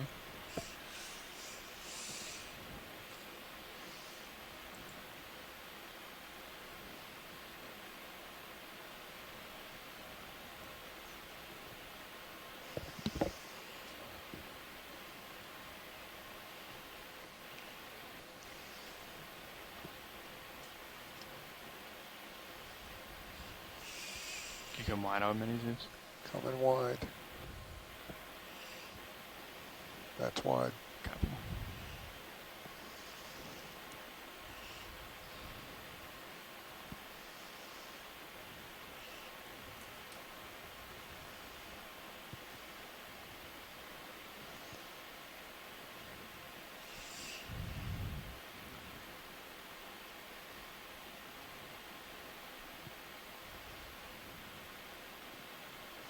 Come back in on mini Zeus. Coming in. I'm going to center that up.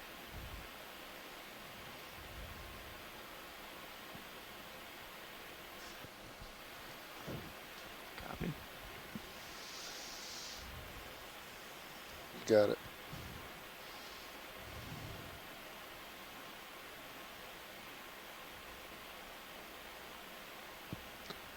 Use the lasers. All right. If you hold like that, I can get a nice shot of Mini Zeus, and then we'll. Yep, I'm seeing a nice ophiuroid associate clinging to the branches of this plexaurid. You can come in on Zeus too. Yep. Just getting. Thanks, pilot. Nice grab. Sure. Coming in on big. Sorry it took so long to get set up. That was tilt up a little bit. No sweat. On an outcrop there. It's a bit of a tricky spot. Good. Going back row.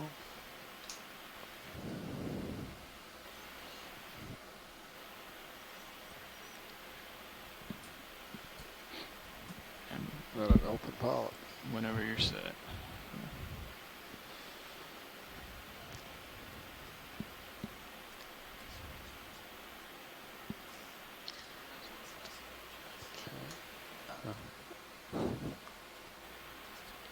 Oh, okay. I thought you were gonna say. I thought you were trying to. Okay, come it has forward. like it rings around the tentacles or the base of the tentacles. Right. Yeah. Come the on. polyps are also don't really contract. Yeah, I might put this over the rock box for now, and then we can, and then I'm gonna lift off, and then does that work?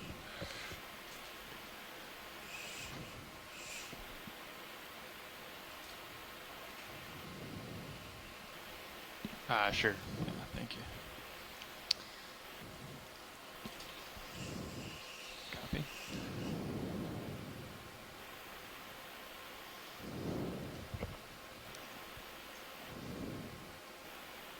All right. We can just hold it there.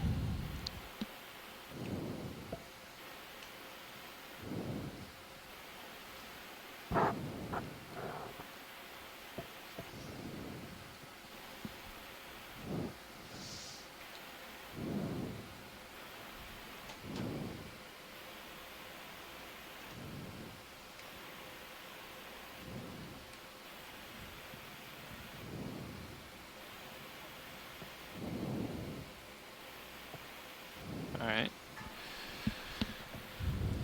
I'm gonna... Actually, you can go ahead and put the rock box, or the bio boxes out now.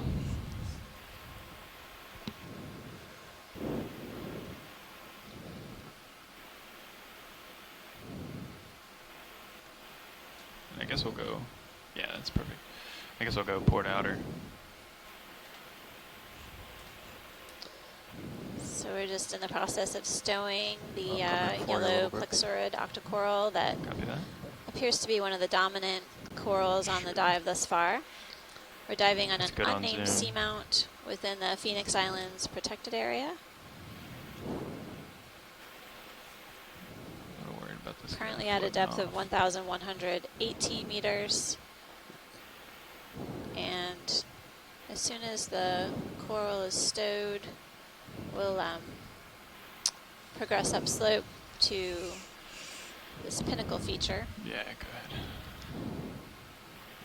We have a number of different ideas from the shore side about how this pinnacle may have formed, possibly through erosion or via secondary volcanism, essentially created after the seamount was created.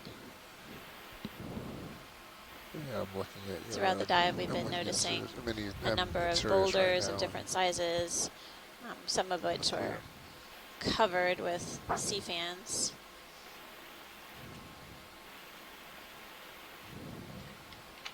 Okay, go ahead and shut it.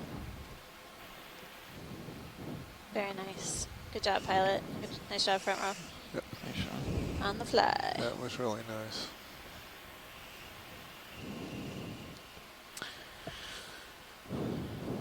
So we're down to our last roughly, what, 55 minutes? 54 minutes? Nav is always giving us bad news. We can call it an hour. We can call it an hour? Well, okay, that's extra. 5 more minutes. Extra 5 more minutes. Take what we can get. Don't shortchange us, Nev. Killing hydraulics? Yeah. It's always a trade-off. We have a deep dive, ultra deep dive coming up tomorrow at the Hadel Hole. We're going to go down to about 5,900 meters. It'll be the deepest dive on our expedition. Max depth rating for the ROV is 6,000 meters, but we need to give it a little bit of buffer.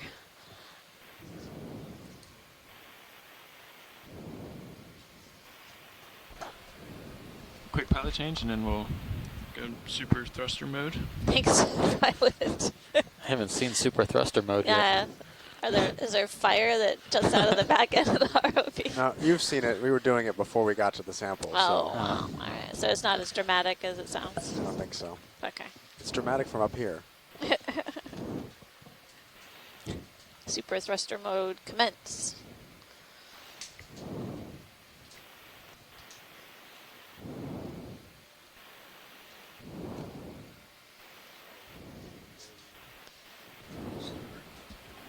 Yeah.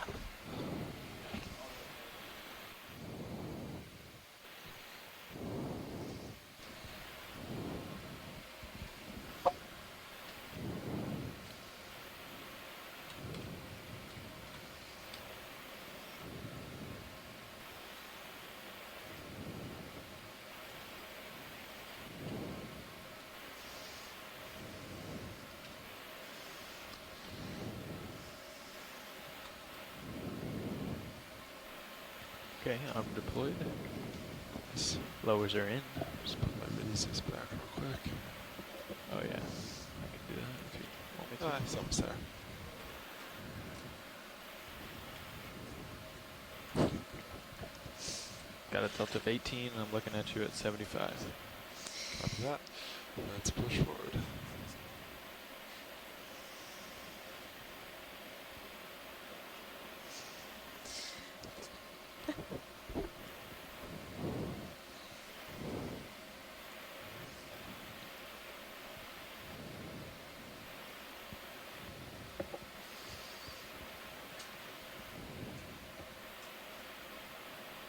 Coming up with you.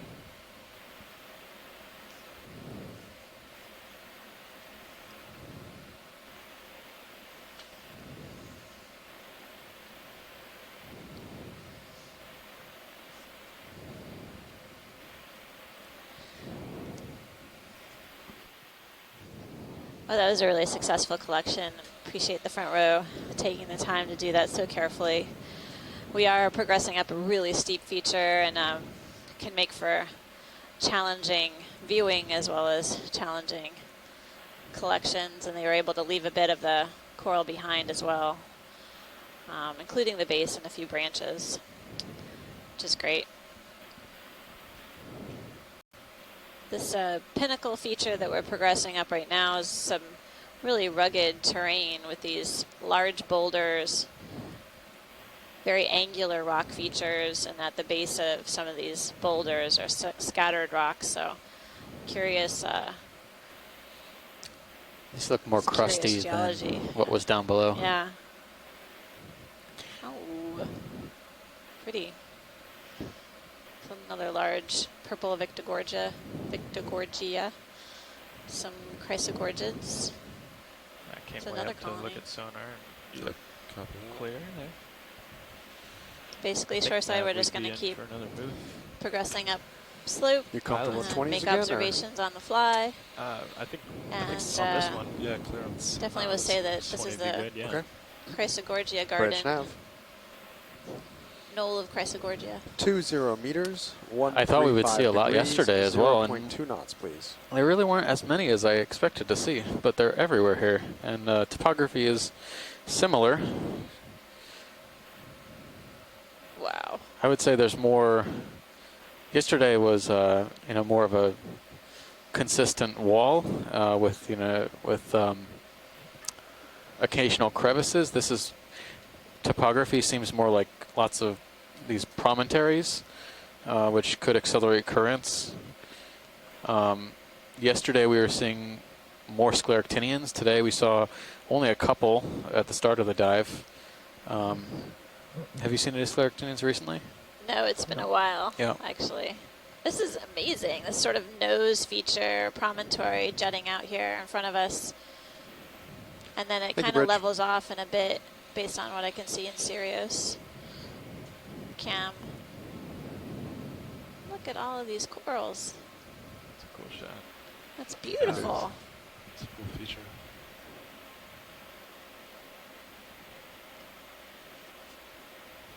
Another coral garden, right?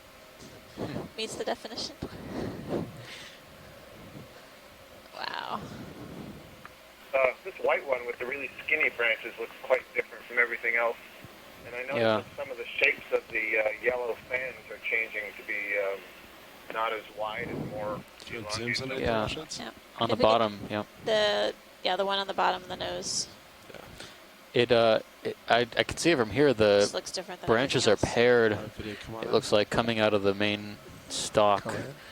at around the same point. Yeah, I'm not sure if it's a black coral or if it's a gorgonian. If it's a gorgonian, that would be unusual. We haven't seen any of those on any dives, I don't think. Oh, this one's Coming in. Yeah, maybe Nocta the coral. branching is variable, but yeah, I mean, this is, See if we can get the purple. you know, I don't know what we were going to call this. I think, yeah, we started calling it white swiftia for a moment, but this is totally different. At least that's when we saw it deeper. I have no idea. Let's go in. Yeah, I think white swiftia is certainly a good placeholder. Okay, thanks, pilot. Is that all you need, Washits? Yes, sir. Copy that. Video whenever you're happy. No, don't ever ask me that.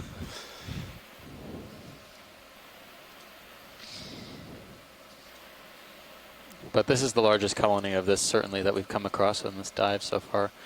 Normally, it's been these small branches. It looked like they were on their way out, but this one looks rather healthy.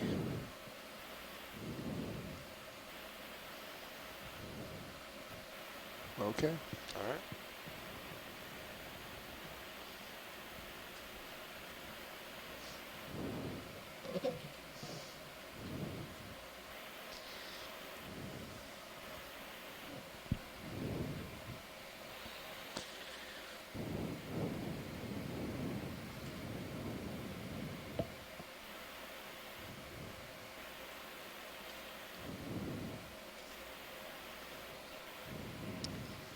Yeah, it's funny. You'd start thinking or getting some general patterns in terms of the growth morphology, and then you come across this huge yellow plexaurid on the right. So maybe that we're coming on to some features where these corals are able to grow continuously for a long period of time. This looks like a fairly old colony, sort of yellow-green in color with lots of brittle stars. And then more of these larger purple Victor Gorgias.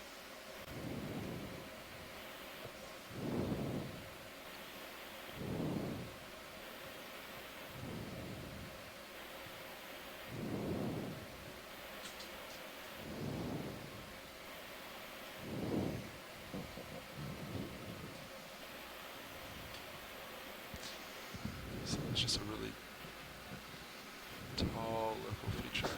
Yeah, it looks like it goes back down. Yeah, you may have to jump. It's a little bit of blue water between here, us, and the next feature, it looks like. Yeah, this resembles our dive yesterday a little bit in terms of having to go down and up these pinnacles.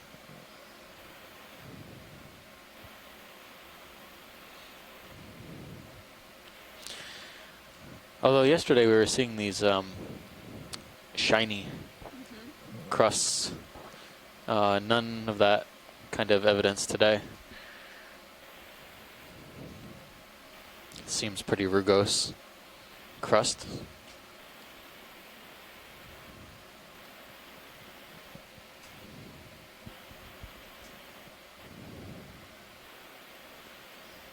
Thank you, Bridge.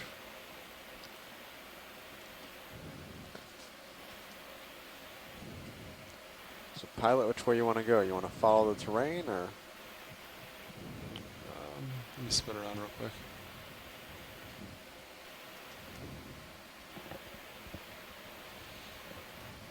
So that's 8-0. Kind of hard to tell what it does past here. I know. Do you have a feature to my? I don't see anything really on sonar. Looks like there's something. That's what you're seeing off to your left, Yeah. though, I think. Yeah. Yeah. Well, actually, this is pilot. Hey, pilot. Hey, so the direction we've been going, we're not really getting any sonar targets, but we're getting something about 80 degrees. Do you want us to follow what we have now, or you can kind of drop into blue water a little bit to reacquire bottom? I think we should follow what we have now. Looks like as long as we're sort of proceeding shallower, All right, copy that'll that. be good. So that is. Does that sound good? Yeah. Yeah. Yeah. This is pretty much east from me. 15 meters. That sounds good. We're basically going. I'll come around. Yeah, perpendicular right to direction. Bridge now. 15 meters, 090 degrees, 0.2 knots, please. There you go. Nice.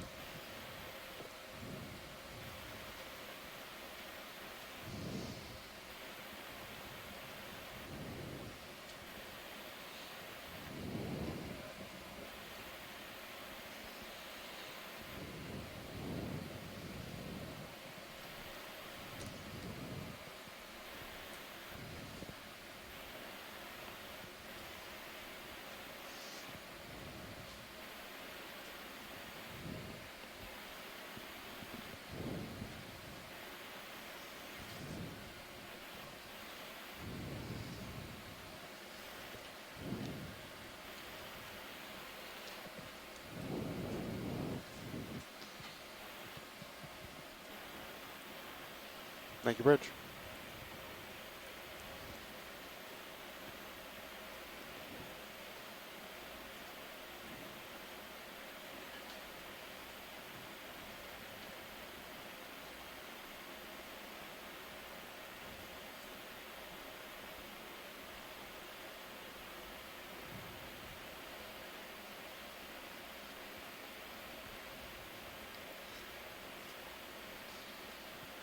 There you go. Looks like we're all squared up. So we're continuing to see scattered boulders with a few colonies of the chrysogorgid octocoral, the bushy bottlebrush form.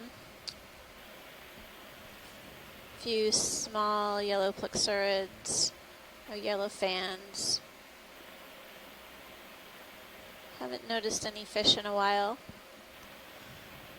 But basically the front row is reoriented a bit, keep sonar targets in view as we progress upslope. Terrain has changed a bit as we move up this pinnacle feature.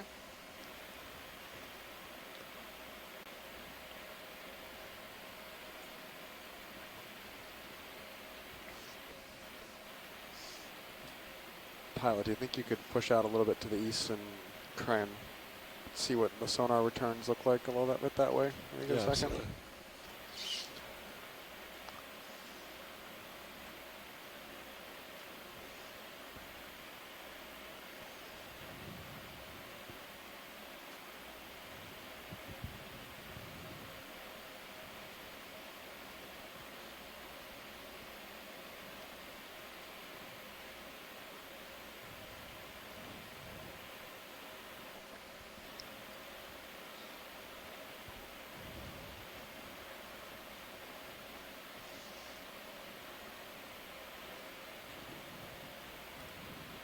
Yep, so, yeah, 20 meters away it looks like. It's the next center return. Yeah, you can see it on Sirius. That's good. Yeah. All right, do you mind if I go and add another 15 to the current move? Sure. Yeah. Bridge nav. We'd like to add an additional 15 meters to the current move, 090, 0.2. Thank you.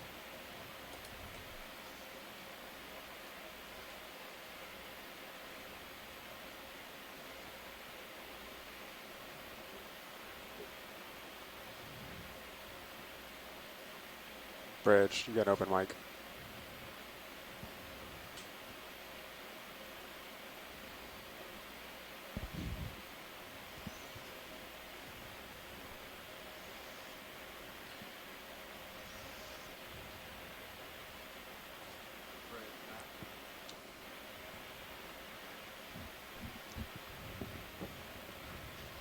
There's a fish dead center video. Yeah, if you're in the middle of a move, we could take a look. Yeah, I That'd be can't great. quite get much further to it, but Okay. things Come are down there. for you. Might be able to get a brief ID. There are 2 of them, so whichever you think you can get on. Vida, you want to zoom real quick? Thank you. center? Going in.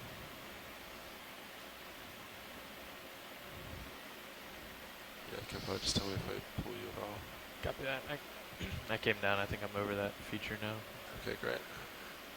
Looks like this guy's been roughed So up a this little is bit. another one of our friends, the cutthroat eel, Synaphobranchus species. This is an adult. We saw a juvenile earlier, so now we can see the difference between the adults and the juveniles. It's way out there. It looks like the dorsal fin origin is far forward on the body, maybe out. even further than the origin of the anal fin, although we can't see the underside of the fish. So I'm guessing Synaphobranchus affinis again. Thanks, Bruce. Wide open. We do have a move underway right now. Basically, we're taking the opportunity to zoom in on what we can that's in view. Drop down. And we hit 2 fish that we saw come into view right at the right time. Watch leads nav. Be advised we're approaching sunfade time. Okay.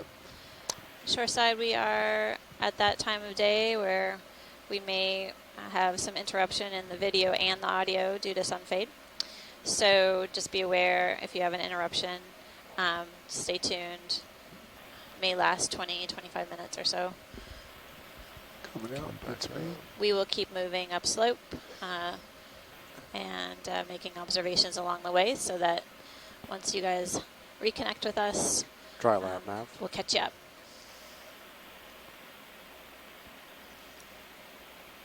Nice, Sean.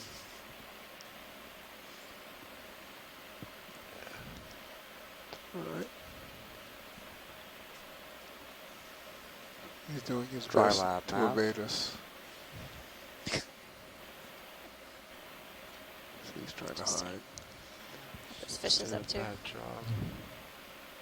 Hey, Andy, I was just going to try and make sure. Well, it's a Catherine great was view logging of this and fish. subscribed It's when we do very shoreside. thick-bodied, so it's Coming either out, fed that's really me. well with Thank full you. stomach, or it may be a gravid female with eggs. Going back in.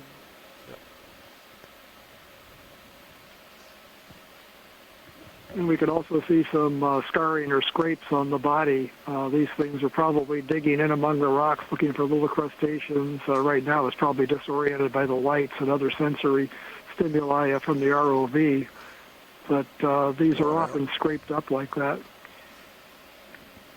Guy. Yeah, we're tormenting them. Tipped up. Go get him again. Looks like I'm seeing scattered debris on the seafloor. I'm not sure if it's old coral or All what. right, let him go in the cave. Can't follow him in there. Exit stage great. right. Synaphobranchid eel or cutthroat eel made a There we go. dramatic Reg. exit. Right. Very nice. Okay, full Exit wide. stage right. That'll recenter. There it goes. I copy that. I came around to, you've got the right heading now, but I Seems came like around to 133. Debris Yeah, down debris. there. I know. So I'll spin around as you Could be. lateral port. Oh, yeah. I don't know. I don't either. I'm not gonna even guess at that one. Do we still feel like east is our direction of further travel? Let me center and Okay. then let you know. I'm hoping that when we get to the top, it'll just be a massive stand of scleractinians. That would be awesome. That'd be worth a little screaming. Maybe We'll not on see. the comps. Yeah. Don't want to make everyone Octocoral deaf. Garden would be pretty because awesome I was too. up in a forest of bamboo coral. Everyone has their wish list. Everyone. Bamboos are pretty cool. I've been really excited about all the octocorals we've been seeing.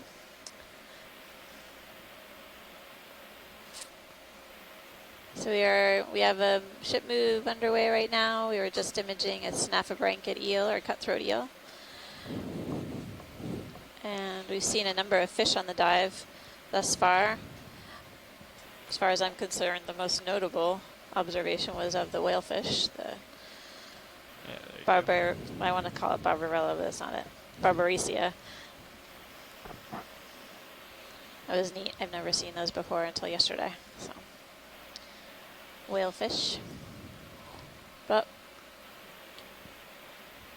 Alright, so you're looking it's really east. Yeah, I'm looking interesting east. Maybe more features, like scattered 110 boulders or something. of That's different my read. sizes are here. I can see the slope up ahead of We us. okay with 20 or want to do less? I think 20 is fine. Yeah. All right, coming up. Bridge, nav. 20 meters, 110 degrees, 0.2 knots, please.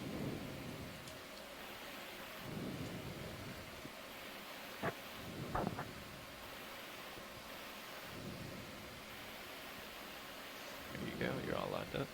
Great. Looks good.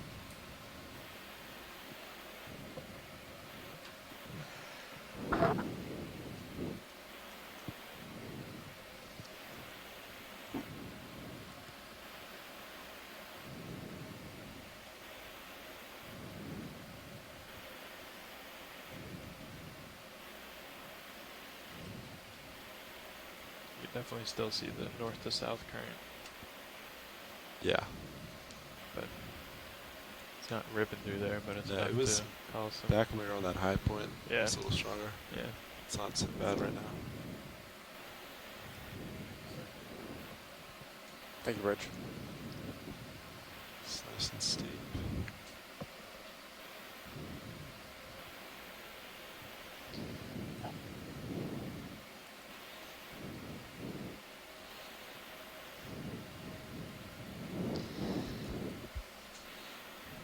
I'm seeing a few more of the yellow fans, the plexurids. The substrate texture has really changed a bit. Looks more like there's sort of lumps and bumps. Not quite that grape-like structure that we saw yesterday. This is more different kind of roughness or rugosity. Botryoidal? Yeah, that doesn't look like that No. to me. No, it looks more like pockets and grooves. Occasionally streaks up and down the rock face. It's a little bit more sediment here. It doesn't look like it's totally swept clean. Fine, very fine sediment drape. So currents might be kind of variable in here.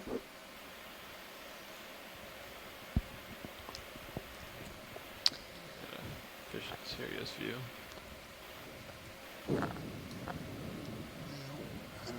Permission to go take a look? Yeah, sure.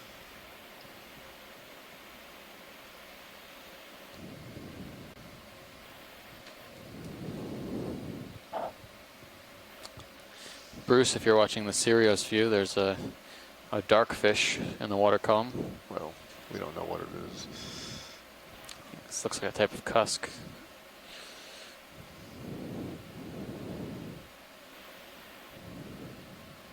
I have to let this set and pass through here. Oh. Chasing a fish with a heaving platform. Yeah, these yellow fans really resemble Paramyricea, plexurid octocoral. Seen a number of them on this dive, and then it seemed like we saw several of them on a dive a few days ago. Not sure if that was the Titov Geo feature. Reminded me of our canyons dives in the Atlantic. Sort of the I'll dominance of take a these zoom in yellow on D2 fans. if you're okay with that, co-pilot. Yeah, go ahead. Looks like we're going to be stable here for Here's a 10, fish. 15 seconds. Oh, nope. Oh, that's a Less. little one. That's a Video, you want to come in on fish? coming in.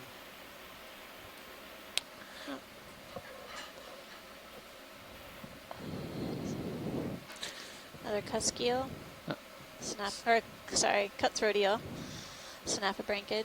Look, you can see its nostrils are pretty. Pretty gnarly scars, yeah. It's got scuffed up.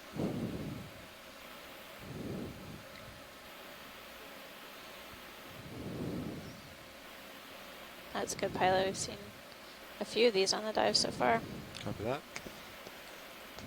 So we're just at Yeah, count those. It's pretty- we don't usually 1,097 get a view like this meters. from Serious. Sure. And Chasing on the Sirius cam, you can see the really steep feature that we're progressing up here, really thin sediment coating. We're relatively stable, too. And we're continuing to see these yellow Pilots, fans. you okay with the same move again? All right, I'm coming out. I think so. As well as, are those the Bridge pleurocoralia? nav? Coming out. I think so. Those white Yep. Thanks. fans. Let's do it again. 20 meters, And then, 110, 0.2. hexagonal sponge. Glass sponge on the right.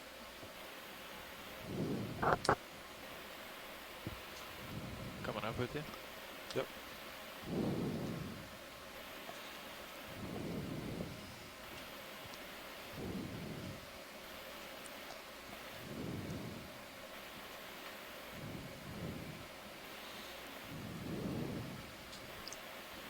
Yeah, it stayed stable there for a bit. Yeah. That's nice. I mean, this is... Thank you.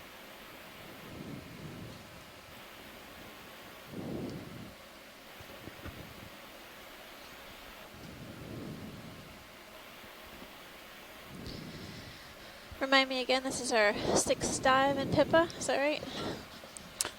That's right. Our 6th dive in Pippa. We have about 2 more dives in Pippa after this. One likely in the Heedle Hole area, and then the other probably around Carondelet Reef where we did our first dive within Pippa. Then we have 2 more dive sites in Tokelau region, and that'll be a wrap. But we're definitely excited to be back in Pippa. Some of these sites are pretty astounding. Had some really good observations and great coral diversity at Carondelet, our first dive, so I'm eager to go back there and look at a different depth range.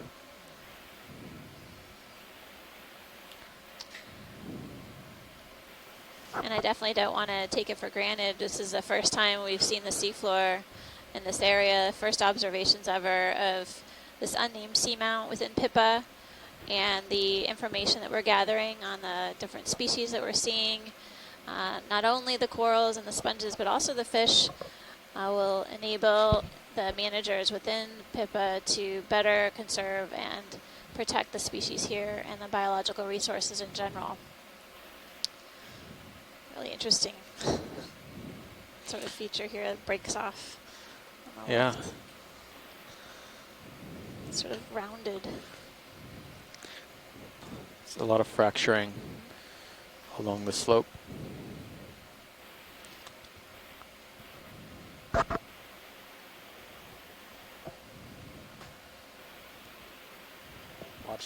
Watch leads nav. We've got about 30 minutes remaining on the bottom. Thanks now for the update. I know you don't really want to say thank You got the afterburners on, right? 30 minutes left shoreside. We're going to continue to talk through what we see on our way upslope, and it's really been a great dive here. Now the ship's door will be opening for the next 10 minutes. Again, that's the ship's door opening for the next 10 minutes. Need any toothpaste? I think Les was kidding. or whoever insinuated that. I think we can get another one in if you're ready, pilot. Oh, yeah. Yeah. Must be in sun fade time. We are. We are deep into it right Yeah, now. we can do that. Bridge. Oh, Yeah, okay. watch leads were definitely in. So they can't hear me? Yeah. Let's add an additional 20 meters to the same How long move. have we So been in 20 sun meters, fade? 110, Did you? 0.2. Probably now approximately 12 minutes. We should Okay. be coming out in anywhere from 5 to 8 minutes from now. Okay, thanks. Well, the yellow coral is pretty abundant here. Yep. Densities are low, although pretty low compared to steeper on the slope. Well, I mean, I guess this might be the steepest slope, but those craggly boulders definitely might have created some enhanced topographic Yes, sir. flows. Seems pretty consistent here, but density is lower in general. Where was that dive where we saw those pleurellas that were colonizing all the the vertical faces? Pleurogorgia? Oh, was it Pleurogorgia? Yeah. Okay. That was Corondale. Okay. The only site where we've seen there, and maybe Swains and Pow Pow, where we've seen the Pleurogorgia, which was super abundant on the last expedition. My goodness, we just come up a few meters, and here we are with like yellow octocoral garden. So we transitioned, seemed like, from Chrysogorgia now to this plexaurid area. The primnoids have disappeared as well. Somebody must have taken them. King Neptune. Don't slander King Neptune like that. I have a lot of respect. No name calling here.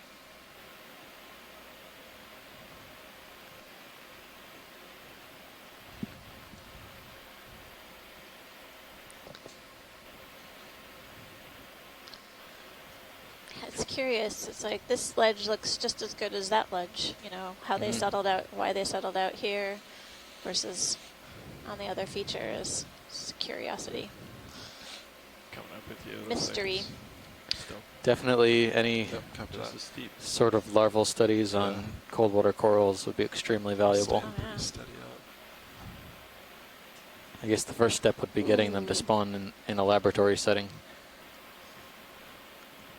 which is a challenge. Up here just a little bit. Is that it? Maybe. Might level off up here just a little bit. Sorry, yeah. But I'm feeling it'll be like this for a while. Yeah. So one chrysogorgid and several of these yellow fans. So we continue upslope.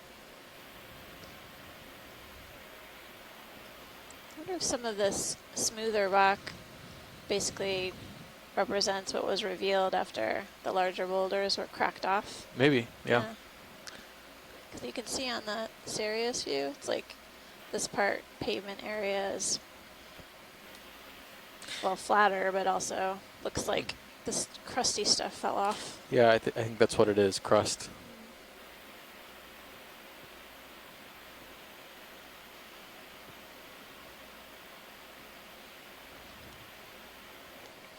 Don't get too close, pilot. You might knock some rocks off.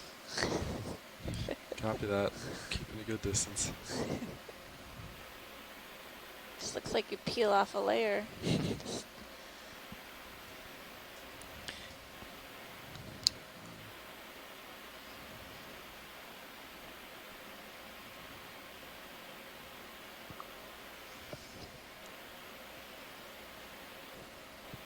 One 5 meters, You want to tell? 110 degrees, 0.2, please.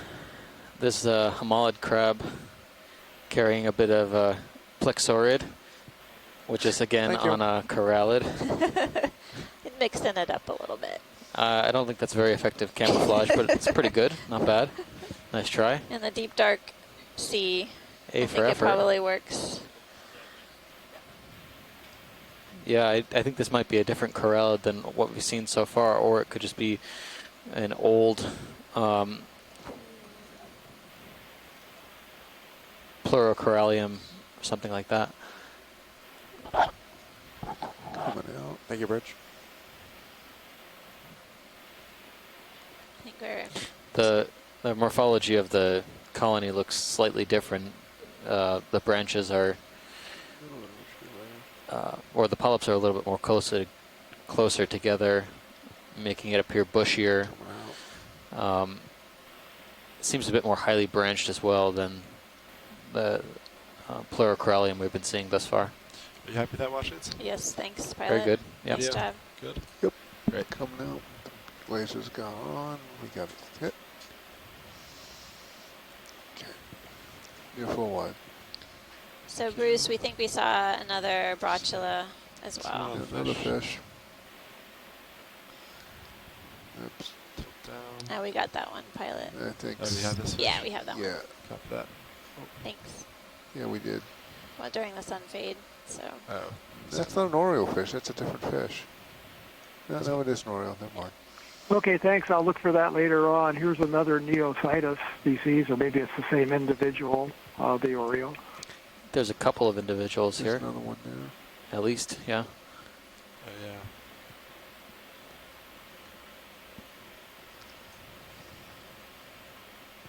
yeah. Several of these yellow fans. Pilots, you should only be 20 or 30 meters to the ridge top. Copy that. That's 3 Oreos. Does that we keeping track? I'm so keeping we can track. Have cookies later. Because they just put out a new package of Oreos downstairs today. Yay! So, keeping track how many Oreos we see. So we can take that many so Oreos. we can double it.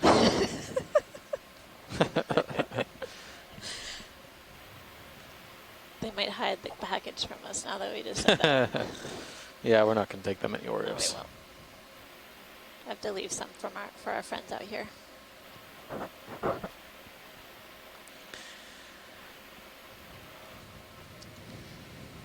Another tubular sponge that we saw earlier.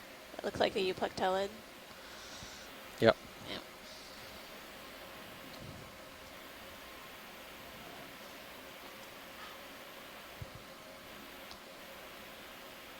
Thank you, Rich. Pilots, you okay with another 15 meters this direction? I'm okay with that. Yeah, center looks pretty clear. Or actually, what was the direction? 110.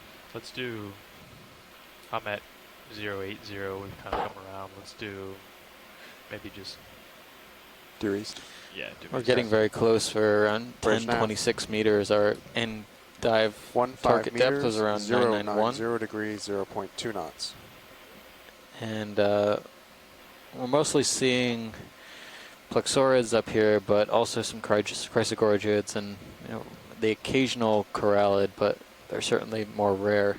It's interesting as we look at the sort of smoother pavement below, we definitely see a number of these yellow plexaurids. They seem like they're maybe smaller in size in general, but of a similar height. Is there a fish in the crevice there? To the right? Yeah. Yep, there is. Video, come on in.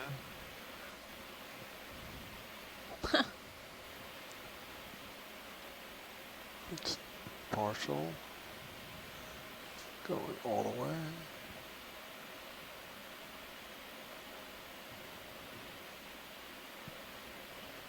Creeping in. This looks like it's probably another Diplocanthopoma, one of the light-bearing brachylas. I think I see the flap on the upper part of the gill cover that's distinctive.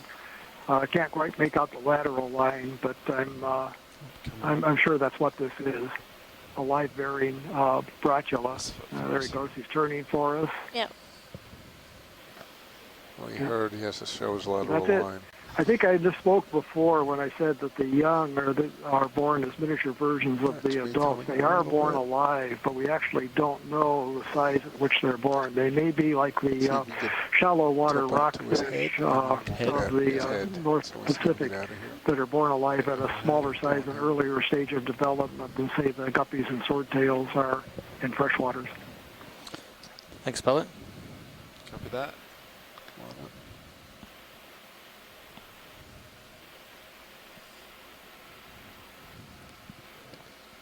It's me coming out slowly. That's a good spot. You know, if we could collect fish, this would be high on the list of one to collect because we really don't know what species we're looking at. The last work that was done on these in the Central Pacific was in the 1950s, and there's so much more that could be done if only specimens could be collected. Lateral over into sure.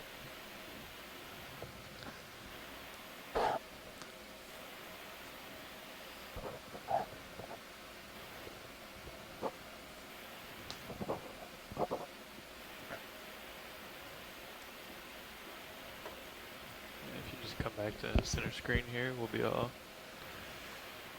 squared up for the most part. Great.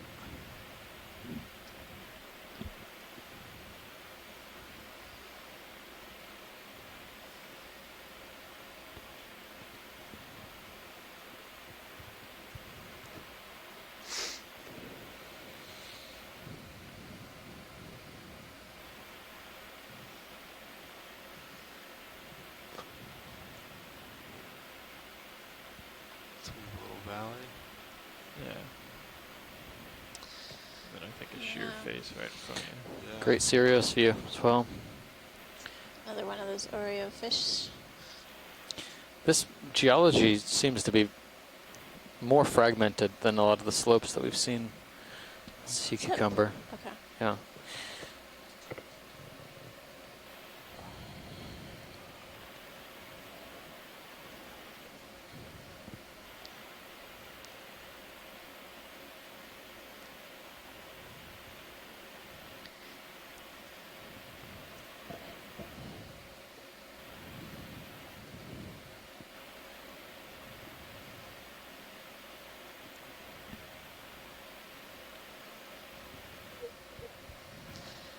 Yeah, there's definitely these big linear features, linear cracks. Thank you, Rich. Almost look like the columns Right. that we were seeing on another dive. So my guess is if you hit the top of this sheer thing, we'll be on the ridge crest. All right. Copy. And then it'll be more southeast. Then it'll probably be recovery time. Might be a different euplectellid.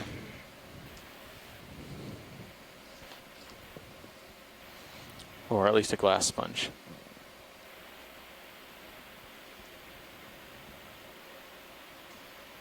There's a fish. Video, you want to zoom in on this? Going in.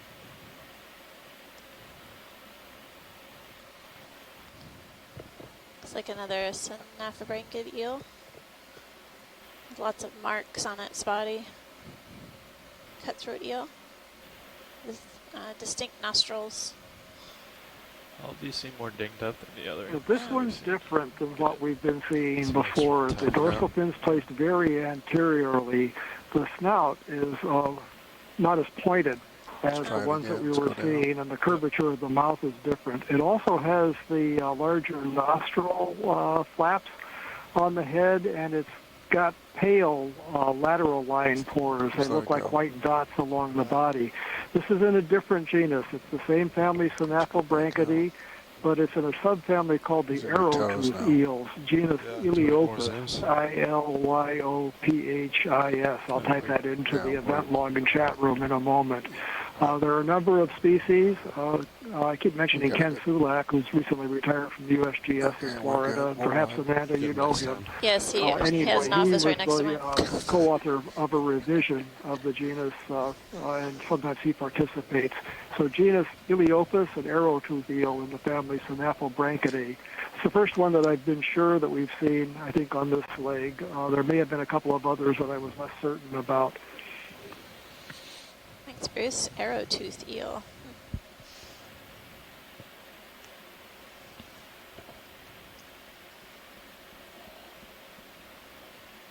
No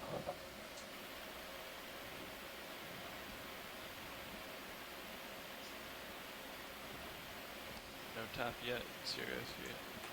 Can I go ahead and move you 10 meters closer? Yeah. Bridge nav. 10 meters, 090, 0.2, please. Thank you, sir.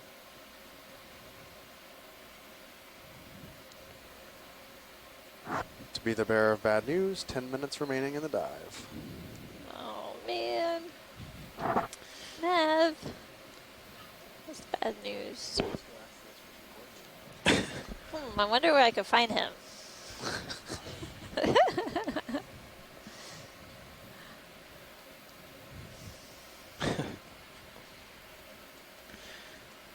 Well, thank you, Bridge. As per usual, we might end up just glimpsing the cap of this feature.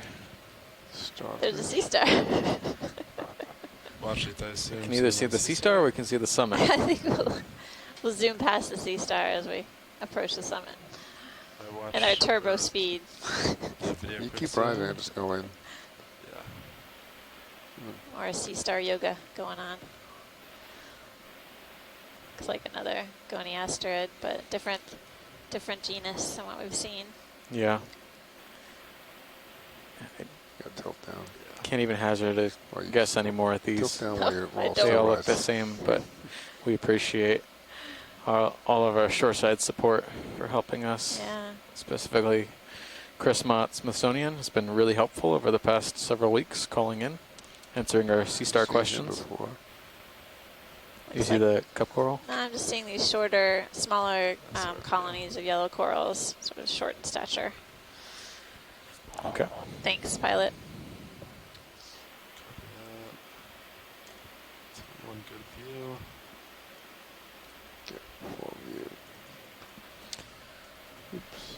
I'm gonna make a still out of that. Come on up. Alright. Done. Good? Yeah, we get a still out of that. Coming out.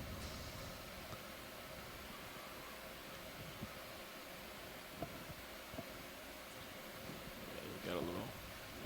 Can't quite tell if you're under Something, huh? that overhang, or yeah, it looks like it's out in front of you. See it? Yeah. Yeah.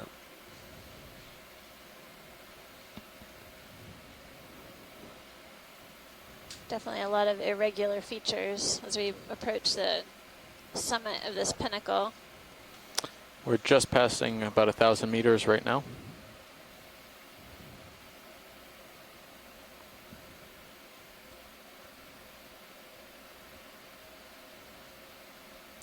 And with that, we'll be at our shallowest depth so far. We've been inside the boundaries of Pippa.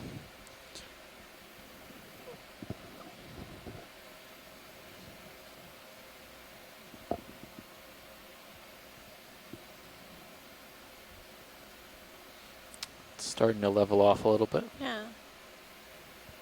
We are seeing several colonies of this Guys, mind if I bring it 10 yellow more meters? plexurid Okay, octocoral. Bridge Really, nav. it's dominating the rock structure here. Same High move again, abundance. please. Another 10 Oreo in the meters, lower left. 090 degrees, 0.2 knots.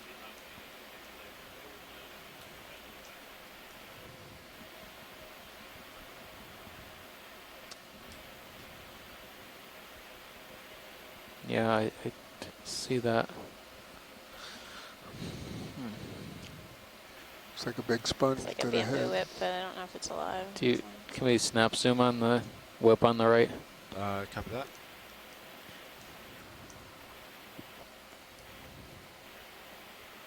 Okay, Sean. Going in. Go for it. Oh, it's alive. Thank you. Yep. Oh. It actually looks Got a squat left on it. like Look at the spines. See them sticking out of the polyps. it actually looks like a. Trying to get a stable squat view of it. Yeah, I think it looks. That's I think it's a weird. primnode whip. I don't see any nodes. It's interesting how this. The polyps are bent downwards, and some of them are spiny. Some of them, yep, most of them are spiny. Haven't seen many primnode whips like this, so this is a good observation to get some imagery on. We've seen some Candidella gigantea, which has been the only primnode whip I think we've seen. What's that? A node. Oh, it's a node. Yeah. You think it's a node or It just looks discoloration? Looks like a dark node right there. Oh, yep. In there. That's This is the curious actually squirrel. a bamboo. Yeah. I mistook the spines for, or the plates for sclerites, but I think we have to conclude it is bamboo. Neat. Thanks, pilot. Yeah, as we get closer to this, I think we're just seeing the needle-like spine sclerites of bamboo polyps sticking out. That was good, pilot. Look Thanks. like primnode polyps. I think this is actually a bamboo coral. It's just the polyps are so jumbled together, it's hard to see the nodes. Interesting too that they were oriented more or less down axis. They were also kind of rough looking too. It's kind of the enigma so coral. one of the reasons to see these different shapes of the polyps is the length of the sclerites will determine where the polyps bend. But you're right, we very rarely see bamboo coral polyps in kind of a relaxed posture, if you will. So that was an interesting observation to cap things off. Thanks.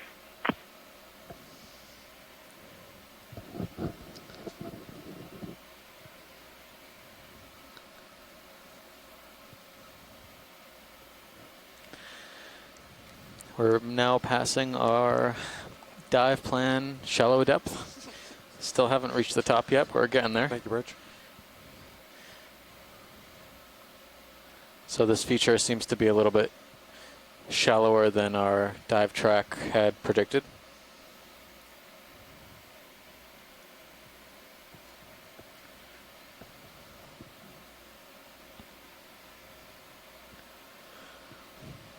Again, the habitat here is more blocky, fragmented boulder and cobble sized rocks. You guys okay with 10 more meters? Yeah. Bridge nav. 10 I've meters, encountered a few different fish 090, as we've 0.2. approached the pinnacle here too. Looks like half a blanket in the lower left, and I've been noticing some Oreos too as well on the peripheries.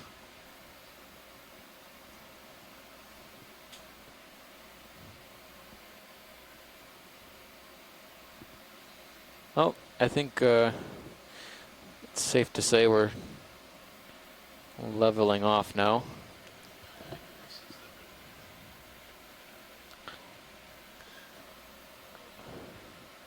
For those of you playing at home, if you guessed Plexaurid Garden on top, I think you might be the winner. Thank you.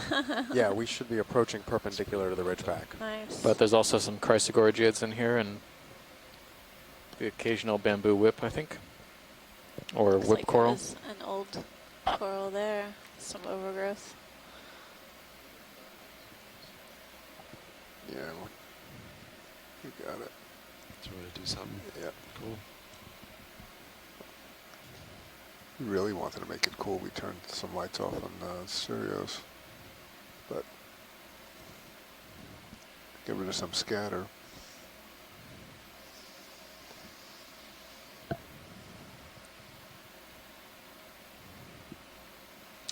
Any last call for zooms on the shore side? Anyone have anything they particularly want to look at? Let's put one bank of lights on. Pick a light, pick a bank on any bank. Okay, another.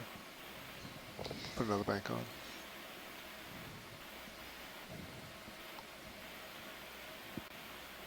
Yeah, pretty good drop off. Does it look like it levels off anywhere? Front row? So let's see. Let me turn around. Not quite. It's still. We're close, but it Yeah. still goes up some more. We can't get too much farther. We have to wait for the ship to catch up. We are at time limit, though. Oh, so. Yep, that's about it. Watch it. That's upslope on my screen coming right out. now. Thank you. It's definitely less of a slope, but it's still slope. Well, we already made it shallower than we had anticipated. So we're at 979 meters. And basically, looks like the ridge or peak goes up a little bit further, but not much. Shoreside says floor it. I don't think we're going to make it there, but we appreciate your enthusiasm.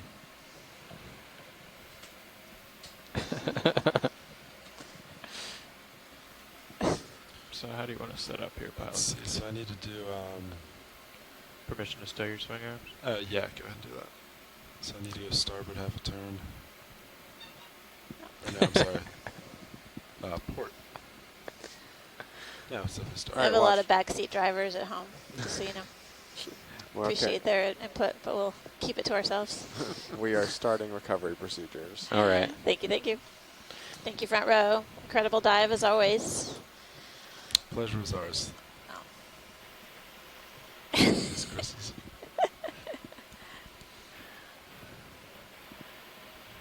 Okay, you're stowed. Good. All right. Do you want to come up a little bit, and then Well, I can come underneath?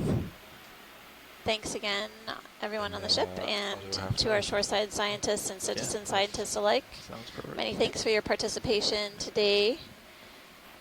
We had a great dive on an unnamed seamount within the Phoenix Islands protected area Coming up in at- Pippa. We will It's like sonar actually still basically goes up for head Yeah. south Could to you a clear super it by a deep bunch? spot. Yeah. And then make her move. What is What that? is that shiny? Oh, there. Oh, of course. Oh, Just disappeared. Wow. What was it did that? just vanish. Something moved fast there. That was quick. That was gonna be the highlight of the cruise. That looked like it was more fish-like. Yeah, it almost looked kind of like a saberfish, like in shallow water. I'm going to say But- Barracuda. Because that's the only one that I know that looks like that. Really skinny silver.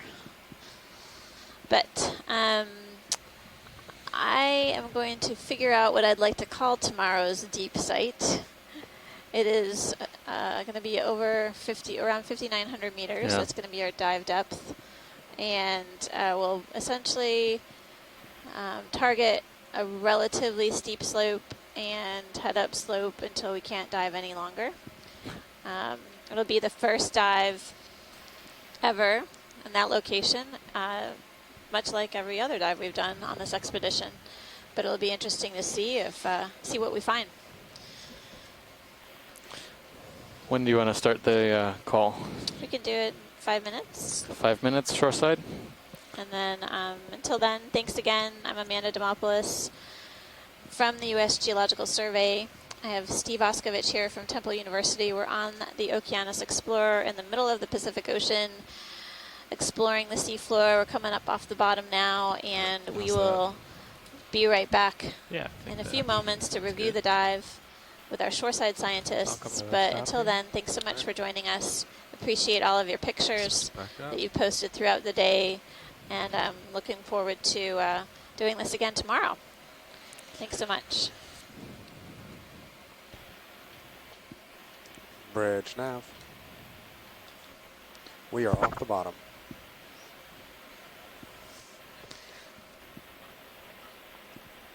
How's that tether look? Just down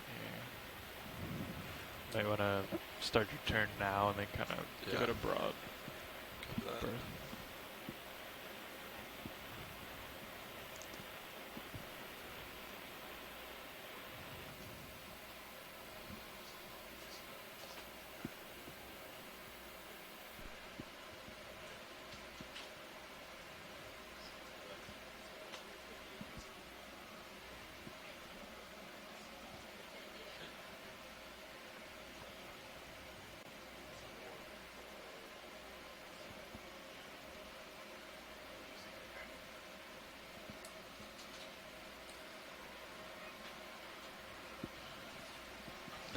Yeah, that looks good, pilot. Delta 18.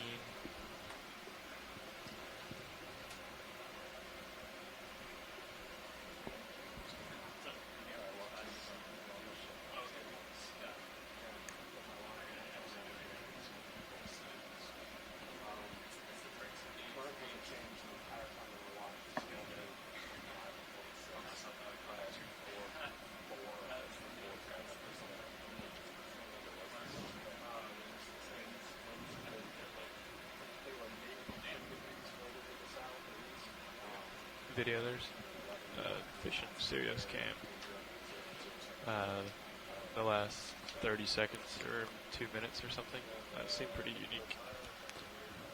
Alright, Capat. I think I see tethers. Yeah, we've got Nice. Annie back there. We'll go back and take a She's look. pro. Got it. Yeah, Capat, there's a fish in that Sirius aft, too. There is. Oh, yeah. Bad camera for view, but Yeah. That's good. Good call. yeah, I'm starting to come up.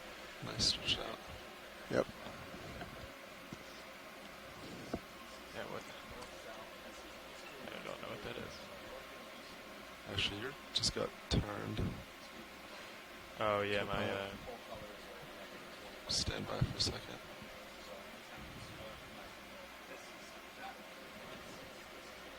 I'll come back to where I was there. Copy that. It was pulling me, so it was pulling me a little, but.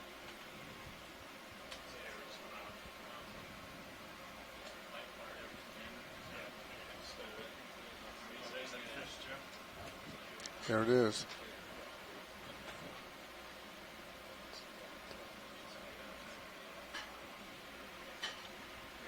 Where'd he go?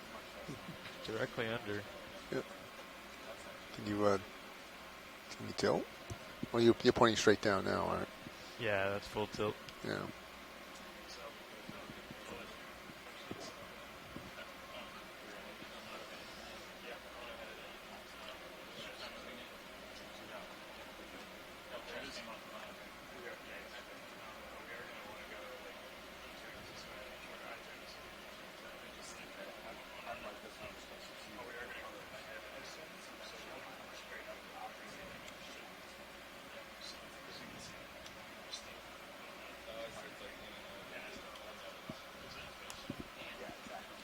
Yeah.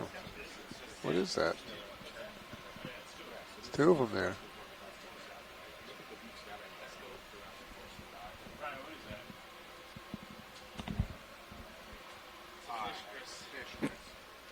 Tilt up. Confirmation. Ooh. Fish.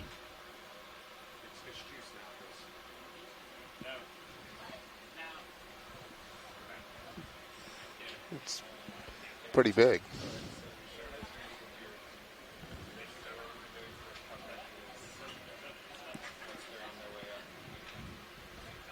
Hey, co-pilot. Hey, pilot.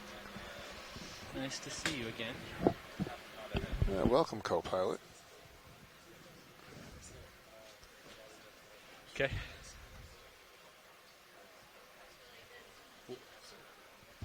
What do our currents through the water look like? So it looks like the normal place, right? Oh, no, it looks a little shallower. Oh, maybe he'll... Let me see. Oh, if he can wideband it. 000.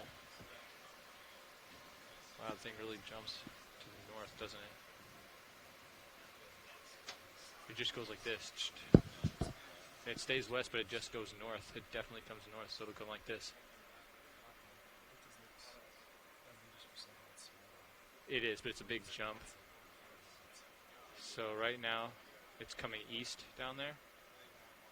And right here at the surface, it starts zooming to the west. So you'll probably come up like this, and then zoom over that way. I'd expect when you come through that layer. No, it's... Yeah, plus they're not a bad direction either for where you are. Okay, yeah, just let me know.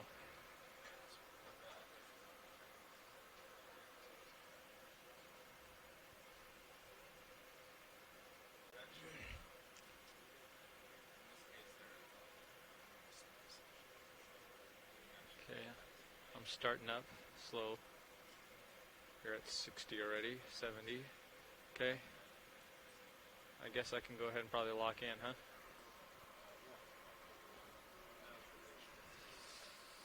Ooh, 30. Whoa, it's got a lot faster than it used to be. It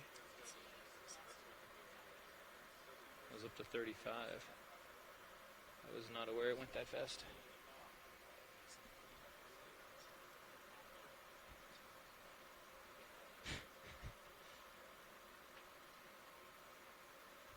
Yeah, I got it right at 30. You're all stowed away, I heard. Is something happening with our valve packs? Why is it flickering like that? It just keeps coming on and off. Like that. Okay, but it's fine probably?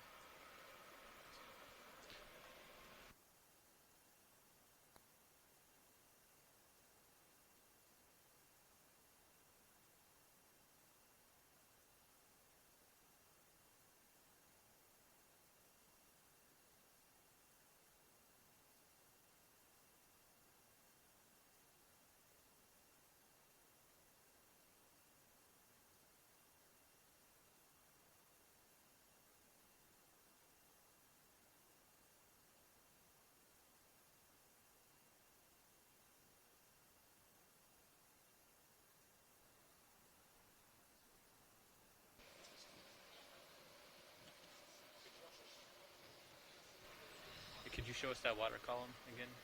Oh, is that what you're doing right now? Yeah. Could you pull it up possibly on the HiPAC screen so we can... If I pull it up on my HiPAC screen, that's not going to mirror to that, is it? Did they change that? If it's on your HiPAC screen, so like the one that's underneath here, that Oh, screen I know will what you come want. over. I understand what you want now.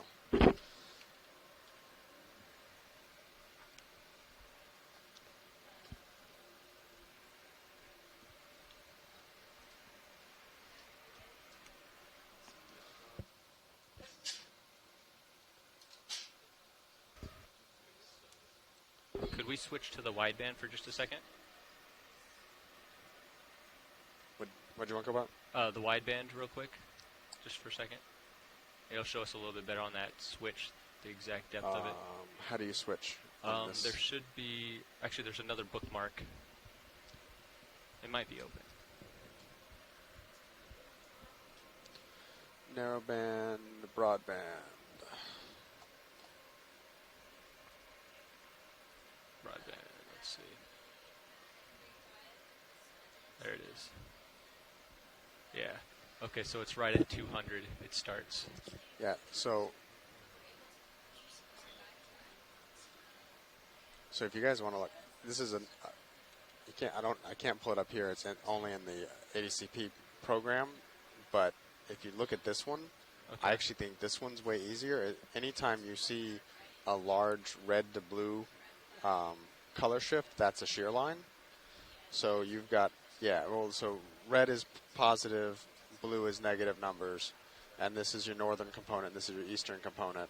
So in either of these, when you see the big color contrast, that's your shear line.